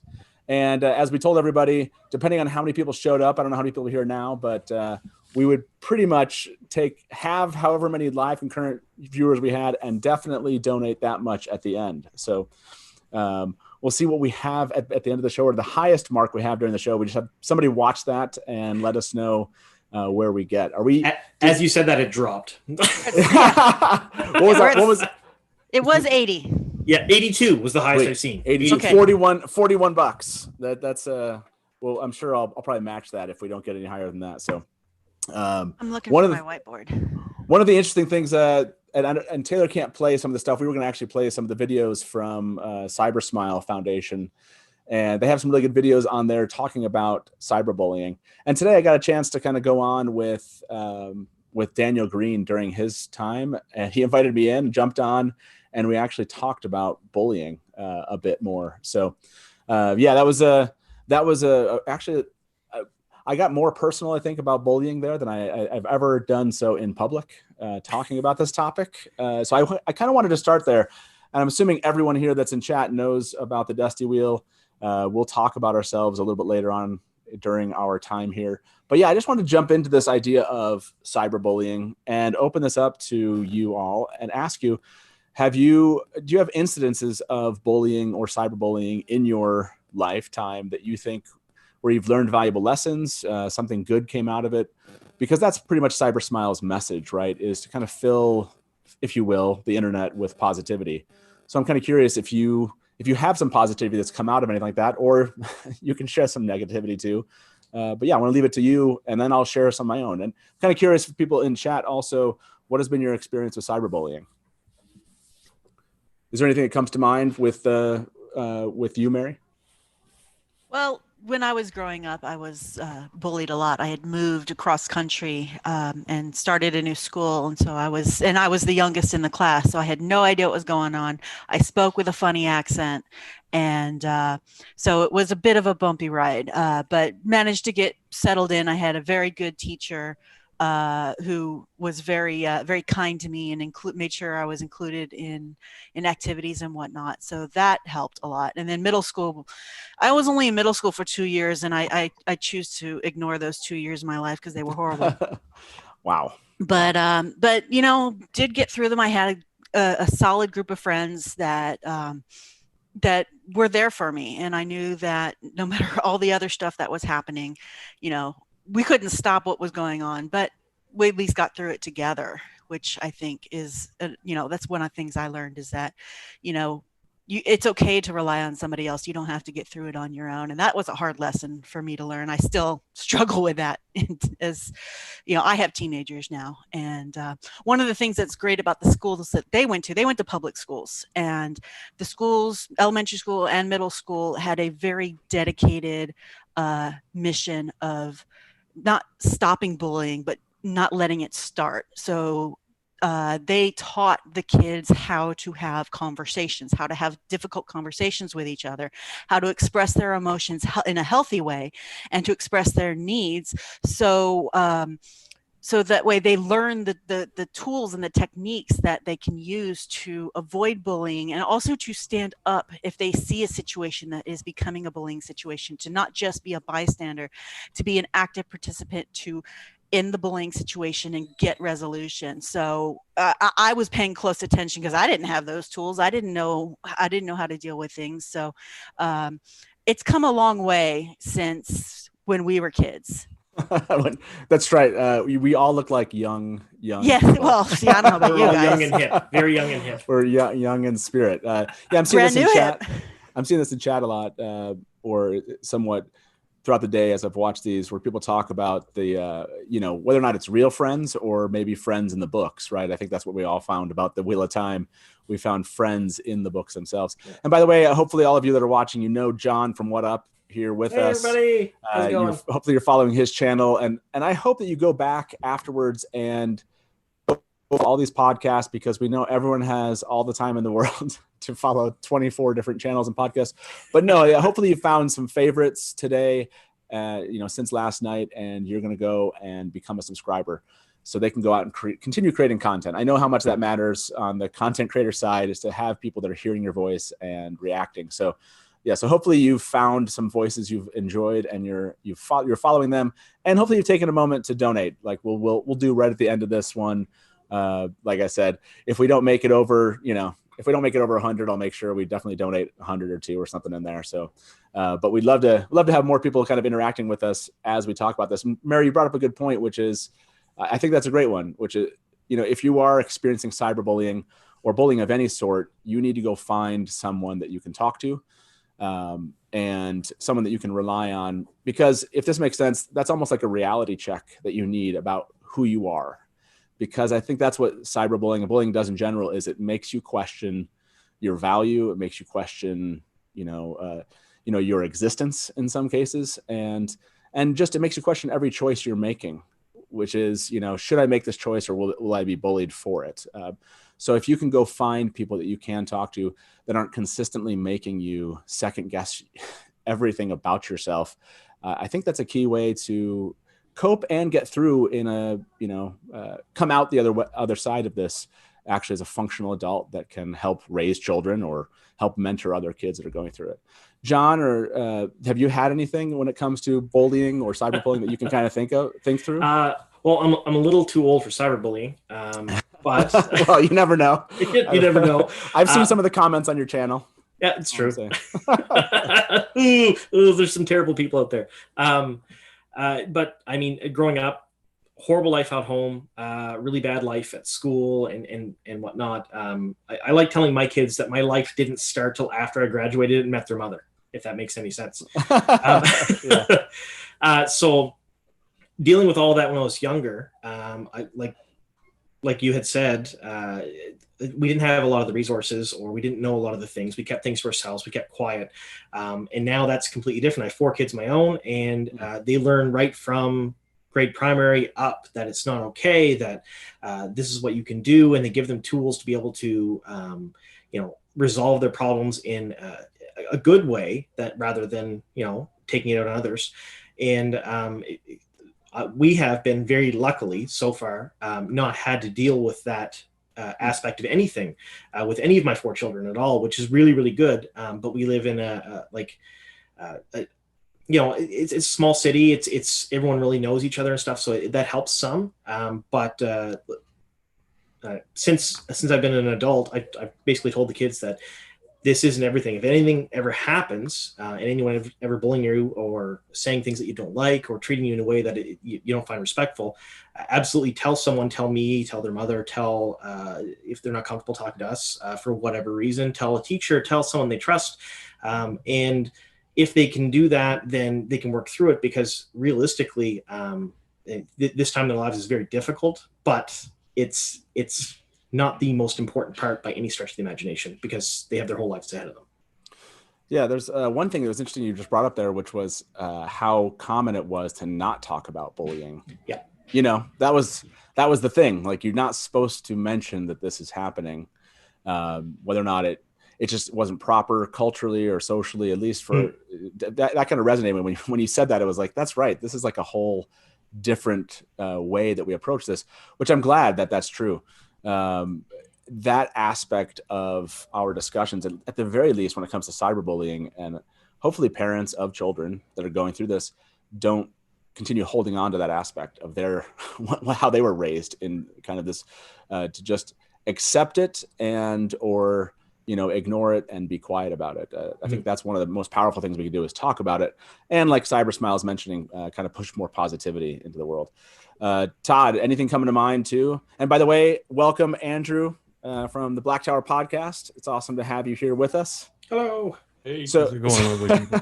So, by the way, I want everyone to know that we're not going to bully Andrew into what he's about to do, but Andrew is here. Hopefully, I want you all to go out and tell your Wheel Time fans to come in to this discussion so they can see the how would you pronounce this? The Kyrianan way of shaving the head and powdering it properly, which Andrew is going to shortly demonstrate, and we'll talk about that here shortly. So yeah, tell everyone, if they want to see this happen live, go share it around, get them here. And plus, the more people that show up, the more that we're going to donate at the end of the show. So hopefully you do that. But before we get to that, we're actually going to probably save that special moment for a little bit later in the show. Andrew, I want you to hold on to your hair as long as possible. It's a nice Superman curl going. It's yeah. Fun fact, I literally yesterday made it a point to stop by and get an actual haircut before all this started. We are going to explain that. I saw some people, it seemed like maybe some people in chat didn't know that was about to happen. But yes, because of the generosity of those of you watching last night during the Black Tower podcast show, Andrew kindly is giving away his hair. Josh and Daniel gave away their mustaches. Yes, they did. If you go back, you definitely should go back and watch that one. We had some live mustache shaving. It was quite fantastic. Todd, I want to ask you about this question. Same question. Bullying growing up, kind of how did you learn to cope with it, if you did experience that, and kind of what do you kind of take away from it as far as we perceive cyberbullying today?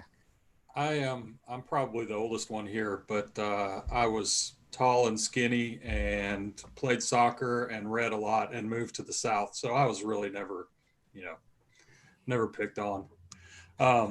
Nice. I was, you come to football country and play soccer. Then you're a horrible person. So I was picked on a lot for that. And I was picked on for reading a lot. I still read a lot. I've always read a lot. I think that was kind of my getaway because, I'm 50. So we're talking early 70s and 80s or late 70s and 80s when I was in school. So, you just kind of dealt with it. back then it was more of the fight it out kind of thing than anything else. Your parents told you to don't let them pick on you, punch them in the face, and they'll leave you alone. So as far as cyberbullying, I mean, I've never had to deal with that. When you get older, your skin gets thick and you kind of just blow it off. But about that, have you had any kids that have had to deal with that? I mean, have you had friends with children that have had to deal with it? Yeah, and my kids, I have a daughter who's special needs, and she doesn't talk, she doesn't walk, she's in a wheelchair, and pray for the kid who ever makes fun of her, because my two boys will absolutely destroy somebody over her. But my younger son deals with it some. It's getting better as he gets older and is more able to manage it. You just have to talk to your kids and explain to them that it doesn't matter.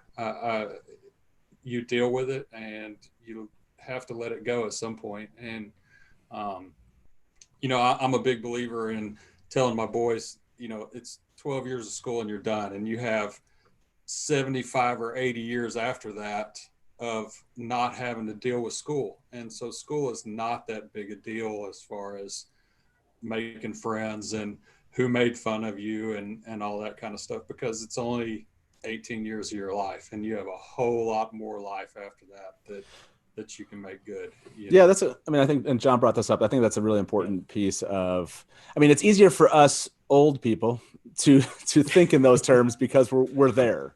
Right. But if you remember back when you were, 16, 17 or 18, that wasn't necessarily it didn't really help in the moment of these things happening. It wasn't easy. No. No, it was like, okay, what you're saying is sometime in the future, this really terrible time in my life will be less relevant than it is to me today. Great. So I think you're right, because they have to have some hope. And I think that a couple of things you guys have brought up here, which is, definitely needing friends, making sure you talk about this, and making sure that when you talk to somebody who's being bullied, that they do sense hope and positivity that can come from this. I think those are three really good mechanisms that we can use because we're not going to get rid of, I know Cyber Smile is hope, and I think that's what they should be, is to get rid of it all online. It's just not a reality of human behavior that this will go away. Good goal to strive for, even if you never reach it. Yeah. Right. No, but we should be striving for doing as many things as we can. Whether or not it ever goes away is separate from the fact that these are all kind of really good ways to consider how we approach this for other people. Now, I want to move on from that to the TV show. So when we think about the TV show and bullying, I want to bring up something, and maybe this will get chat involved. How does fandom relate to cyberbullying? And I want that to be the kind of overarching question when we consider that just about a year ago, we had the announcement of the Emmons Field 5. And that was, I went out and I was reading comments from fans, and part of me was like, I hope in some of these cases that the cast are not going around reading these comments. But you're using the word fan. I don't think anyone who makes those sort of comments can be considered a fan. Yeah, then that's my take. That's my take. Yeah, that's a great point. When you think about this idea of fandom, because we don't really get to control what that means, right? Fandom is whoever wants to come in and talk about a topic and they're part of it, right? It's hard to keep them out in that way. But how toxic is fandom, and how responsible is fandom when it comes to cyberbullying? How much is that a dominating force in cyberbullying? It's a big one. Fortunately, I'm in a couple different fandoms, and fortunately, the Wheel of Time fandom has been for the most part, a very positive and inclusive place. There have been several hiccups along the way, but I've been in the Star Wars fandom. I've been in lots of different fandoms, and fandoms can get really toxic and they can get really entitled, especially if the content creators are involved in the fandom. So there's a difference between saying, I love your work. I wish you would do this and blah, blah, blah. Or I hate it when you did this versus, you know what? I really enjoy your work. Thank you for making it. I didn't agree with everything that was there, but I enjoyed reading it or I enjoyed watching it and or participating in it, whether it be video games or whatever the medium happens to be.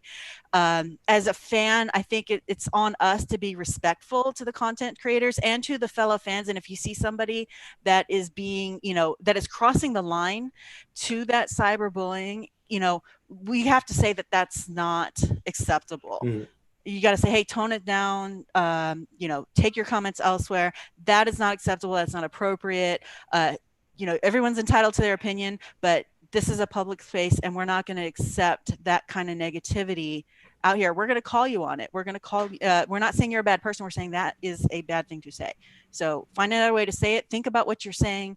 And if it's something that keeps going, if it's just a person who happens to be just a bully, at that point in time, they're not going to go away on their own.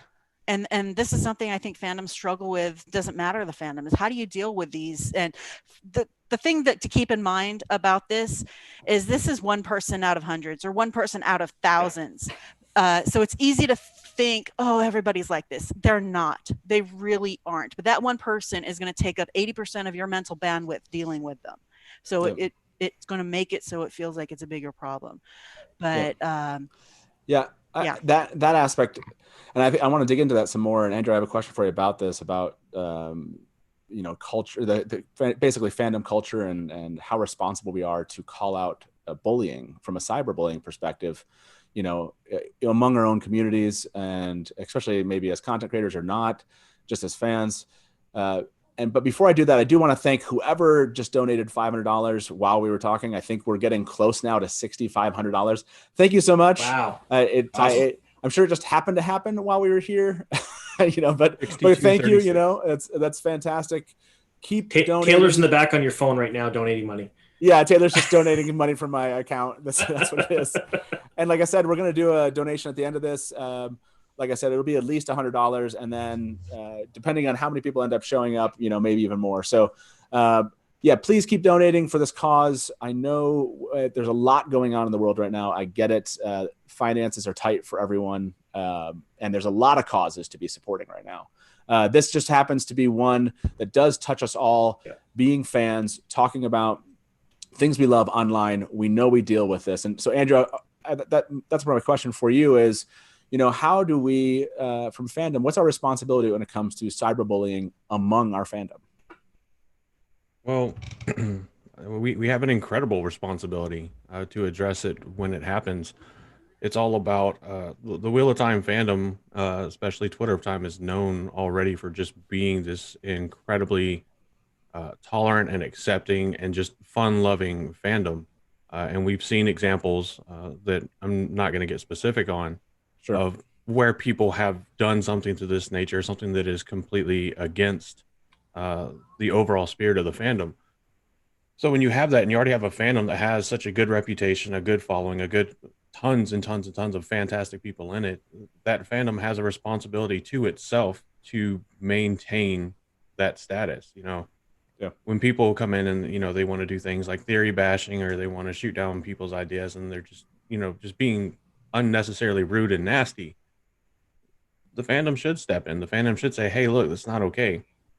And people should know that that's going to happen, and know that I would like to think at least that the ultimate goal of it is more like education based, like, hey, that's not okay. You can't say that. You can't do that. And we won't tolerate it here, but we want to help fix the problem. And if you're not willing to fix it, then this isn't the place for you. Yeah, that's an interesting point. And I like that aspect of what I've seen among fandom. There's more active discussion of it. I think that one is difficult for me. Of at what level do I jump in? Theory bashing is a tough one, because I think I spent the first decade of my life bashing other people's theories on a website I created called Deerland, and that was kind of like part of what we loved about it was just kind of the openness we had to tear each other's ideas down. But inherently, we always knew, and I knew this, there was a whole slew of fans that were did not want to share their idea because they were afraid of that. And I don't, at the time when I was, I was younger, and it was like, oh, well, and not everyone wants to talk about it. I get that. This isn't for everyone kind of thing. But I don't think I really worked as hard as I could have to have made that an environment that actually was really welcoming to every voice that had an idea versus welcoming to voices that were very similar, if that makes sense. So I think we were mean to Bella. I'll just own it. We were very mean to Bella. If you're out there, we're sorry. I'm sorry. No, it's true. I go back, I read some of my posts from back then, and I realized that this didn't even come to mind. When we were young, dumb, and in our 20s. Yeah, and I felt like I was walking excuse. away from some bullying. No, not that it was an excuse. It was just like walking in my 20s. See? Yeah, See what you have to look forward to, man? One of the guests, it was Allie, I think, in the last one. She said she was 27, and I realized that I have been reading The Wheel of Time longer than she's been alive. So, wow, Scary. Yeah, it's scary. It's scary. So speaking about this, and I want to give John and Todd an opportunity to answer this one because of Cyber Smiles talking all about positivity. And again, remember, every 5 to 10 minutes, we're going to remind you this. Yes, Cyber Smile Foundation, this is still ongoing, this podcast-athon. We made 5,000, but let's go out and continue donating. Let's get them up to 7,500 because that, why not? Let's keep going. Like, why stop at this point? But to keep that kind of conversation of let's put positivity out in the world, which wasn't really my point with Theoryland as I conceived it back then. It was just, I wanted a place to geek out with people and tell them crazy ideas. But I like this focus on positivity. So Todd, I want to ask you this question. What's been your favorite news announcements for the show so far? And those of you that are watching in chat, I'm kind of interested. I want to hear some positivity. What has been the one piece of news, announcement, show related things that have happened in the last year and a half that you just sent you over the moon? Basically, it was the most exciting thing that had happened. I'd love to see that. And Todd, what was yours? Pat and Fane. Yeah, right. Johan Myers, yeah. Yes. Oh, awesome. I couldn't have dreamed of a better person to play Pat and Fane. It was fantastic. Yeah, every time I see that picture of him, I smile. Yep. And there's just something in his eyes, right? Exactly. Yeah, Johan Myers. I think that's a fantastic one. I love that pick. John, what would be your pick? Daniel Henney as Lon, I guess you'd say. No, Lan. Lan. Stuff. So growing up reading the books, I didn't know who Daniel Henney was growing up because he wasn't a thing, but that's how I pictured Lan when I read the books. It's just what I did. I don't know why or how, because that's just how he was in my head. And when I seen the castings, it kind of blew me away to the point where, how did they know? Like, what did they do to know that that's what he's supposed to look like to me? But he's an amazing actor, and that made me, out of all the castings so far, probably the most excited. Yes. Yeah, I love. When I remember when Lan came on, and a lot of our female fans and probably some of our male fans were very much like, this is the eye candy that the Wheel of Time the Wheel of Time needs. I just remember that reaction. That made me laugh so much. I actually made like an image. I took a quote and put an image of him. He was modeling something. He was walking out of water, and he was so built. And I put a quote there, and I just remember I got a lot of positive feedback from fans, like, thank you for doing that. We needed that. Yeah. We needed some positivity. Lan was definitely one of them. Mary, is there a piece of news here, not Johan or Lan, that really, any news, it doesn't have to be an actor, actress. Is there something that came out that you just were really excited about? This may be silly, but that's fine. I'm okay with it. But I absolutely geeked out when I heard that Sally Richardson Whitfield was going to be directing 2 of the episodes, because Gargoyles was one of my favorite cartoons in the 90s. It's up there with, Animaniacs and Pinky and the Brain, but she was the voice of Eliza Maza, and she was also in she did a bunch of shows as well. And I was just like, I was so excited. And then, Uta was one of the directors as well, and Wayne Yip. And we're just getting different perspectives and different points of view. And that kind of got me excited. I know that this is not going to be the same as the books, and I'm all right with that. I don't want it to be the same as the books. I want it to be something different, and I want it to be, I want it to stand on its own. And I hope that people who watch the show will then go and read the books, because that's what we fell in love with and what we have been obsessing over to various degrees for decades. Yeah, that's and Alvaro Mote, yes, and Zoe Robbins, and yeah, and on and on and on. Yeah. And on and on, yeah. Zoe. Yeah, looking forward. I think that's a great one to pick out, which is just the quality of who they have from a production crew in on this. Right, every time they make an announcement, I'm like, damn, I'm setting myself up. I hope I'm not setting myself up too high at this point from an expectation standpoint, but every time they announce like production, I'm just like, oh yeah, that director, this composer, yeah, this is going to be amazing. So Andrew, what's your positive, happy news about the show that's come out that's kind of given you life for the last year? All of it. You can't I know that. I know it's a cop-out answer, but it's a cop-out for me. So when we started the podcast, whenever Aaron and I did, the drive to even start and realize how big the Twitter Time fandom was just the announcement that it was finally happening. Yeah. Because it was shortly after that we started. And I was like, okay, yeah, they say it's going to happen, but there's nothing super definitive. And then more and more news came out. I'm like, okay, this is just starting stuff. And then they cast Miranda Frost. So if you don't know, Rosamund Pike played Miranda Frost in the James Bond movie Die Another Day with Pierce Brosnan and Halle Berry.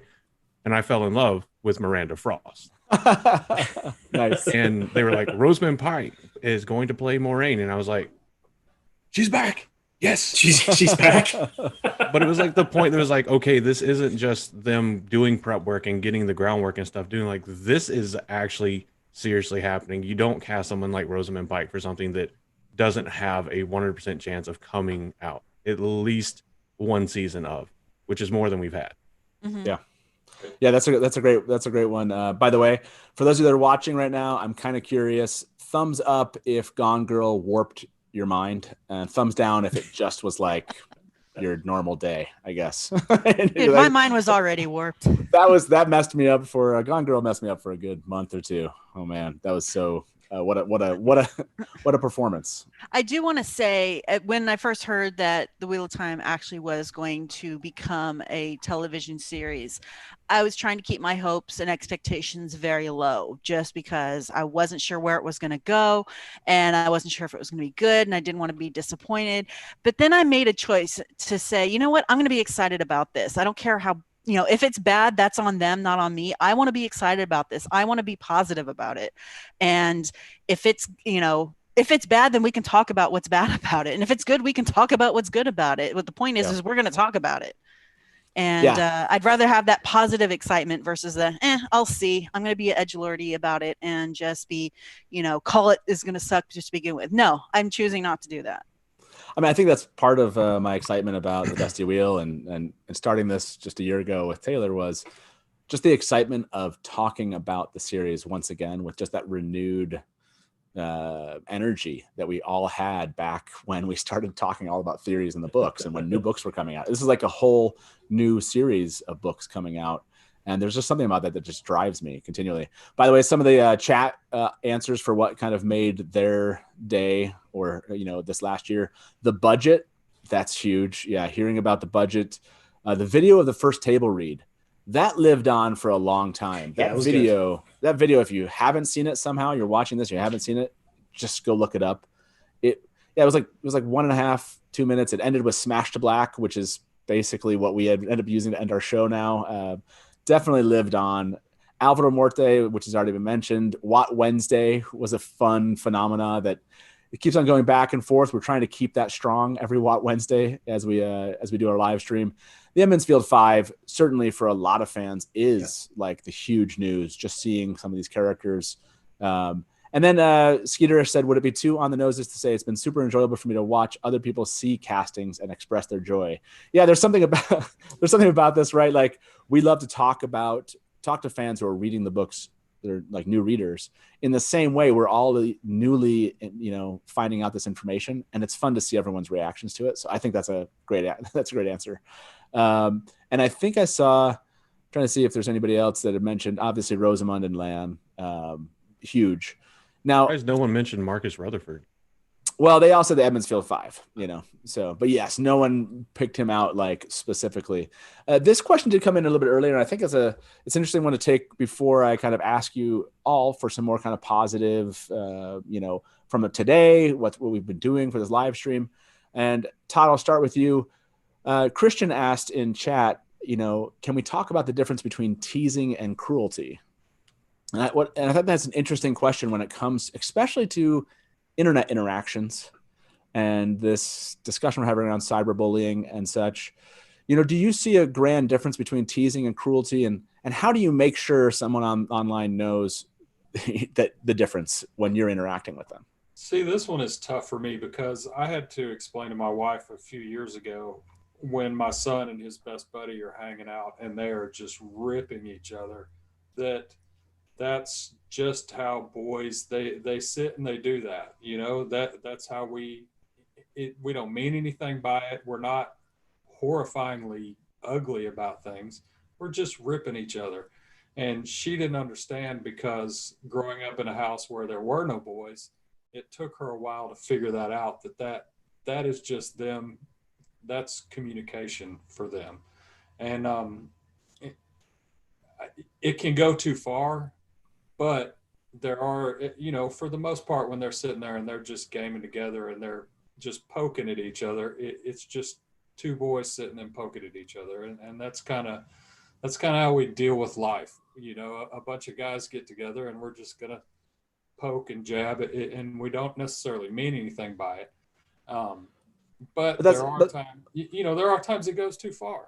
Well, yeah, I was going to say, there've been, I don't know how many of you have had this, but there's some times where it ended up with some swings, and maybe a week later you end up on the baseball field again, and you don't talk about that, or then you joke about it 6 months later, but the feelings were pretty sincere at the time. That especially with your siblings, me and my brother, oh man, it was horrible. Sometimes we would get into it. But I think this is a good point, though, you're bringing up, which is you're talking about friends who know each other really well. I wonder if we take this culture of teasing, and it doesn't really have as much of a place online as it does, as we like to think, offline, if you will, and how that really creates kind of a dissonance. I don't know, John, do you feel like that? Like people take their kind of teasing personalities and bring them online, and there's that line between cruelty and teasing isn't as clear? Yeah. For me, the difference in real life, at least anyways, when both parties aren't hurt by what's going on, they both accept it. They both think it's, funny or it's normal or whatever. When you're online, and this is something I had to learn, people can't take what you say with the sarcasm, with the inflictions that you give, with, you may mean it to be funny, but you send a text or you write something and there's no emotion. And if there's no emotion, you can't take how it's given. So everything becomes very as is. And then you have 1,000 or 2,000 or however many other people interpreting it, and they're all going to interpret that with different emotion their own way. Some of them may be fine, some of them may be offended by it, some of them may not be. So I learned very quickly that teasing in real life is okay, like gentle teasing and stuff, or where it's kind of fun between two people. But online, you can't do it because it's too hard to convey the proper emotions through just plain text. If that makes any sense. It only works if you know the person very, very, very well. Yes. Yeah. But with people you don't know well, it's better not to do it. Like for example, my kids, I'll text my oldest daughter that Nix is my favorite kid, and that's the dog. Right. And that's fine. She understands that I'm joking. But if someone else saw that, they'd be like, "Oh, you're a terrible father. What's wrong with you?"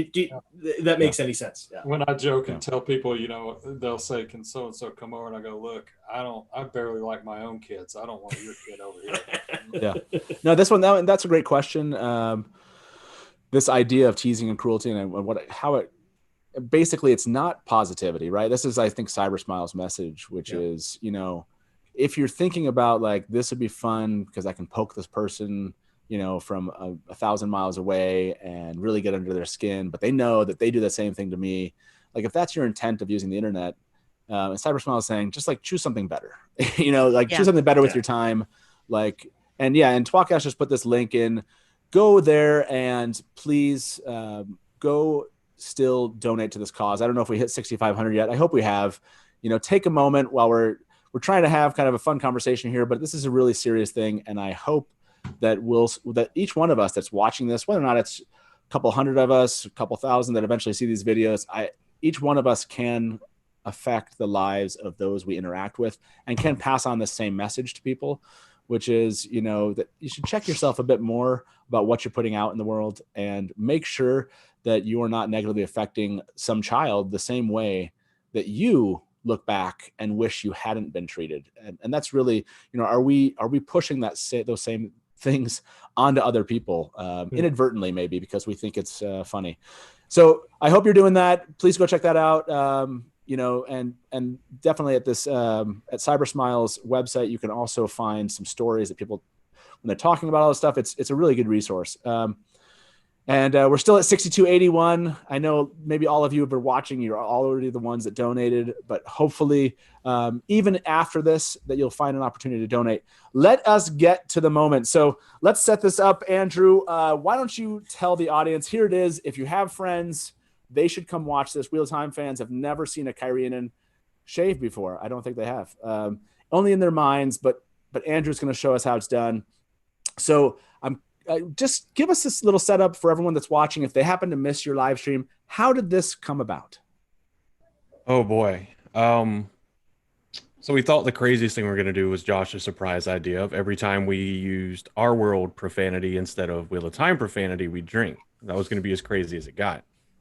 And then one of you lovely people in the chat said, hey, $100 for Josh to shave off his mustache, or how much for Josh or Andrew to shave off the mustache? And Josh said $100, and we were like, okay.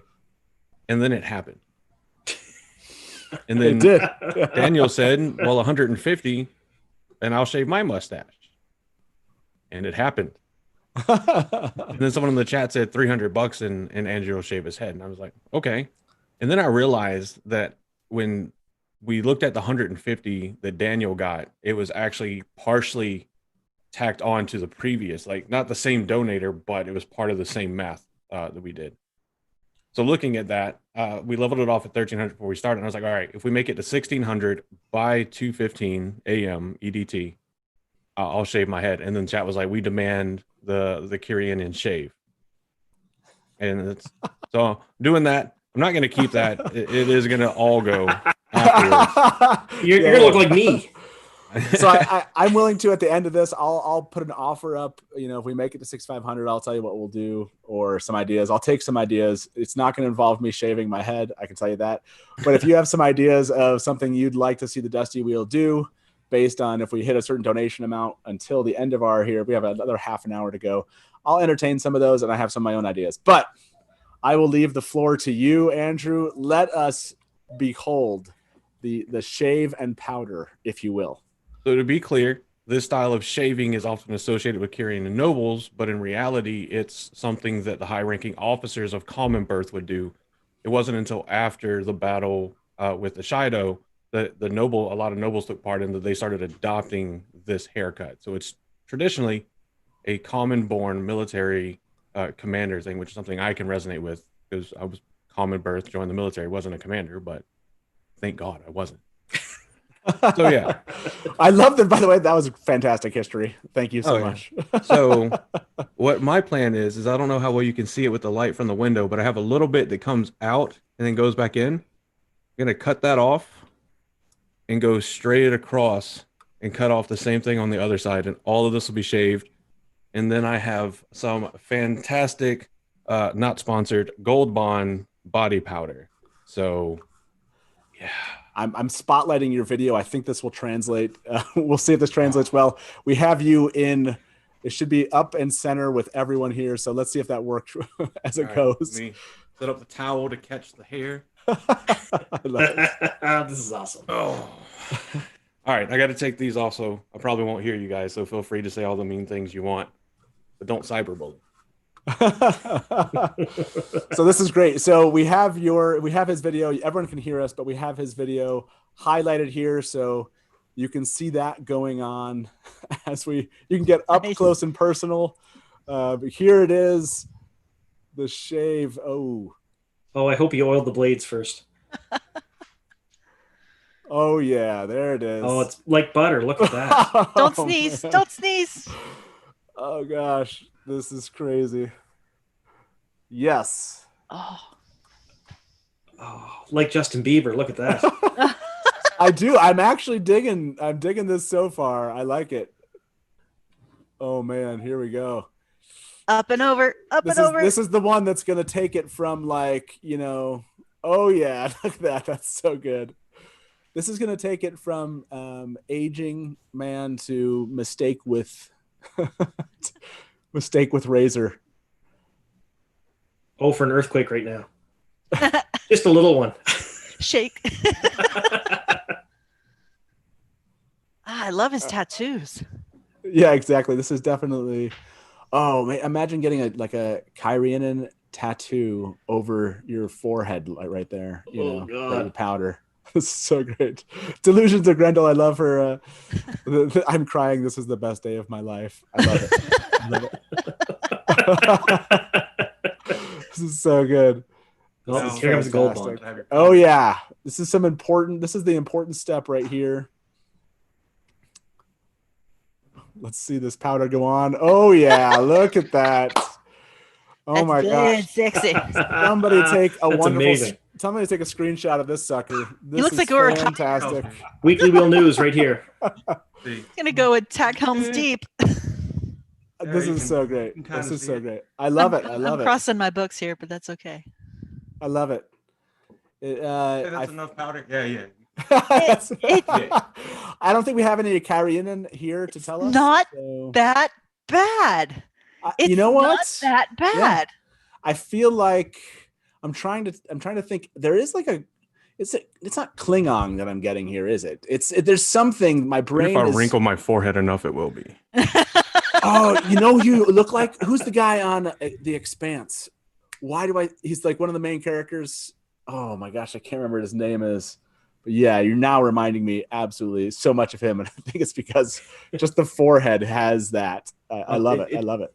Say, where's that wascally? I love the turn. That's so great. The Manes demand your loyalty. Oh my gosh, that's so great. Thank you so much for doing that. That was fantastic. I got to figure out how to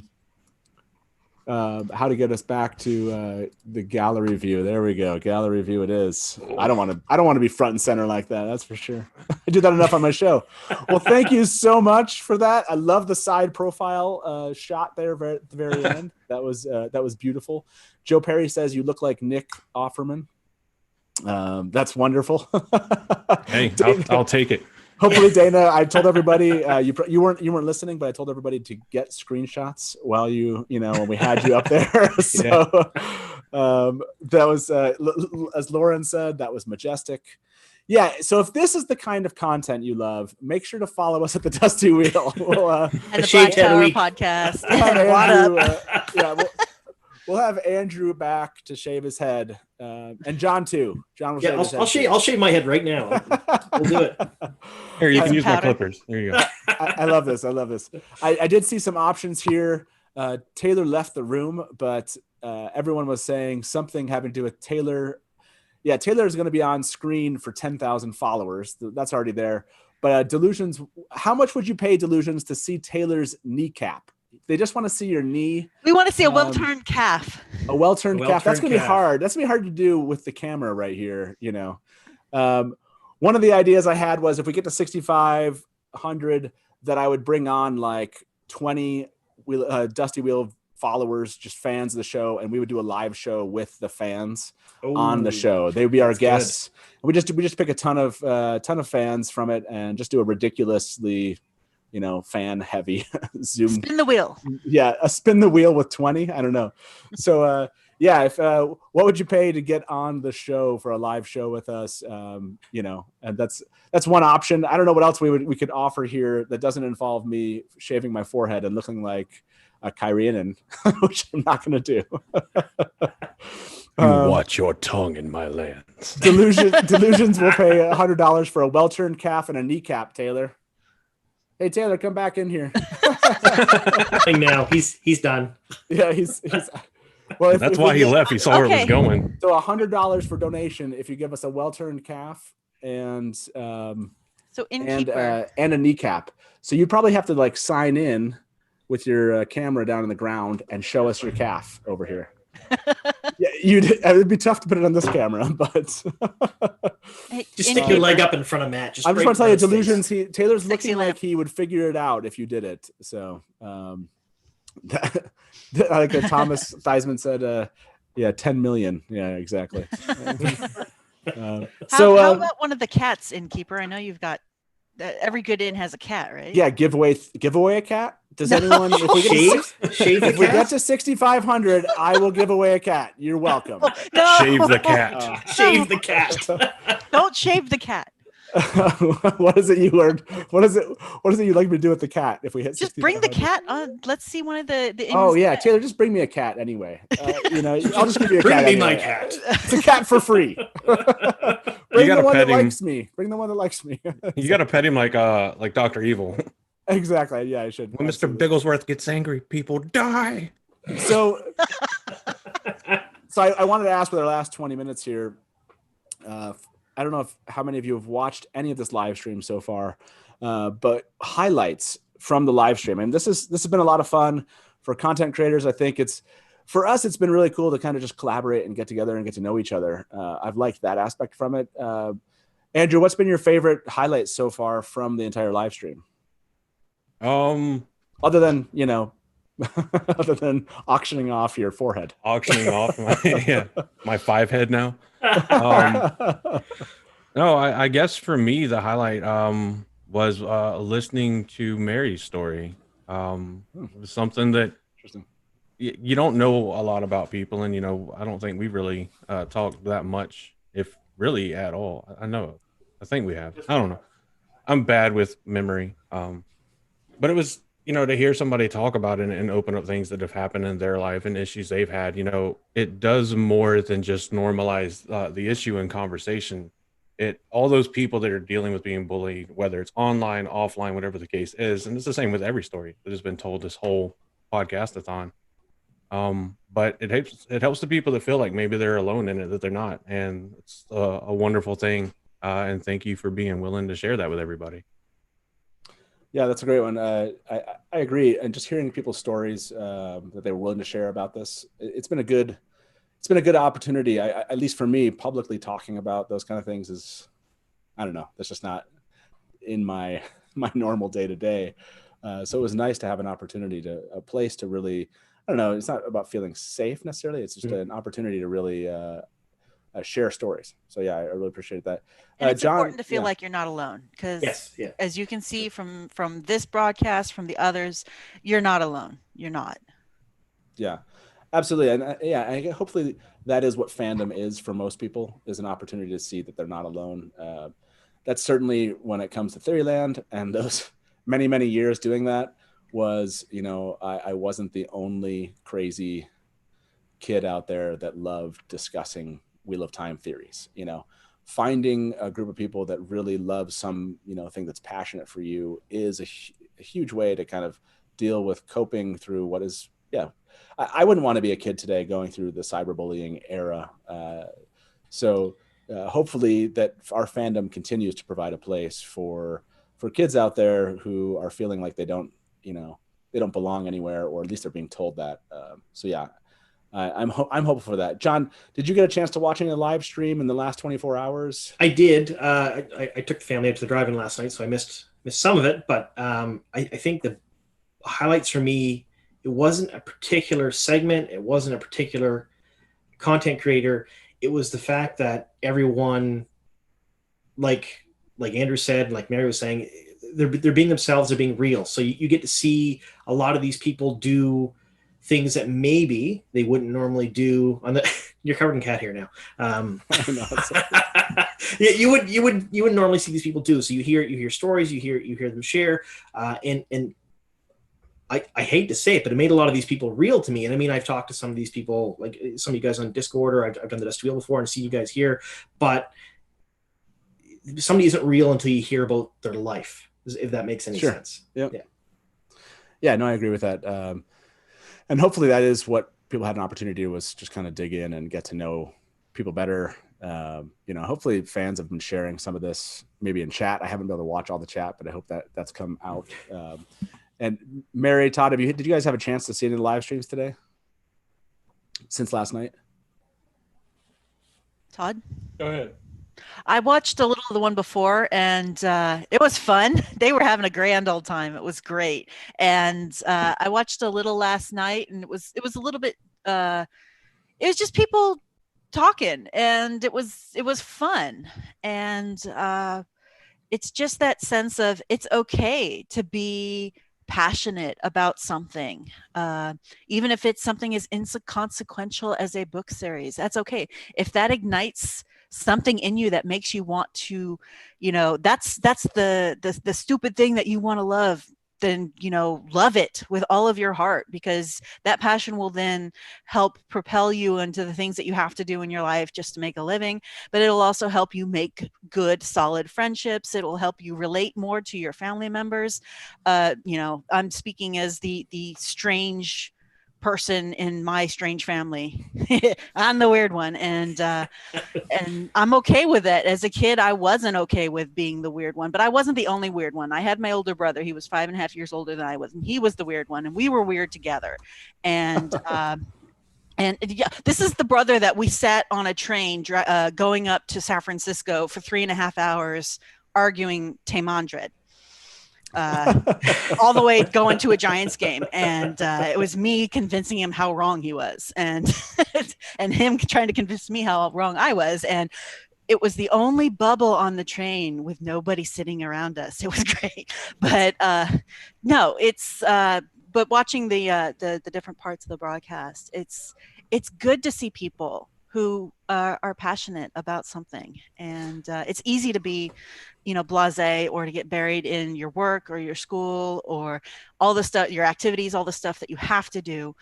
This is something people want to do. They are making the time to do it. And just seeing that level of I keep saying the word, but it really is, it's passion, it's excitement, it's uplifting. Yep. No, absolutely. And speaking about passion, Taylor, you need to come back in here, because Delusions made a donation to see your knee. So we need to get a little Taylor knee in here. Provide. Look, it's for a good cause. When was the last time your knee ever made money for a good cause? So you got to figure this out. Just the low knee, Taylor. She's just asking for the low knee. You're okay. Gotta be careful with how much I expose. I know. Well, how are you gonna? You need to find out where the line is. Yeah, the lines. And it's gotta be. It's gotta be a line you're comfortable with, Taylor. Yeah, don't cross the line that you're not comfortable with. But yeah. But buy one Taylor knee and you get the hand for free. So he's going to put some shorts on for Grendel. Thank you so much for that donation. It got us up to $63.56. And a well-turned calf. So definitely get those shorts on. I like the way of Leaf in chat. No, the other knee. As a reminder, while we're waiting for Taylor to get shorts on, so we get his well-turned calf and knee on camera. That's right. That's what's happening right now. And while you're enjoying Andrew's forehead, remember that next Wednesday, we're going to be talking all about Robert Jordan's notes. Episode 2, it's going to be a lot of fun. We're actually going to be talking about Taim, Damondred, and Asmodean. We're going deep into that theory. It's going to be very enjoyable, if you will. So can't wait for that to be coming on Wednesday. And Taylor, it appears to have his shorts on. So well-turned calf and knee. I know, by the way, Martin said, can we buy Taylor? It sounds like he's open. Taylor's open. I like They said they got a hand for free right over there. so yeah, this is we're down to 15 minutes. So I don't know. See, my cat isn't gonna look. Well, Very good. this is what I'm saying is you can use your computer down there, log back in. Oh, you mean? Yeah. It's just bad quality. you want to give Grendel a high quality well-turned calf. That's devotion right there. Jump on the desk. I feel like I raised you right. I'm not gonna skip out. So Okay. My cat isn't gonna look good because I can't like flex it. It's just like yeah, I know. You're like I said, the well-turned calf has to be down there. Maybe you can put a knee up here, but you only have 13 minutes to do it. It's over. This is Stubble said, "Isn't this bullying people for money?" No, it's child exploitation. It's different. Child exploitation. Yes, it's Not somewhat child different. exploitation. Great. Thanks, John. Thanks. Yeah, exactly. It's 19. He's 19. That's right. So Happy belated birthday. Yeah. Oh, I see. Taylor's setting this up. I'm seeing a chair in our future here. He's got to do the whole Captain Morgan. If you see, here he is. Oh man. Here you go, Grendel. For $100, you get a knee. And I feel this is really weird. it is. This is very weird. But I don't know if you just saw Andrew, but he just shaved the front. Yeah, exactly. I like the way the leaf delusions is insatiable, and I like how she said only Grendel has standards. This is wonderful. Taylor, oh my gosh, Martin, the suspense is killing him. Come on, Taylor, let's get it. It's getting excited.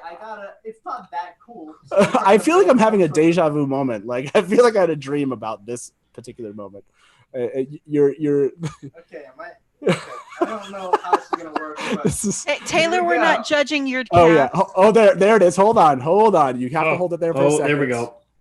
Hold on. There we go. Yeah, flex that calf. Oh, there it is. Yes. Nice. Well done. How do you like that? Is my favorite comment from this. Like, there you go. This is. And you know what? For the 100, here's the left knee too. Oh. Like that. Grendel got 2 knees and 2 well-turned calves. Buy one, get one free. Oh, there you go. No, now you flex it. There you go. Nice. You got a tricep for free. Oh, balls. This is classic.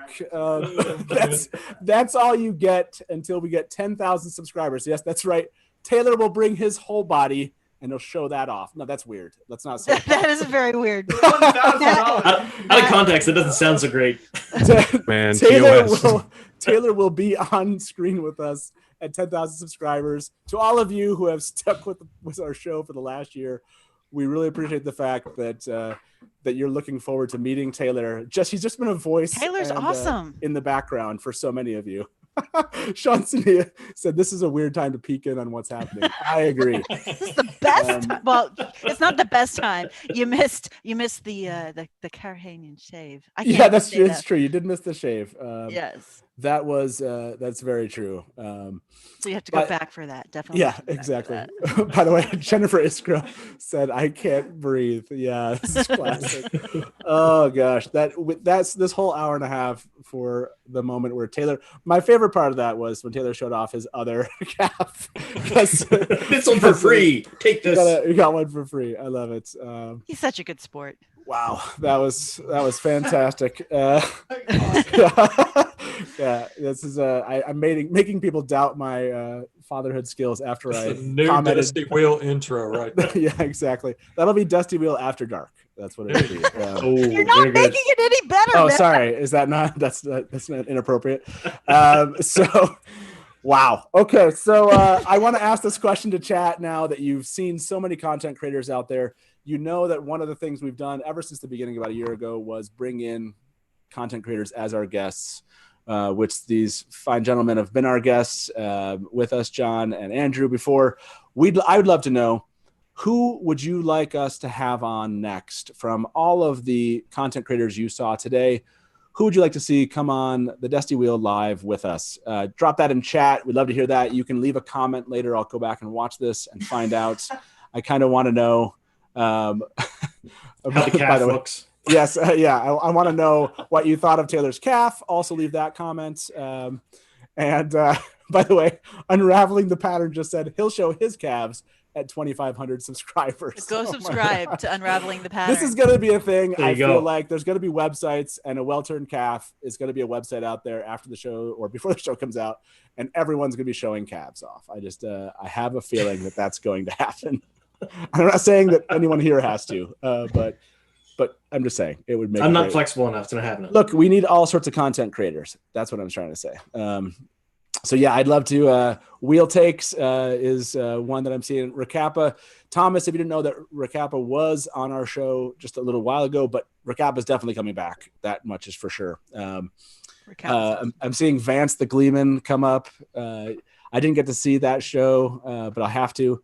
They, I think, what do they call it? Watt Intarnation was the name of one of their videos or something. I have to admit that one did make me chuckle.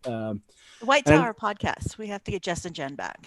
Yeah, we have to have Jess and Jen back, especially after Jess demeaned Min yet again today. Oh, no. I think we need to have another conversation about Min with Jess and Jen, because why not? Absolutely. I see Watt spoilers come up. We have to have Watt spoilers on before this year ends. That is going to be a goal. Make sure that they have time to come on and be a guest for sure. And Andrel, the Bard of Time, if you have not heard the song he made for the Podcast-athon, you got to go check it out. We would have played it. I think that was one of the things we were going to play today. We just couldn't get the video to work. And definitely Water and Shade, Zoe and Sam, Weaves of the Wheel. That is actually in the works. I just haven't finalized any schedule, but Weaves of the Wheel will definitely be with us here on the show. I would say within the next month, I'm hoping. But like I said, I haven't finalized schedule there. So really appreciate everyone coming on. I know we have just about, I think, 5 minutes left before the next show takes over for us, which I think is the last show with tWoTcast is coming back on to end it all. Hopefully you guys will stick around. I'll definitely try to check into chat and no drinking when tWoTcast is on. No drinking. I think it's too late. It's too late. And one thing I do want to point out, we'll definitely put another $100 towards the donation pool from the show here. Really appreciate everyone showing up. That was our minimum that I was going to put in. So really appreciate all the comments that everyone gave us. 87, I think, was the highest I saw. 87. Yeah, we'll do more than that would have been. So yeah, we'll throw 100 in. Really appreciate everyone kind of making this work. And Rakappa, you should go back and watch Rakappa's Wheel Take. They did a Wheel of Time feud show. We'll be doing some stuff like that soon on the show.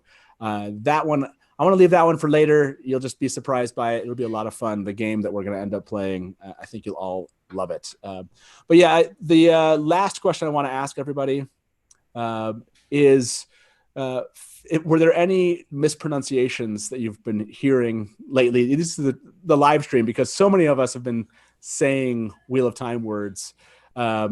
Has there been any that have just kind of stuck out to you, like that's how I said it, and I'm glad other people are saying it that way, or this one, because everyone always kind of teases me for my mispronunciations. Is there one that just kind of stands out to you, Andrew? Have you heard any today that just either because they were familiar to something you've said before? Do I know a mispronunciation? I mean, I do it, but do I remember one that I've heard? I think there was a few during the Black Tower podcast last night that were precious. That was in the midst of it. Which one do you remember? Because my memory is kind of bad. The Kyrene, or I think you I say Kyrian. Kyrian, or there was a Kyrene, which I can't. That's what I used to say. So I love that one for sure. I used to say Kyrene, and then I forgot where, but I saw somewhere where they broke it down and it was pronounced Kyrian. And I have been stuck on Kyrian ever since. See, that's what you need to do. We need to throw a word out and see how everybody originally pronounced it. There actually is there's a Twitter account that just started on doing that. I think it's like Watt Pronunciations or something. Yeah. And you should check that one out if you enjoy that that game that we all play in fandom. I will. I think I saw a question. I thought in chat, but yes, the Leaf Cast. We need to have the way of the Leaf in with us. Nablus has been on many times, but I need to do just a basic interview with him. It'd be fun to just get one-on-one, just talk about his work that he's been doing with the community. Alana Morissette. Alana Morissette. I like that. Alana Morissette. I like that. Oh, is that one that came up during one of the shows? Oh, I think I remember that. Yeah. Jennifer Isco says, I say Tarvalin. Yeah, that one's pretty common. Or Nine Eve. I like that one. Nani Ave. Mario, Nani Ave. That's great. I always said Bellissimo. I always said Cairhine. I said Cairhane. I always said Cairhane. That's the one that I always trip up over. I've gotten better about saying Nynaeve and Egwin, and Moiraine, but Cairhane, it's stuck in the head. It's been in there since 1991. Cairhane, nice. It's going to take a while to dislodge that. By the way, we have someone waiting here. I'm going to admit them into the show. It looks like it's Kathy. Our segment's just about done. So let's have Kathy come in. Hey, Kathy, welcome to the Dusty Wheel episode. How you doing? Oh, you're muted there. We can't hear you there. Oh, is she in? Yeah. Yes. Hi. Okay. Hey, welcome. Thank you. Apparently it was an auto mute situation and I wasn't aware of that. So that's cool. It's fine. I'm here. No worries. Right. Well, so, good to have you here. Do you want to tell people which content creator you work with, or is there? I believe you're with the Dragon Mount group. Is that correct? Yes, that's correct. I am the producer and editor of the Dragon Mounts, the Wheel of or the WoT community show. Nice. On YouTube. Yeah, it's a lot of fun. All people that I know pretty well. I love Tom. How can you not love Tom? Right. Tom is the best. He's amazing. Right. Tom is the best. Well, it's awesome to have you here. We're out here. It's good to see you there. Joe, it's awesome to have you. Oh, hey guys. With us. You're on with us here. Just jumping on. Yeah. Is there any final note? WoT Up, John from WoT Up, that you want to make before we're done with our little segment here? I'd shave my head, but I can't top that. I mean, I don't know. It was a lot of fun. Andrew's amazing. Yeah, Andrew, you're awesome. That's all I'm going to say about that, because you're going to look like me tomorrow. Joe, what was the final total that we have right now before going into the last show? Before going in, we are at, let's see, $6,406. Nice. Congratulations, everybody. 27%. Yeah, that's fantastic. Thank you, everybody that's donated. Like I said, we're going to go throw 100 in there. On top of that, we'll get us over the 6,500 mark. And please keep donating. We have one last show here. I'm sure this will not be the last time. I've seen some of the upcoming events and some things that a lot of content creators are kind of planning for the next little bit. So I'm sure this will not be the last time we all get together as fans talking about the Wheel of Time with fellow content creators. So I'm looking forward to that. Like I said, I appreciate everyone watching it. Hopefully you all know about the Dusty Wheel. If you don't, please come follow us. You can find us on social media. Just type in The Dust in YouTube. I think we're at the top there. That's all you need. That's all you need. I think that's all you have to type in. And you can find us there. Like I said, we'll be back this upcoming Wednesday talking RJ's notes. That's gonna be a fun panel. And the definitive discussion all about Taim and Daemondred and Asmodean. That's gonna be a great one. So thanks everybody for letting us fill this time. And yeah, Joe, thanks for bringing us in. And, hey, thanks for doing it, guys. We appreciate everybody, obviously. Absolutely. We'll see everybody, and we'll see you at the Dusty Wheel. Be kind, everyone. Bye. Bye-bye. Bye. Do I have to set somebody as Joe, do you already have the? Yeah, I grabbed it. Oh, you did? You grabbed it? Okay, yeah, I was about to. I have the close ability it, to steal it from you. Oh, excellent. That's excellent. Okay, we'll see you guys. Bye-bye. All right, bye.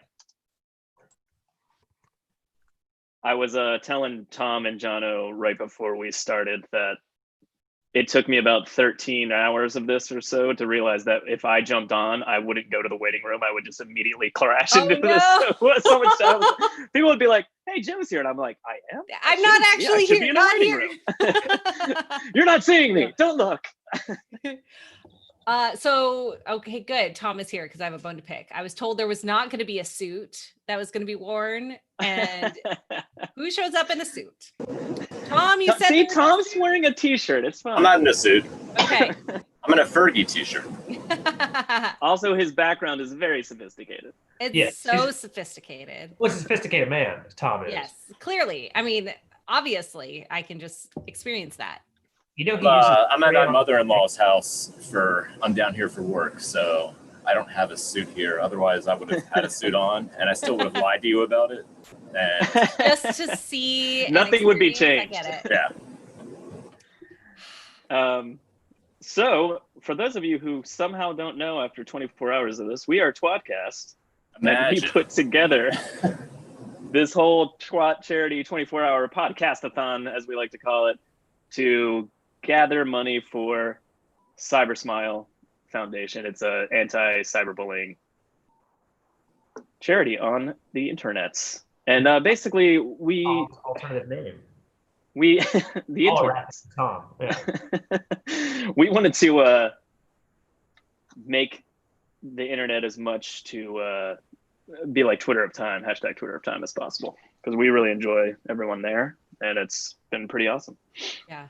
For those who missed Tom's actually bizarrely eloquent, like, sensitive speech yesterday, it kind of took me by surprise because generally Tom's an asshole, at least to me, and my precious fragile feelings. I don't like you. Yeah, I know, and that's fine. But it was actually like really eloquent and just kind of like, hey, I just want the internet to be kind of like the Twitter of Time community, and it's not, other than again, certain nice corners of it, and it was just like, all right, well, that was fucking heartfelt, man. That was nice.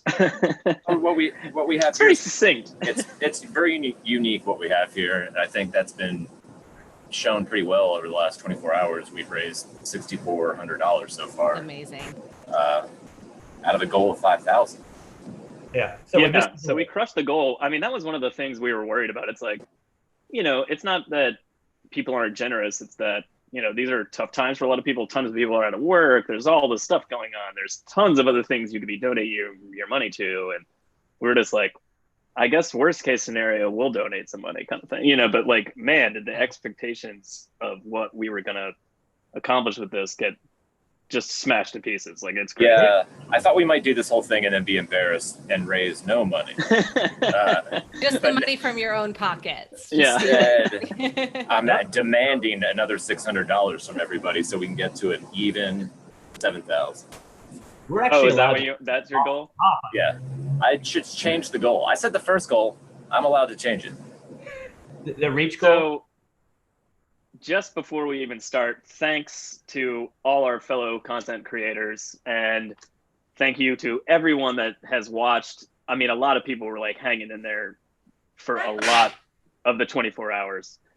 And thank you to everyone that donated, obviously. We crushed our goal. Like, I couldn't even have imagined that we would get this far beyond it, let alone reach it. And then, it's just awesome. It's really good that we got where we wanted to be, and then some. And are you going to shave your beard if we get to $7,000?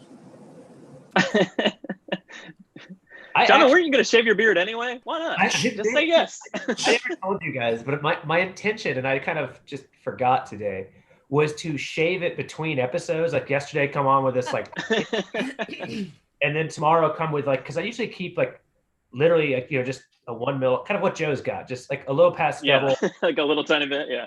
And I meant to do that, and then I jumped in the shower a little bit ago, and I was like, oh fuck, guess that's not gonna happen. So maybe next time, or if we hit $8,000, I'll do it on air. Why would $8,000? Because I don't really. $8,000? Are you getting greedy? Yeah, I am. Never mind. That's the new bar. It's $8,000. We're not gonna get $1,600 during this hour and a half. No one wants to watch me shave my beard drunk too. Just just are you sure? Nobody. Just a big cut across your chin. I very much. As long as there's somebody that can provide medical assistance if needed, then that's fine. My wife will probably try to make it worse. Well, your wife's not real. John. What's your life insurance policy like? Not the worst, again, considering that there's no one to inherit it besides just a blow-up doll. It's not bad.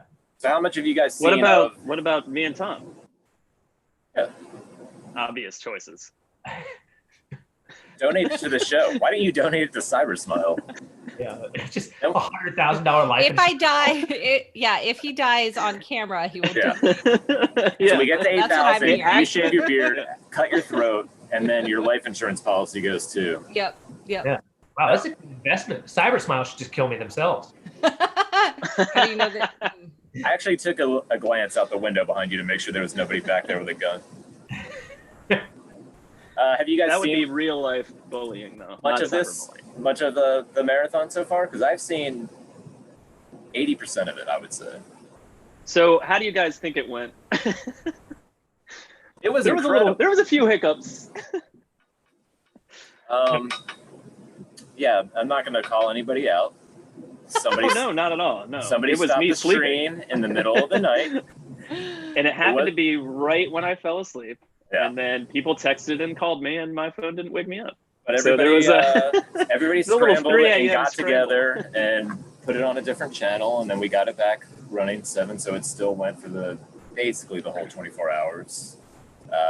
Yeah, I'm not all the really sure. shows I mean, I haven't gone back and looked, but I know Rob Malkier, I think Malkier Talk Show got the brunt of that, like taken out of his time slot. But I don't know how much time he missed or anything, but hopefully it wasn't all that much. I was gonna see if he wanted to be on with us, but then like throughout the day, like he's at work but also asleep, and it was after work at 3:30 in the morning for us when he was doing his show, and I couldn't figure out his time schedule, and I was too tired.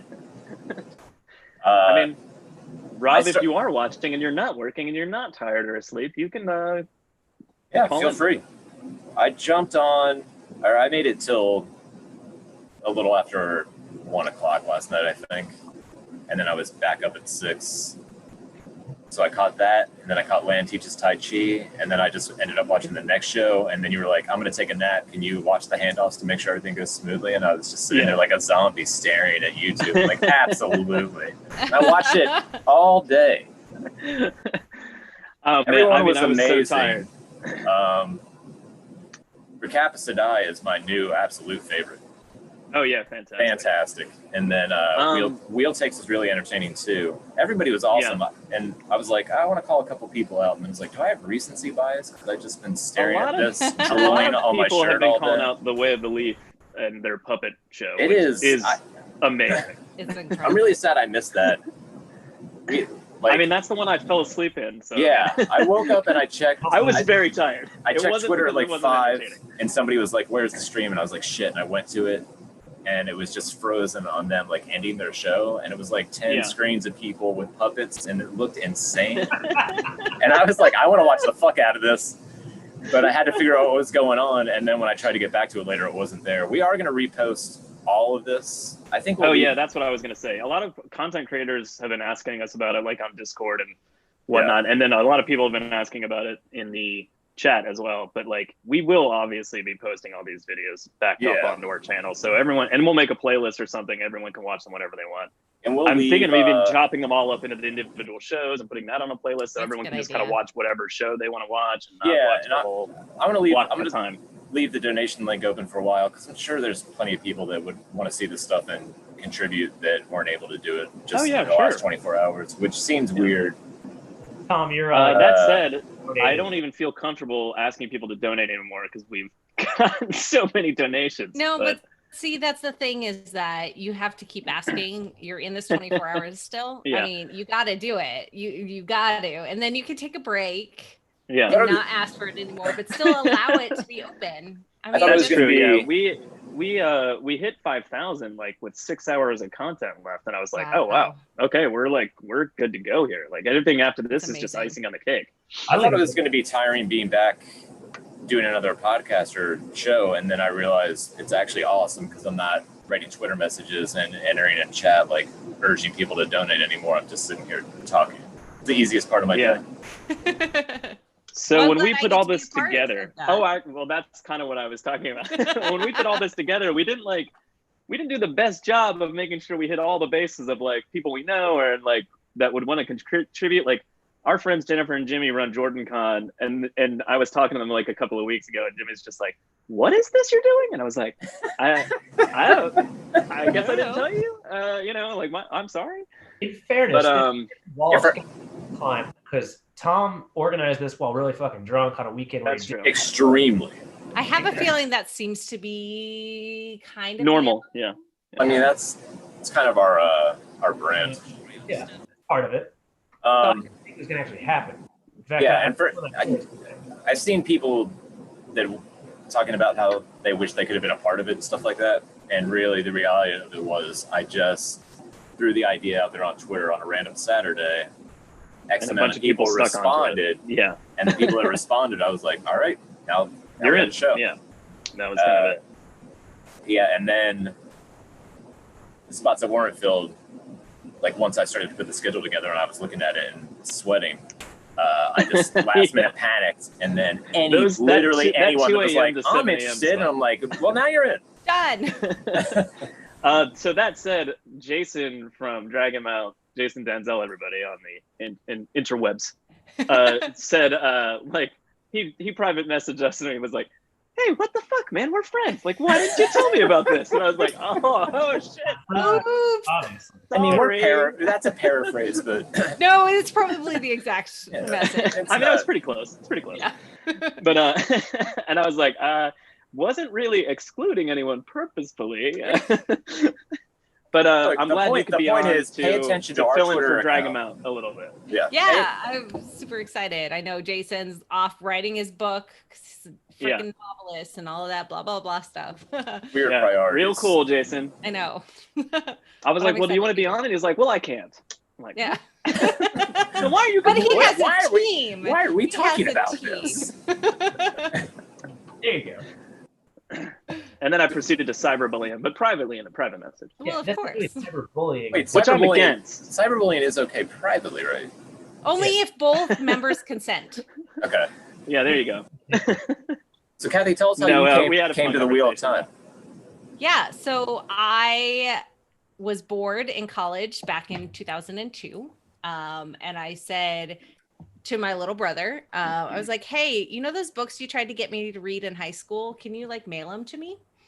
And he's like, "Sure." And I read them like in a week or so. And then I was like, "Oh, the internet is just beginning to be a thing.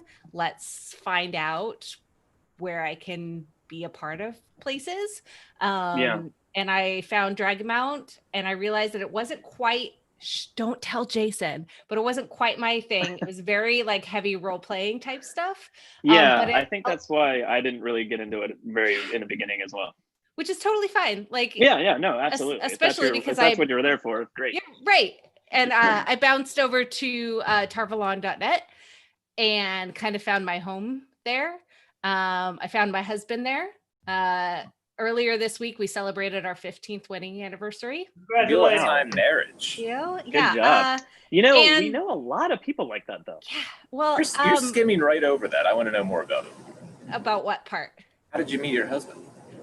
We went to one of the real life events, and we just hung out. We were both with other people at the time. Pre-JordanCon days. Way before JordanCon days. Yeah. 2000 and fall of 2002, I think. Right. Wow. And then we Ah. started talking again in 2004 is when we started dating. We were married in 2005. We had our daughter Avienda in 2009. Man, So yeah. that name's out. Yeah. I love that you went from having never read The Wheel of Time in 2002 to going to Wheel of Time events in person also in 2002. Like you fell into fandom really fucking fast. Really hard. I needed something, and Wheel of Time was there, and the people were there. It was in such a transitional time frame for me. Yeah. Oh my gosh, no, not 2002. 2002 is wrong. It was 2001. No, it was 2002. I don't know. What You is jumped in and time? said that like 2001 and 2002 where it's so far apart. They're so far expecting you to be like, apart. I meant 1992. You're asking the wrong people what is time right now. I know, right? We have lost track. Oh my gosh. I know when I got married and I know when I had my daughter. Those are the There we two go. important Yeah, points. that's Everything the- else is yeah, just kind of that's it. gravy. It's literally all that matters. Yeah. No idea what my birth date is though. Whatever. No, don't ask me that. It's on my ID. That's all I need. Also 2002. Don't question my husband. Yeah. That would actually make her 18, Classic. Jono. Well, I guess this conversation. So you're old. It's you're it's old. only 6:45, so we have plenty of time to keep talking. But we are going to have some special guests joining us. Besides at our some already point. special guest, I know. What about me? I'm special. you have to remember No, joining us as a panel. Yeah. We're the panel. We're the panel. Us. Kathy is the special guest to start the show. Oh, by the way, Kathy, you're going to be able to stick around for much longer after they come on, or? Yeah, How I long can do you- stay. I can stay on until 8 o'clock Pacific time. Oh, okay. Or that's fine. 5 o'clock Pacific time. 6, 7, 8.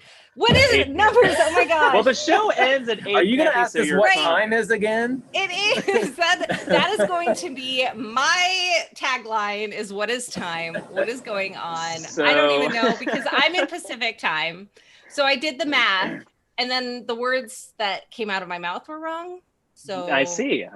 Good. We're going to throw that out The there. fact that like people, content creators are in different time zones helped us fill the schedule up very well. I will Seriously. say that. We can were imagine, like, yeah. oh, what are we going to do? What about the time in the middle There was of a the minute. night? There was a minute there where we were staring down the barrel of having to be on from 1 a.m. to 7 a.m. just by ourselves. Luckily, that filled up pretty quickly. The idea of that would have been such a shit show. Would have been the three of us. I probably would have passed out mid-podcast because I do that sometimes at Joe's house when we record anyway. I would have passed out and just like woken back up, had 2 drinks, and fallen back asleep. And this would have been still 2:30. As long as any two of us were on at any given time, it would have been okay. Yeah, that's all that matters. She'll make it work. So, Kathy, you were actually in the middle of telling us a story about how you got to Dragon Mount. Yeah, so Tarvalon was a big part of my young adult life. I rode a bus from Portland down to San Jose to meet Robert Jordan. Heard of him. And I got there and had him sign my book, and he told me to go have an affair with a German Shepherd. So that was an interesting. Oh, you're the German Shepherd. I woman. am. Oh, I'm dog interesting. girl. Jennifer Liang has told me that story before. It's very funny. Is there any context to this story? So Your business. when you get your book signed, you can usually ask a question. And so I asked him what would happen if you opened a gateway in front of you with the exit behind you. Could you balefire yourself? Smack the microphones around. It's fine. I know. I'm a professional. Can you tell? Yeah, it's good. Yeah. So I asked him this question, and he kind of like he had his pen in his hand and looked at the book, and he kind of like, young lady, you need to go have an affair with a man, woman, or German Shepherd. Either way, you need to get a life. And then signed my book and handed it. And I took it and I walked over to the rest of my group, and I was just kind of like, did anyone else Robert hear Jordan that? just told me to go fuck a German Shepherd. Just told me to go get fucked by literally anything, man, woman, or animal. Right? Like, at least he didn't add objects. that is true. But it was just like, I just met this person that had written these books, and this was the experience, and it was just mind blowing. And so at Tarvalon, there's light role playing in that you have like warders and stuff. And I bonded a husky that was one of the dogs of one of the other members that was at the event. And Odin You really and took that to heart. Yeah. Heck yeah. Wait, is your husband a dog? No, he's a real human. Oh, I know. I was going to say, we're kindred spirits. Because my life, Is your marriage counted in dog years?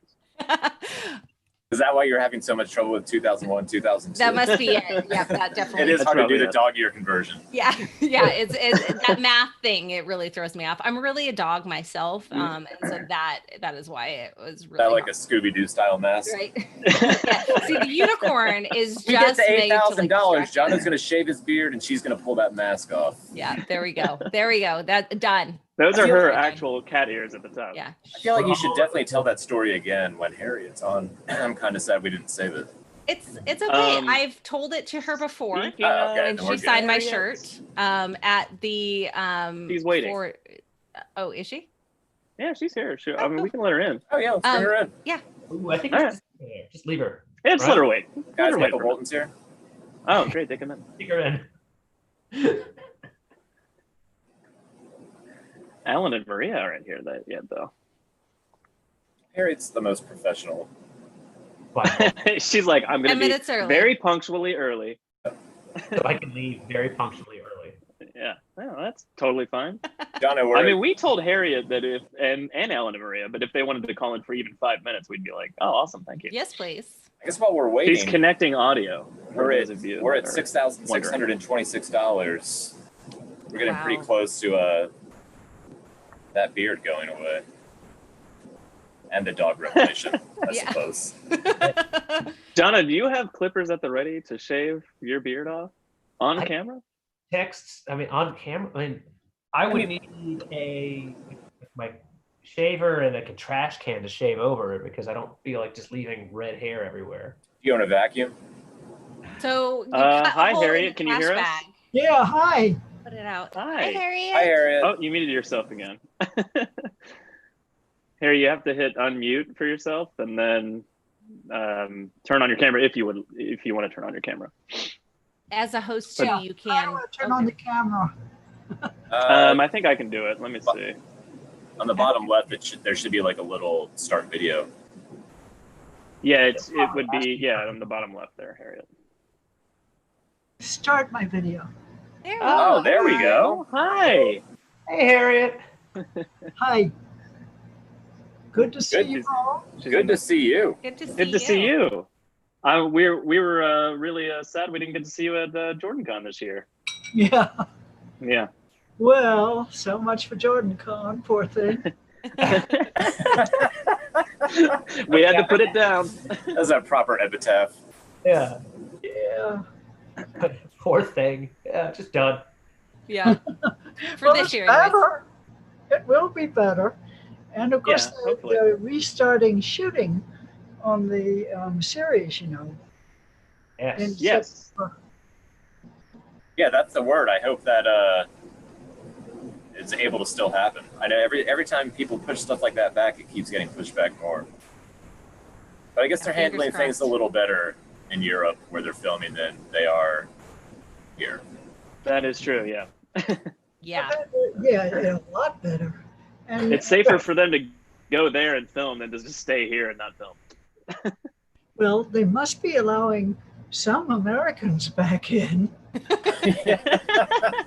No kidding. Point. When I was there in October, Yeah. birthday happened to fall in the week that I was there.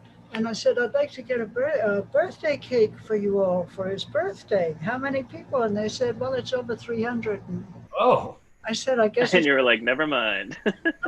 I guess it's going to be cupcakes. There were a lot of Americans among the 300. Of course, that was crew and everybody. Yeah. So you've been over to see a fair amount of the shooting or just a little bit? Just a little bit. Yeah. Well, I saw the wonderful big outdoor set for the two rivers. It was just fabulous. Oh, that's good to hear. That's awesome.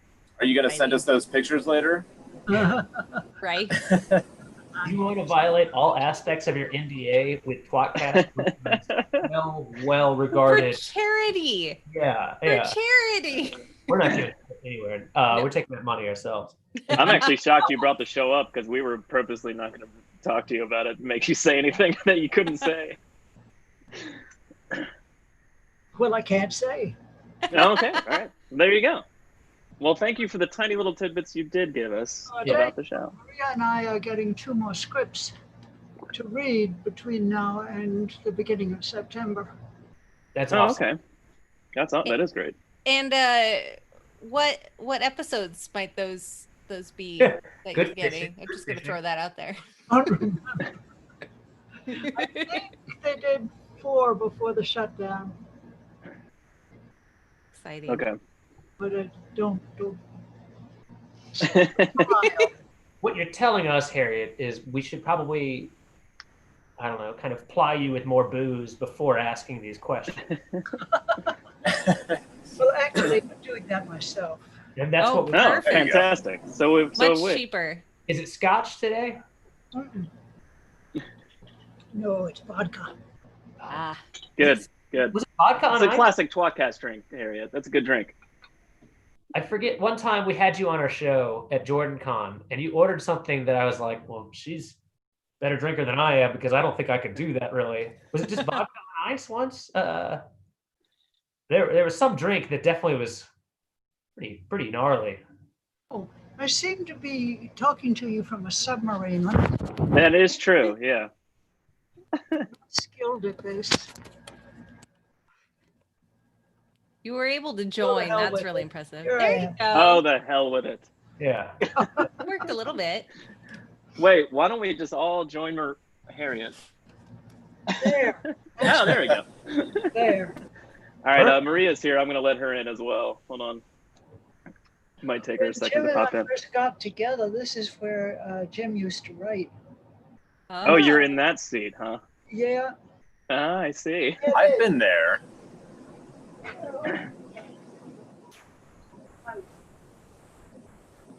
There. Oh, wow. Hey, that's the picture I drew for his birthday. That is the one you did for his birthday. Yeah. Well, not that picture. I know. I was like, No. wait, that looks like that a picture photograph. of him I painted for his birthday. Yeah. Awesome. Hey, Maria, you need to unmute and put on your camera as well. I think she knows that. How dare you? She probably walked Hey, away. Maria. She's been here for a minute. There he goes.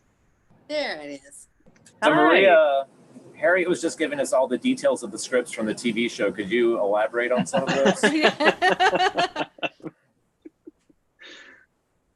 Steve, really cool. You said something about violating an NDA intentionally on live podcasts. So, I mean, you For charity. Yeah. For charity. All right, Alan's jumping in also. Hey, we're all here. In a minute, in a second.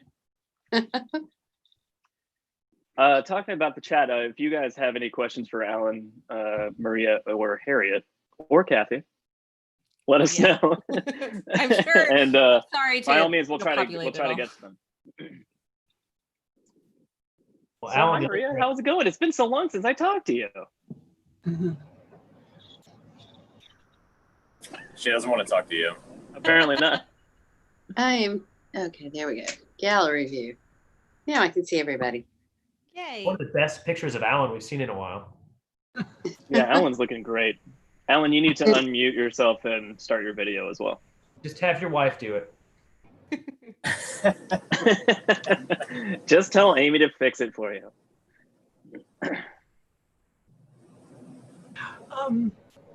A cousin emailed me yesterday. He was listening to NPR, as of course we do from time to time when you all aren't available.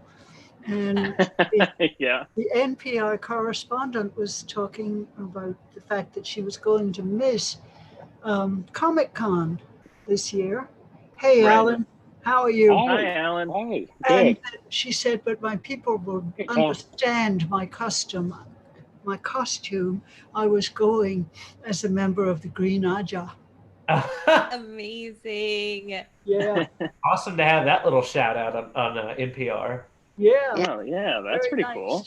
Quickly on that note, I didn't want to tell anybody as this was going on for 24 hours because I didn't find out until Wednesday, but we've been going head to head directly with Comic-Con the entire weekend. Really? I didn't even know that. And still we beat. goal. Yeah, still beat the goal. Yeah, we crushed the goal. Yeah, that's true. Let's see where. Well, let's see where we're at. Alan, hello. We're at. Hi. Everything working? Yeah, you It's sound great. great, Alan. How's the bidet, Alan? It's ED, but other than that, yes. Everything's working out. It's so to speak. Yeah, interesting choice of words. But look, before we get any farther, I need to apologize. Amy told me last night when I told you all to go fuck yourselves that was inappropriate. and impolite, especially Oh, I for thought it was just an fine. anti-cyber bullying. But you told us that. So I humbly apologize. It is in direct conflict with what we're here for. It Well, wasn't. Kathy informed us that it was, if it's consensual on both parts, it's fine. Yeah, thank you, Kathy. Yeah. Yeah, I'm here to give explanations and definitions. That It could have just been good advice. It may not have been in a bullying fashion. It may have been kind of like, here's a recommendation for how you can kind of, revitalize your sex life. Go fuck right. Well, exactly. Oh boy. Yeah. Speaking of cyberbullying, we're at $6,626. Wow. Which is 132%. It's amazing. As of right now. 132% of what? Of our Our goal was 5,000, Harriet, so we kind of went past that. Well, that's wonderful. Yeah. Way to go. Yeah, I couldn't be happier. How I are you? haven't donated yet because I was like, fuck it. Now I've already done it, so that was a big mistake. So we have some questions from the chat here. Sorry, Harriet, what was that? Maybe we should raise the goal to 10. Yeah, we'll just keep going. Just everyone keep donating. Let's get to 10. If you want Let's to double ask, if you want to ask Harriet or Alan or Maria a question, it's $100. Yeah, that's a good one actually, and well worth it. Yeah. Wait a minute. Before we Alan. go further, why is Jono in a suit? Right. I was. I thought this was a very exciting occasion. What's funny here is, well, me and Alan knew the dress code was black button up. I'm wearing a black button up as well, button up suit over a vest, shirt, and tie. Well, I just want to say I was so impressed with seeing your beard for the first time last night, Jono. We took in a boarder for the quarantine, and it happens to be a distant cousin of Jono's. Oh, here he is right now. And his name is Gano. I like it. What? And the resemblance is uncanny. I know it burns and itches. Right. No, we don't. I don't think we have to explain to them why your name is Gano. Why don't you go back to your room? Okay. I apologize. You guys did him the favor of trimming his cuticles. Otherwise, he's gonna. I think we should just all sit back and watch Alan's puppet show for the next hour. Well, I used to have sock puppets, but they're gone now. Yeah. Sock puppets. I believe Maria was gonna, or Harriet was gonna say something, but Joe cut her off. Is that true? I was just saying that it's so much easier when there are other people. Yeah. You were like, I don't have to say anything. It's gonna be a weird version of Hollywood Squares, like twat squares. I believe it's something different. Just so you chime in whenever you want, and just stay silent when you are kind of tired of my shit. That's brilliant. We should have had 2 more people on. Quick, donate $500 and you too can be on the Zoom. I like the way you think. Joe, you said we had chat questions? Yeah. This is from Delusions of Grendel in the chat. To Harriet, the more time you spend with this series, which character do you find yourself identifying with the most? Mm-hmm. None. I guess Maureen. I go for bossy ladies. That's a fantastic answer. That's a great answer. Remember, Robert Jordan's quote was that pretty much everything that, like every female character he wrote has a little bit of Harriet in it. Yes. So he took the moments. He took the moments when I said, "You've forgotten to take out the garbage again," and then and turn that into Lanfear. And he's like, Maria. Brenda. Well, I got all the Forsaken ladies too. Not That's just true. the good ones. So Lanfear turned to evil because her husband wouldn't take out the garbage. Yeah. That's what I She understand. smote I can him. see it. So that part in book 5 where Moraine dies, spoiler, what had Robert Jordan just done that made him write that scene wherein like Lanfear had to come up? Was that garbage night, recycling night? The dish is still out. He stored things up. Yeah. When- He hasn't mowed the lawn. He didn't paint the hallway. Whatever. That's actually Whatever. why They he could've- hired Alan, was to kind of take that issue off of his back. And if you notice, like, kind of that's really when Lanfear went away for a few books, was because they hired Alan, and all of a sudden you were much more calm. So Alan, your work with the lawn and the yard, and the garbage, really underappreciated. I think they're aware of it now, since I've been gone for 2 years. The last time I passed by on Trad Street, the smell was pretty bad. But I beg your pardon. We just tore down. Well, that was the person who's paying for it. I didn't actually do it, but the porches on the carriage house were torn down on Thursday. Oh, wow.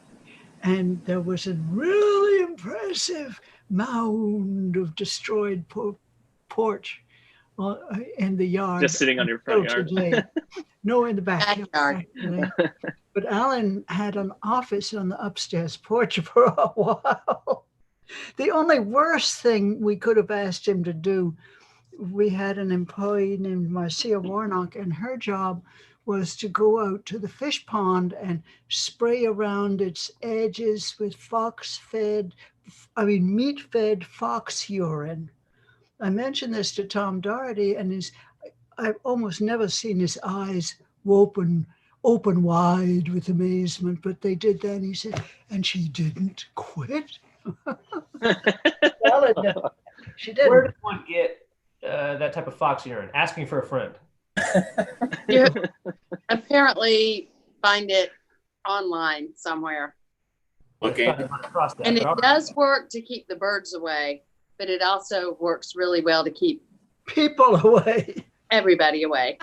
I see. And it's really good at attracting foxes, right? Yeah.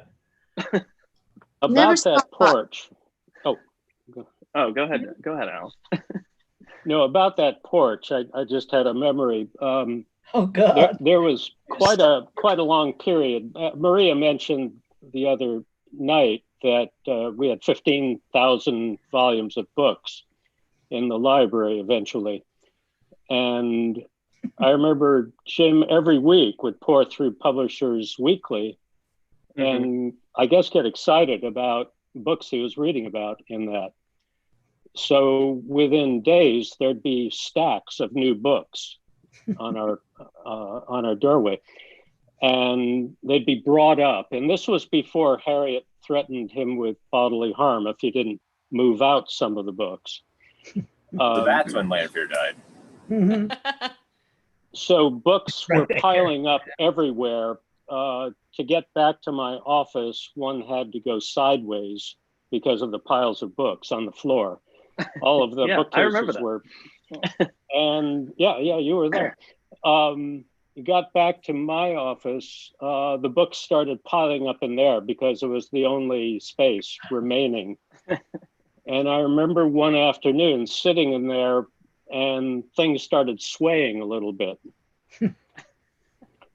And, rushed down, made sure everything was secure. But I really thought I was going down a story at one point there.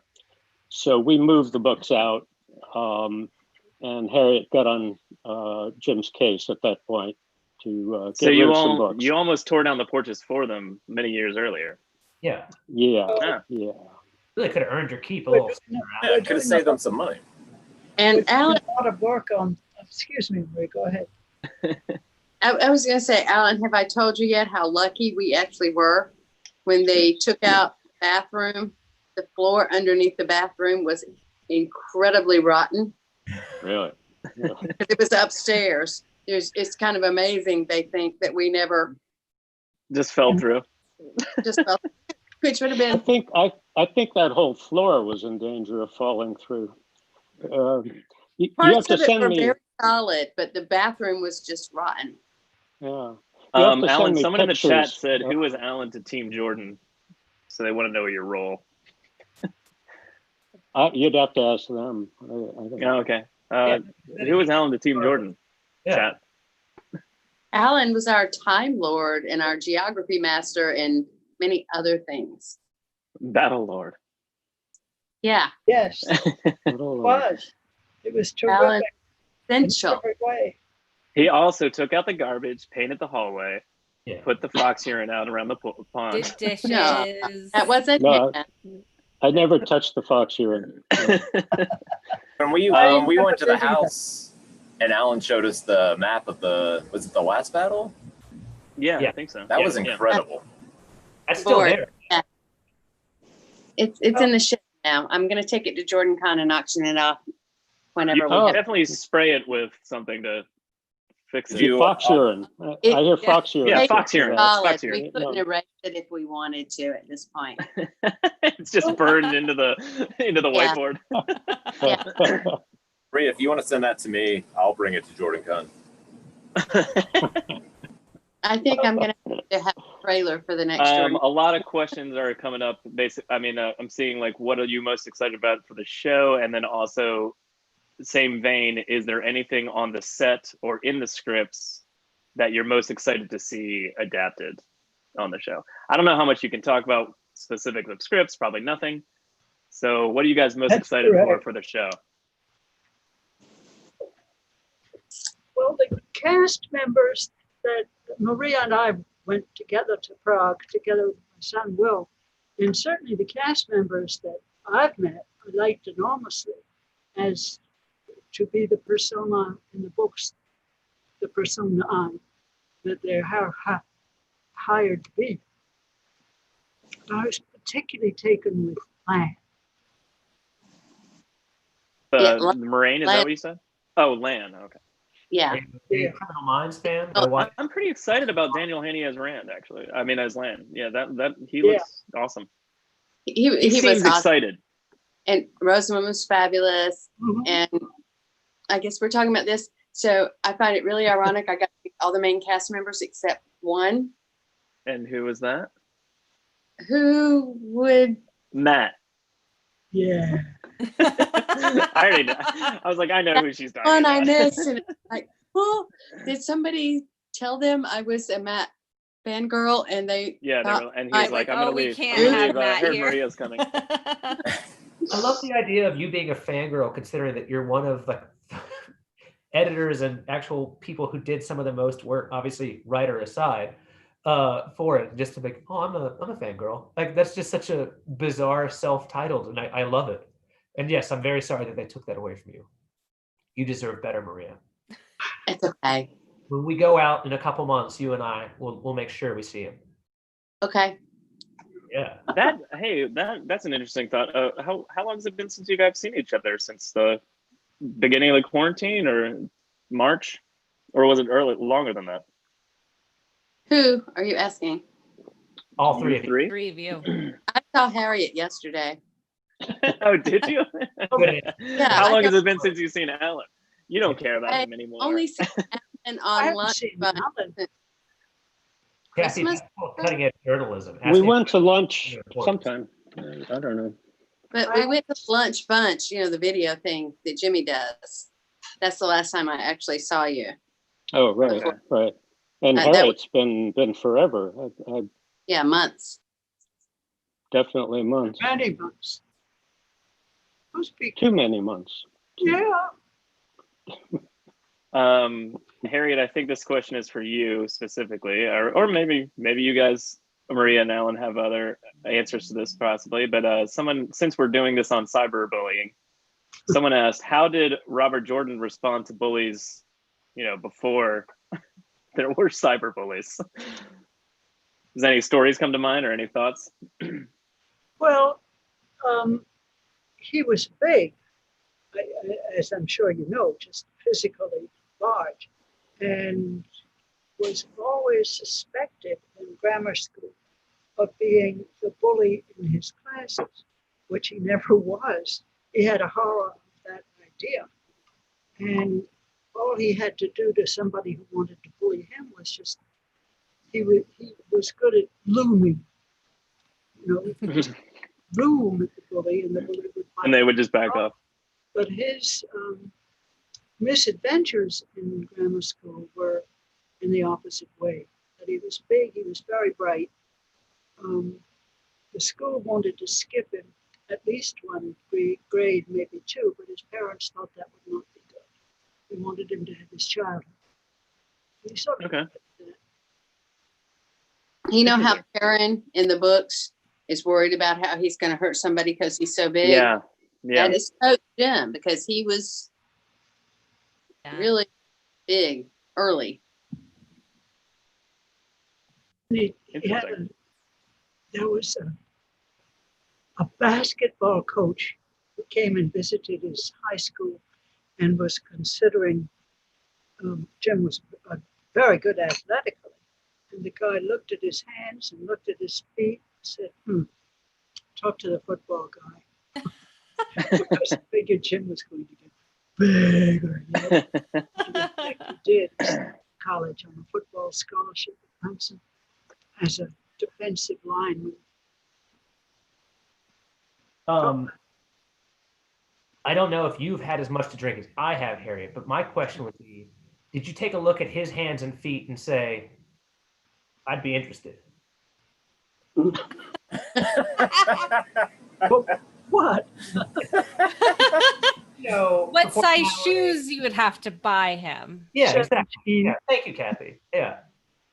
No, I think it were 13s. That's what I came here for. That's the type of content. That's yeah. Moving on. Joe, next question.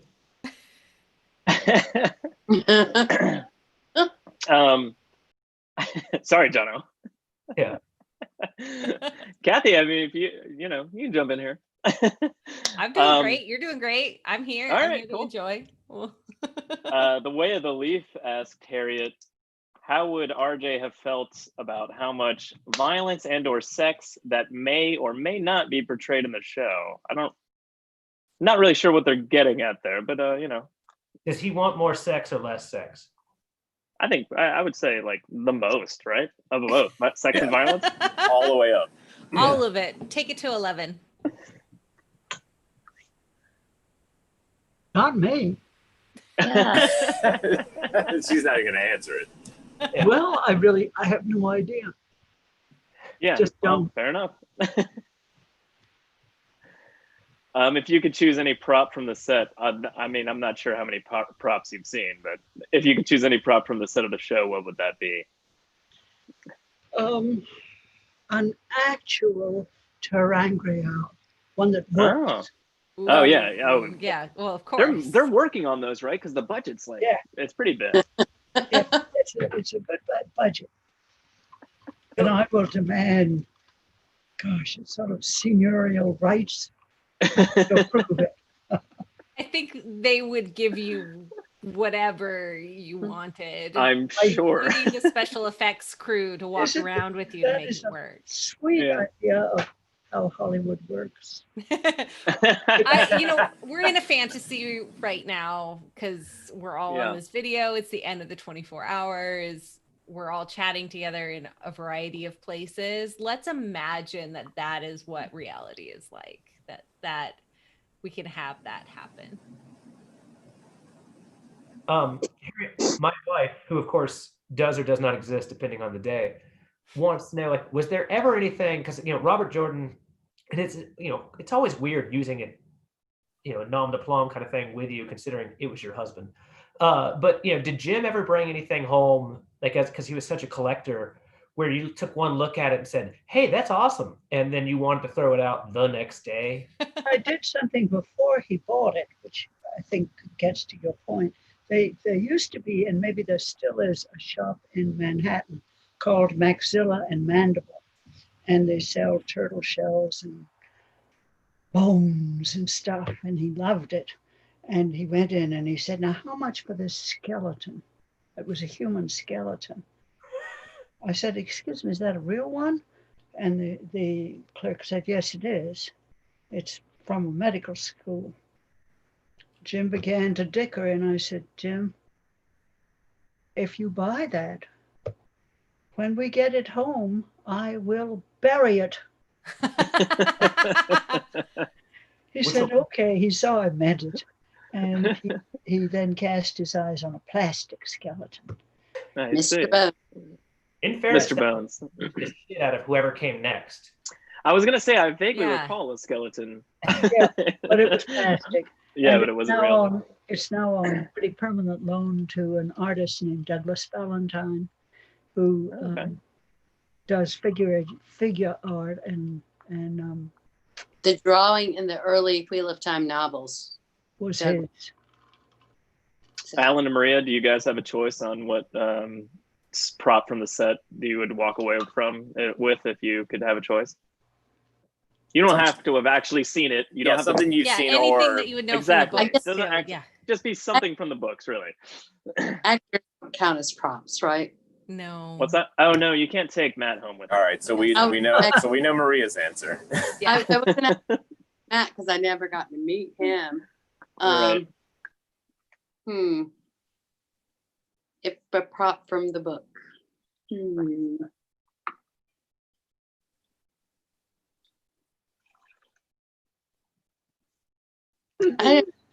This is good radio. I wish we could have naive your coronavirus, but How- Alan was How telling about the Mercedes symbol and the car attached? Yeah, that's in book 7, right? Or Yeah. 8? Yeah.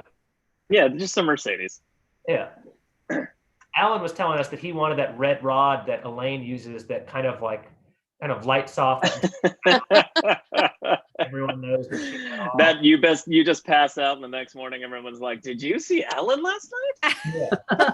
Oh my I god. thought he wanted that as a bidet attachment. Well, yeah. Well, I mean, yeah, of course they'll use it there later. Yeah. Yeah. Does Rosamund count? That's your the prop. Sure. I mean, I again, don't know consent, if Amy would like consent that, is but- key. So if they want to go home with you, I'm sure that would be an option. However, inanimate objects might be easier to get access to. Someone said, "Is Harriet drinking from a flask?" No, I'm drinking from I was like, "No, it's just a metal tumbler." Metal cup. If you could have it, oh yeah, never mind. I already read that one.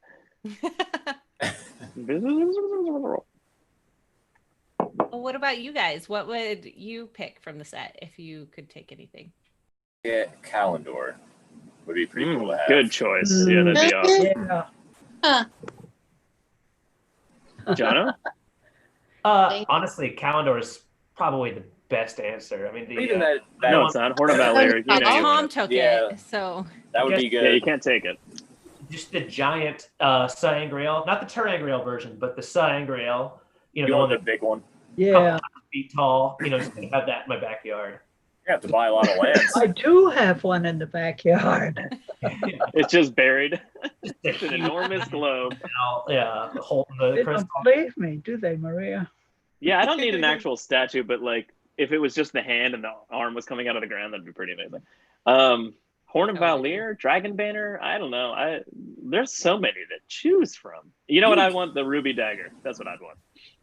Oh, even if it You kills would die, and so would everybody else. Yeah, I know. It'll be interesting the whole time I have it. You would get it. Like, podcast the whole thing. yeah. What So would Violet think of that answer? the second the coronavirus ends, you bring it just basically the exact equivalent. Violet To our probably lives. wouldn't mind, I don't think. Just watching me slowly turn evil. You're her father. You're already corrupt. Yeah. Yeah. The half the spear She'd that just be Rand like, "This carries is normal." around that has all the carvings on it would be pretty awesome too. And then I wouldn't even keep Oh, that at yeah. home. I would actually just carry that around everywhere. Just carry it around. Yeah. Yeah. Kathy, what about you? I'd want a nice eye ring. Oh yeah. Then I could just have it wear. I mean, I already wear mine every day. It's in my wedding pictures. Like it's part of my life. Might as Yeah. well have something from the set, you know. I love my Aes Sedai. Actually have two. I have the gold one that I bought just before the deadline for Badali, and I have a silver one that Jim gave me, and I wear one of them every day. That's and I love Sedai rings so much. And yeah, On which hand? the gold She one I wear throws on her wedding ring in the garbage. has she several puts- hands. fits on my index finger, and my silver one fits on my right hand. Okay, just making sure, whether or not you still feel yourself as an accepted or, full on Aes Sedai. When you're an Aes Sedai, you can wear your ring wherever you want. I didn't know if you were just like confined to one finger or if you kind of. No. Okay, good. Because I feel like you deserve it, if anyone. I mean, I'm so glad that you were able to give her that permission. Yeah. Because she's been waiting so long to be able to do that. She sends me weekly emails about how much she wants my approval. Which I've read those.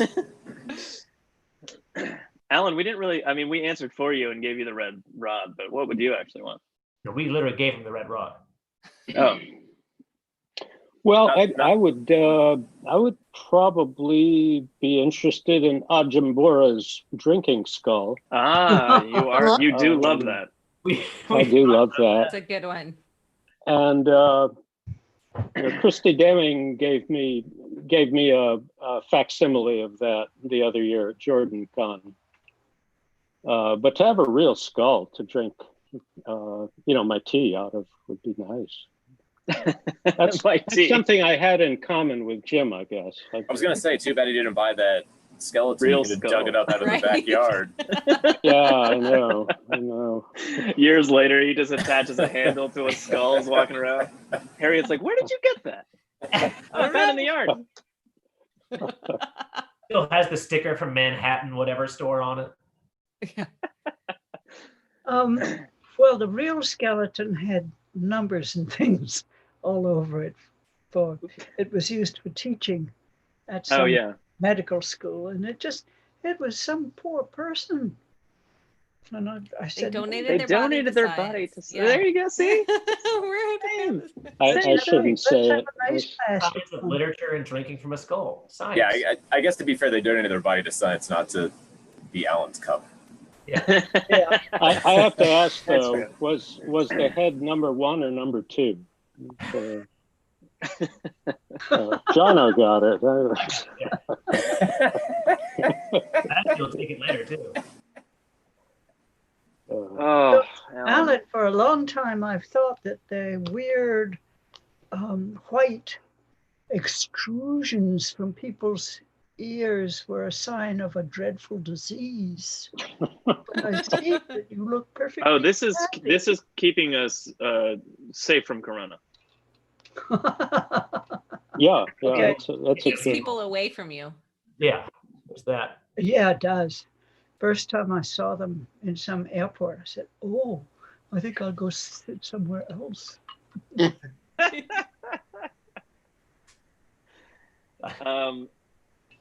Francisco Diaz said, wondering if there are any plans at all to allow someone, probably not Brandon Sanderson because he's very busy, to expand canon.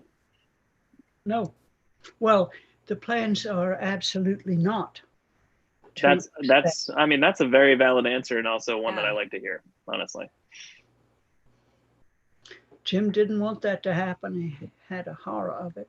The one thing he saw that he did want to see was that since it wasn't going to be around to finish the series, he wanted that done. But that was it. I like that. That's a solid answer. That's totally fine to you say like we're done. Yeah, we're done. I mean, it could go on forever. Yeah. It never decreased in quality. Yes, the quality would. Again. Yeah. I mean, that's what we all do. That's the whole basis of a lot of our fandom is that we reread these books over and over again, So, I mean, I think it's good how it is. What Aja do you identify with? Although I think we know the answers ourselves, but maybe some of the people that are watching don't. But what Aja do you guys identify with? What? What I said Aja to you guys identify with. I think blue. Okay. Brown. Yeah, I'm a big brown. Surprising. No I comment. like blue. No comment. All right. Yeah. Black. Ellen's That's what black. I'm- Yeah. Kathy, what about you? I'm green. Aha. Okay. Aja. Yes. Yeah. All the fighting. Oh, For I the right reason. And the boys. Give me the men. I chose green for the multi-video plan. Why are you laughing? Because she's mysterious. That's She's brown Aja. She can randomly just laugh all she wants. Yeah, she just remembered something. Yeah. Harriet, a question that's always, or maybe not a question. As you know, I can sometimes just ramble bullshit. And just so cut me off. Sometimes, all the time.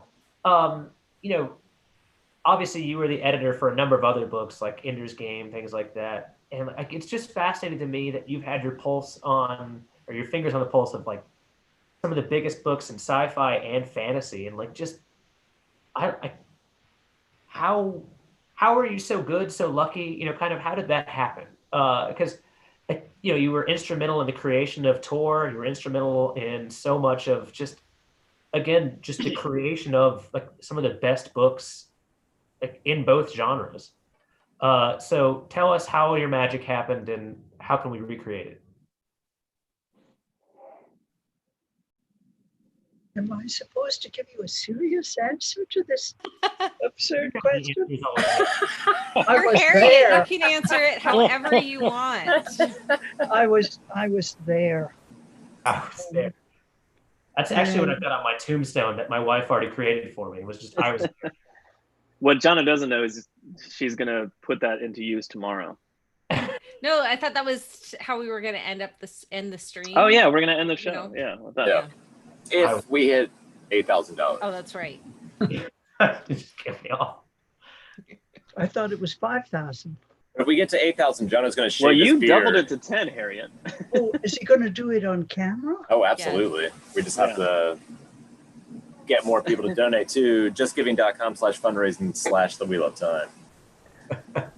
I had a brother-in-law who was a lot older than I was, because so was my sister, but he had inherited his father's straight razor, and he still had a razor strop. Have you guys even seen one of these apparatuses? I mean, I've seen it in television shows. I've never seen it in real life. I saw it in the bathtub nearest the bedroom. I mean, this was a master bedroom that had a bathroom down the hall. So I'm a living antique. What can I say? Don't say that. And I'm apparently a good conversation stopper too. We were just in awe with your majesty. That we're Honestly, how can you beat that? Like Harriet, you know that sometimes like I've got a lot of things that are inappropriate, and oddly enough, despite Jonah stops himself from saying the things that he thinks you might not want to hear. Yeah, I filter myself a lot with you, Harriet, which I know you're probably like, what the fuck's wrong with him normally? But she's just right now. She's just thinking like, wait a second. So what I see from you is the filtered version. Yeah, that's correct. We have a comment, not really a question, in the chat from Amy Romanchuk, and she said, "Tell Alan his father-in-law had a skull, and if he's good with it, I'll retrieve it for him." Apparently, your wife is totally fine with digging up her dad's skull for you to make a cup out of it. If you behave yourself. I thought it was cremated. That's actually how you find out about the death of a relative. Is like, by the way, tell Alan that there's a skull available to retrieve now. What you don't That's know is she left the generous. apartment a little while ago. She's down in the graveyard. Right? She's got it ready to go. Anybody else notice that Jono keeps losing articles of clothing and we still have like half an hour to go? Like strip poker without the cards. My wife Lauren did suggest that Jono should just strip every time we got a donation and just, slowly lose clothing. Maybe over $100, like $100 increments. Yeah, because that's good. otherwise everyone would just donate $1. 69 like, cents for a increment. period of times. Jono's going to take that shirt off. I'm going to need somebody to send me $500 directly. Not even to the charity. Her caveat was like, you could do it $1 increments and people would pay to put his clothes back on as well. Yeah. So, I mean, yeah, she's with you on that. That was a great question, by the way. Go ahead, Jono. This one's for you, Harriet. For a fun one, and this is from Christian Lehman. What scenes did Jim write after he had a few drinks? Were there any time that he, have a drink or 3 or 5 and start writing, kind of one scene versus another, or were they kind of sober, kind of? I don't think I'm not aware of anything of the sort. He wrote in the carriage house, and so he had this. He walked down the walkway in the backyard. He had a commute of 200 feet. Yeah, 30 seconds. Like that. But he would go down there sometime in the morning and come back in time for the 6 o'clock news in the evening. And I don't think he ever had a drink in the daytime. It was really hard to get him to drink water. Yeah.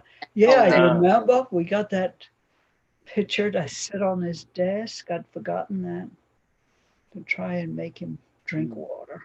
And I filled it up, and I would go down and say, "Need to drink some water," and he would look at me like, "Go the hell away." Except sometimes he would say, "Okay," and have a drink of water. So 200. He was not drinking while he was writing, not drinking alcohol while he was writing. But he would walk past that fox piss.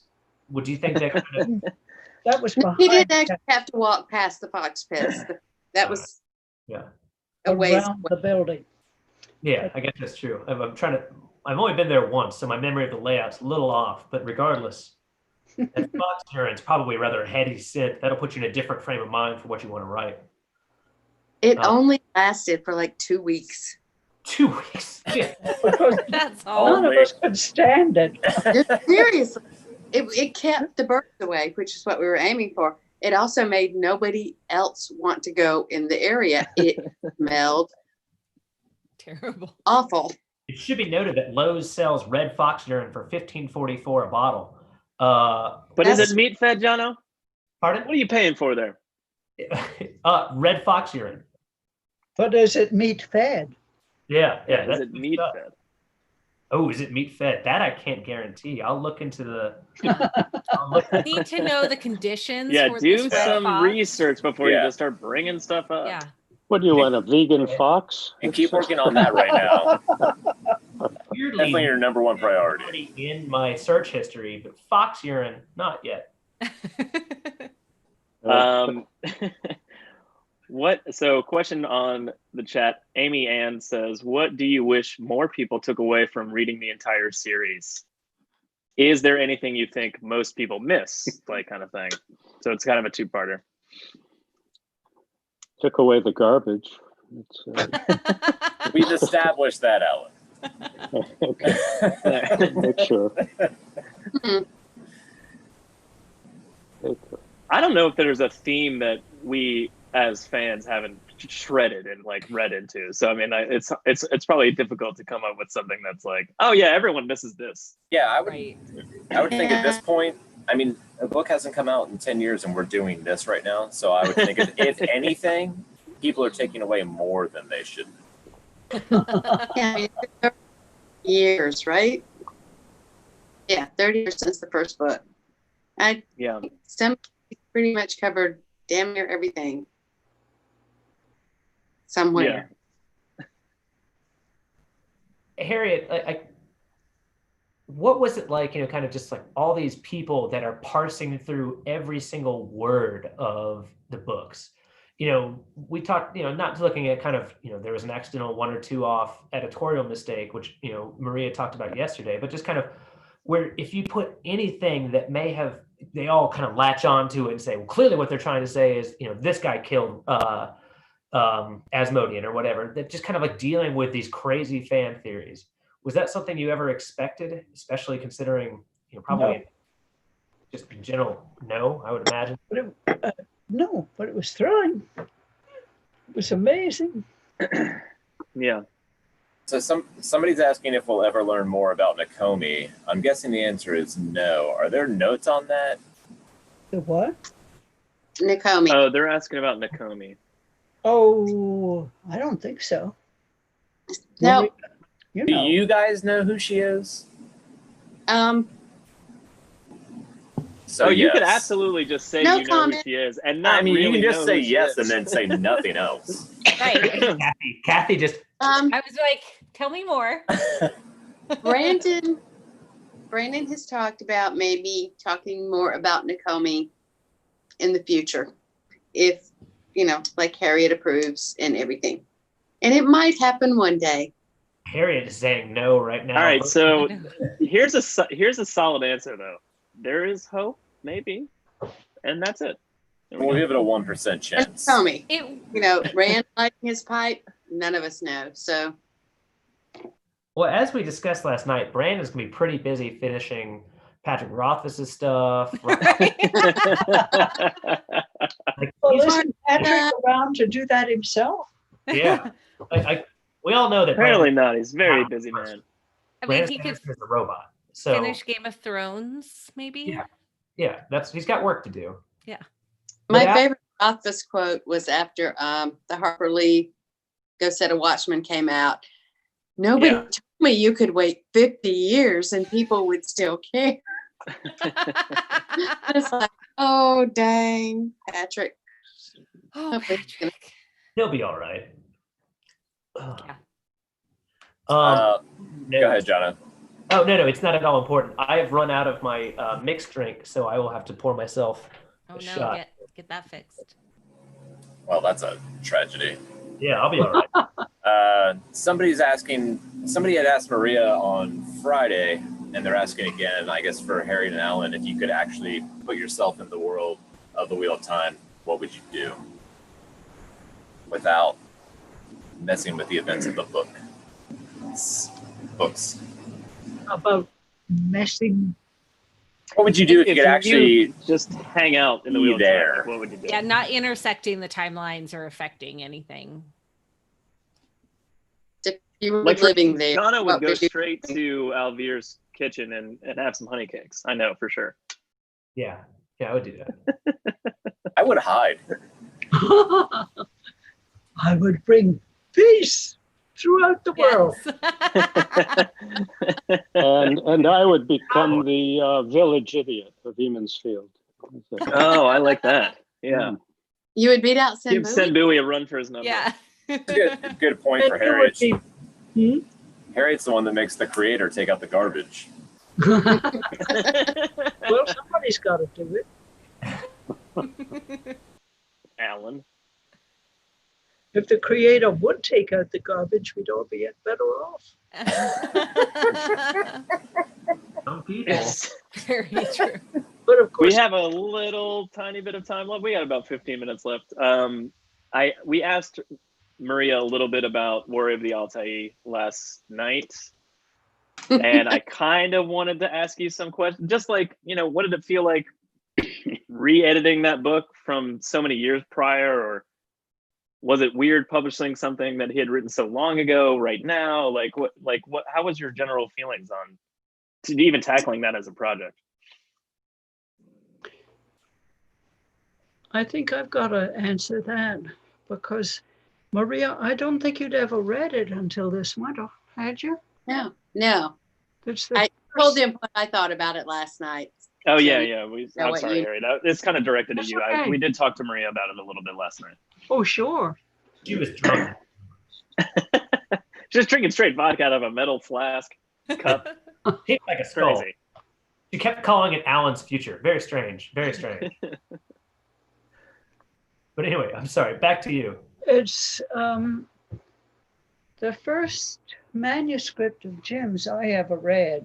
Oh, hello. Are you going on with this? Yes, I was told to by my wife, who doesn't exist. What just Where do we donate to give money back? Like, Yes, put it that's the plan. on? Where do we give money back? To get you to put clothes Get back the clothes back on. Yeah. Anyway, we met because I thought there must be some writers in the Charleston area, and I was hoping to make a living with a little imprint that I had set up. I had a backer who said, "You find the books, I'll give you the money for advances, and we'll split the profits." That was another story. But I met Jim this way, and he had this manuscript.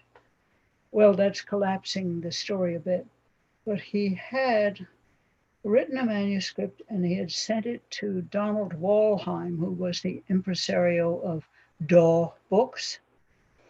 And they had little yellow spines, you may remember. I forget how young you are. Anyway,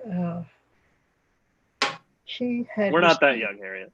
He had received an offer from Daw Books with a letter from Walheim, and Walheim was notorious for never leaving any margins on his letters, taped right to the edge of the paper, because he was thrifty that way. And Jim wrote back after receiving this offer and said, could I perhaps, he'd been taking a course in business law, which shows that's what he wanted to do with his writing. And said, could I please have a little more of the movie rights, sir? And Walheim wrote back and said, in view of your contract attitude, I withdraw my offer. I saw these letters. Wow. So he chose to remember that first crack out of the box, he had an offer, rather than what happened later. That was the manuscript that he later turned into Warrior of the Altai. In its first version, it was much more about the domination of women. That's what was selling at Dorm. That was the name of my autobiography. Yeah. Anyway, it then became much more towards what it was finally published as. But I read this thing and thought, Tom Doherty has agreed to distribute the books I do in my own imprint. But what he does not need from me is fantasy, because he has Jim Bain, a perfectly good science fiction and fantasy editor. And he's developing that in-house. So I sent it up to him and said, would you like this? I don't think it would be cricket to ask you to distribute it in my imprint, because you've got plenty of that stuff coming in-house. And so Bain decided to publish it. Well, it goes on, and it eventually ended up on Susan Allison's closet shelf. And Jim bought her a letter after. I've forgotten how long. But meanwhile, while all that was going on, I said, yeah, that's pretty good stuff. Really is.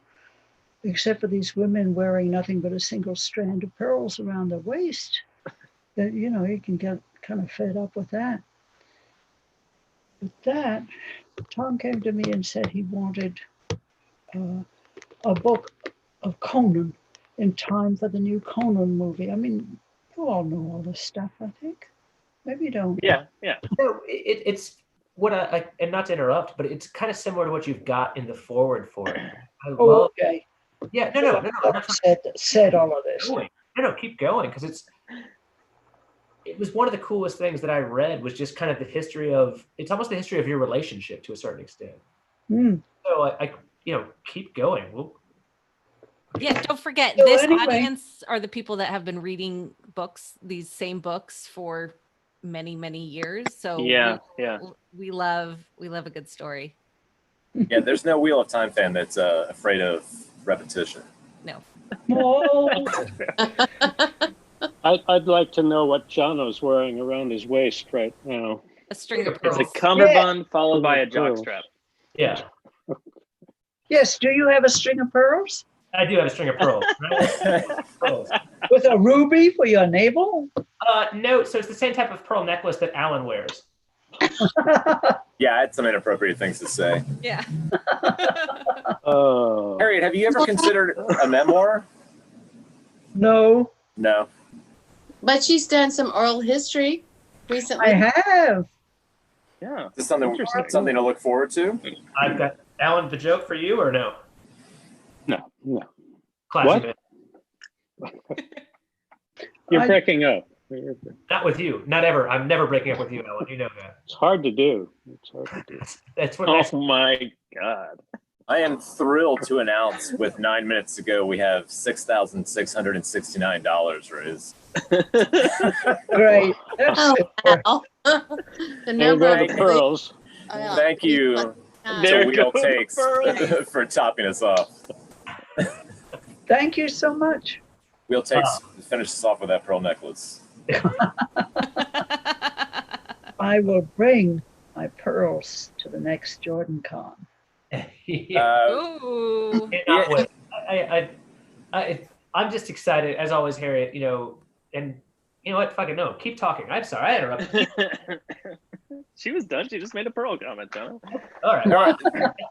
I love when we've had you on the show live. It's just kind of like a really fun thing to have because you've got to be one of the most just bizarrely like you've seen so much, and yet at the same time you seem so nonchalant about it. Like, you know, you guys, I don't know. It's weird because we know you, so I don't want to sound like, you know, tell us more about your life. But at the same time, like, you know, The Wheel of Time is one of the best-selling stories of all time, and it's one of the, like, in my mind, it is the best story of all time.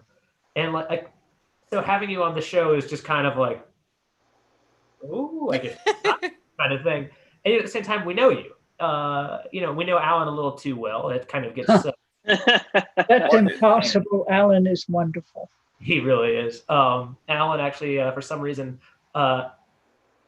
sends me text messages and emails. I don't know what the fuck that's about. It's a little. He wants you to put your clothes on. Actually, Yeah, all of them are saying, "Put your shirt on." Please get dressed. yeah, it does not say that. Alan's, yeah, yeah. He's the Jono is not what that really means. It's just, I don't know. There's like a convoluted point that Joe interrupted me in because I'm drunk. But we just love having you guys on, and it means so much to us. And it, again, we personally, we talk about this all the time, that if you were to have told us before we started this podcast, literally 10 years ago, because goddamn, we're old. Well, 11 years ago now, almost. Yeah. You would have, we would have you on the show. We'd have Marie on the show. We'd have Alan on the show. It would have just been like a literal fantasy. And you're just sitting there nonchalant in your library having a drink with us. And it's the biggest compliment that's ever happened. I mean that in my entire nakedness. That's a frightening thought. Jono, whatever you do, don't stand up and walk off frame. Please don't. An interesting turn of phrase. Yeah, no, but it's just a delight. And I feel so blessed that Kathy's here to see me as well. You know, it's so great that I could, you know, meet you three here. It's this kind of way. a perfect situation. Aren't you thrilled Yeah. that Jason had you come on? I am, you Yeah. know what, he asked me to do things and somehow I say yes. He asked me to do things too, I'll tell you that. Yeah. No, it's great. I mean, I can't believe it. Honestly, I'm trying not to freak out. Am I okay? Am I like, I'm not fangirling too hard? No, Like, you're I'm, hey, I'm having it. Cause you know, you're perfect. You're doing And I great. don't see any gold horn on your head. that's what's keeping me through this, you know. But yeah, Harriet, I've been lucky enough to meet you, and you met my daughter and signed her shirt at A Memory of Light. my daughter Avienda. So Wheel of Time is very, very important. I'm bonded to a dog because of your husband. I am so many really special things in my life are because of this book series, and most importantly, the community that is involved with it and the people. And it says so much about the community and the people that read these books with how supportive and how giving and how kind Twitter of Time and Twitter of Time, no, the world. I'm going to stop talking. Yeah, basically all the Wheel of Time fans. You're doing really well. All the Wheel of Time fans, you know, it's so supportive. I've been lucky enough to be helping Jordan Con too. And like, just that everything is just so wonderful. And I think a lot of that has to do with the three of you and the involvement and support that you give to the community. You're giving us too much credit, Kathy, but we appreciate it. Oh, not you guys. I'm not talking about you. I'm talking about Harriet and Maria and Alan. I mean, I think we've got this point. That was yeah. And those three people I'm talking about are Jono, Joe, and Tom. Thank you, guys. Kathy, that was really well said. Thank you for that heartfelt message to them. You know, we got to end it up on top. We've talked about Rings of Pearls. We're already at $6,749 since like a few minutes ago. One of the people, Christian, said, "Give us more Harriet memories." Apparently, we should have you back on, and you can just re-talk about the Forward to Warrior Altai again. I mean, we don't have to stop. We can just go until like. Oh, that's true. We have no podcast behind us. But who's up for another 24 hours? All right, let's make it happen. 8 p.m. Sunday. Gonna need some alcohol. I could tell about my first experience as an artist in my whole life, and it is chock-a-block with nudity. Well, that's a hell of a teaser. Let's hear it. Yeah. No? It's for next time, Tom. Yeah. It's for next time. Write that down. We'll save that for the next 24-hour charity podcast-a-thon. That is a good trailer. Harry, yeah, we do need to get you on an actual just episode of the podcast. We have yet to do that. We've had a convention, but not just alone. And yeah. We won't bring Jono on if you don't want him there. It's fine. Yeah, if he makes you uncomfortable. I like Jono. What? Never say that out loud. Don't encourage him. That's all we ask of everybody here. Yeah, I mean, of everybody, anytime. Who doesn't exist, of course. So we end every show with saying that's tWoTcast for this week, but instead I'm going to say, so that's tWoTcast charity 24-hour podcast-a-thon for the week. Yeah. Guys, thanks so much for watching for 24 hours and dipping in and out however much you did. Thanks so much for donating. We crushed our initial $5,000 absolutely incredible amount. Thanks to all the content creators that dove in. Thank you, Harriet. Thank you, Maria. Thank you, Alan, for being on the show. Thank you guys so fucking much. You guys have been amazing. Yeah. Kathy, thank you. Tom, fuck you. Joe, thank you for all Yeah, Tom, thanks a lot for getting us into this insanity. Tom, thank you. Very hard. Thank alcohol. Yeah. Drink alcohol. It's probably not a good friend. So I hope a lot of people got to see a lot of different podcasts and YouTube channels that they hadn't seen before and maybe got exposed to new content that's out there, because there's so much stuff out there for Wheel of Time fans these days. I know I did. The show was looming, and it used to just be us in the Fourth Age, and then they died. And then it was just us, and people were like, "This is all I got?" It's amazing. That's why they started making something else, because they're like, that's why there's so many content creators now, because we were the only thing around, and they were like, "This can't be right." Anyway, thanks to all the content creators for coming on the 24-hour podcast-a-thon with us. We had a lot of fun. It was really, there were some hiccups, but it went pretty well, and we had a great time, and we raised a lot of money. So, congratulations, everybody. Yeah, everybody was fantastic, watching or participating. Thanks, Maria. 10 years ago, I would never have expected it, but great job. That's high praise right there. It is high praise. She knows us well, Kathy. She's well aware of who we are. Yeah, Maria, we love you. Thank you so much. Alan, we love you. Thank you so much. And Harriet, thank you so much for everything you've done. I mean, it's so weird to not turn fanboyish. But thank you for all the work you've done, both as a person, a loved one of Jim, and as the editor for the series. I mean, you've been an amazing shepherd for the whole thing.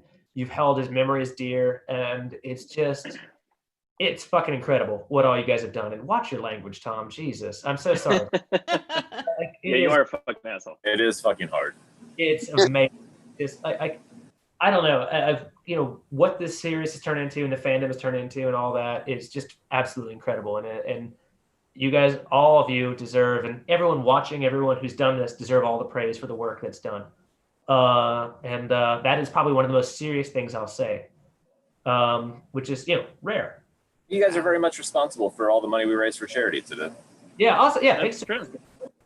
And if they hadn't raised the money, we would have cyberbullied them into doing so. So we're glad to. To complete that circle. Very appropriate. All right, it's 8:01, guys. All right. Okay. That's the way, All right. guys. Thank you, Good everybody, night. so Good much. night. Good night. You've been listening to Naked Night. Jono. Say goodbye, No. Johnny. Oh, God damn it. Good night. Good night. Maria literally hung up because of that. Yeah. Alan, I miss you. Same here. I hope I get some pictures of the apartment when it's finished. Are we still live, Joe? Come look Yeah. at it I now. haven't shut it off. Now I'm Full gonna of play trollops. it's full of one tropics. last thing for us here. It's the tWoTcast theme song by Taffy Bennington. Oh, great. Bye-bye, my dear. Harriet, thank you again. Thank you. Alan. See you guys. All right, thanks, Taffy. Thanks, guys. Thank you so Kathy, much. thank you for putting up with us. Hey, it's all good. Thanks for letting me be a part of it.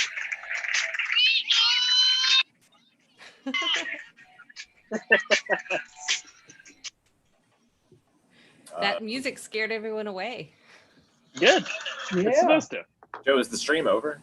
Yeah, I'm ending the stream right now.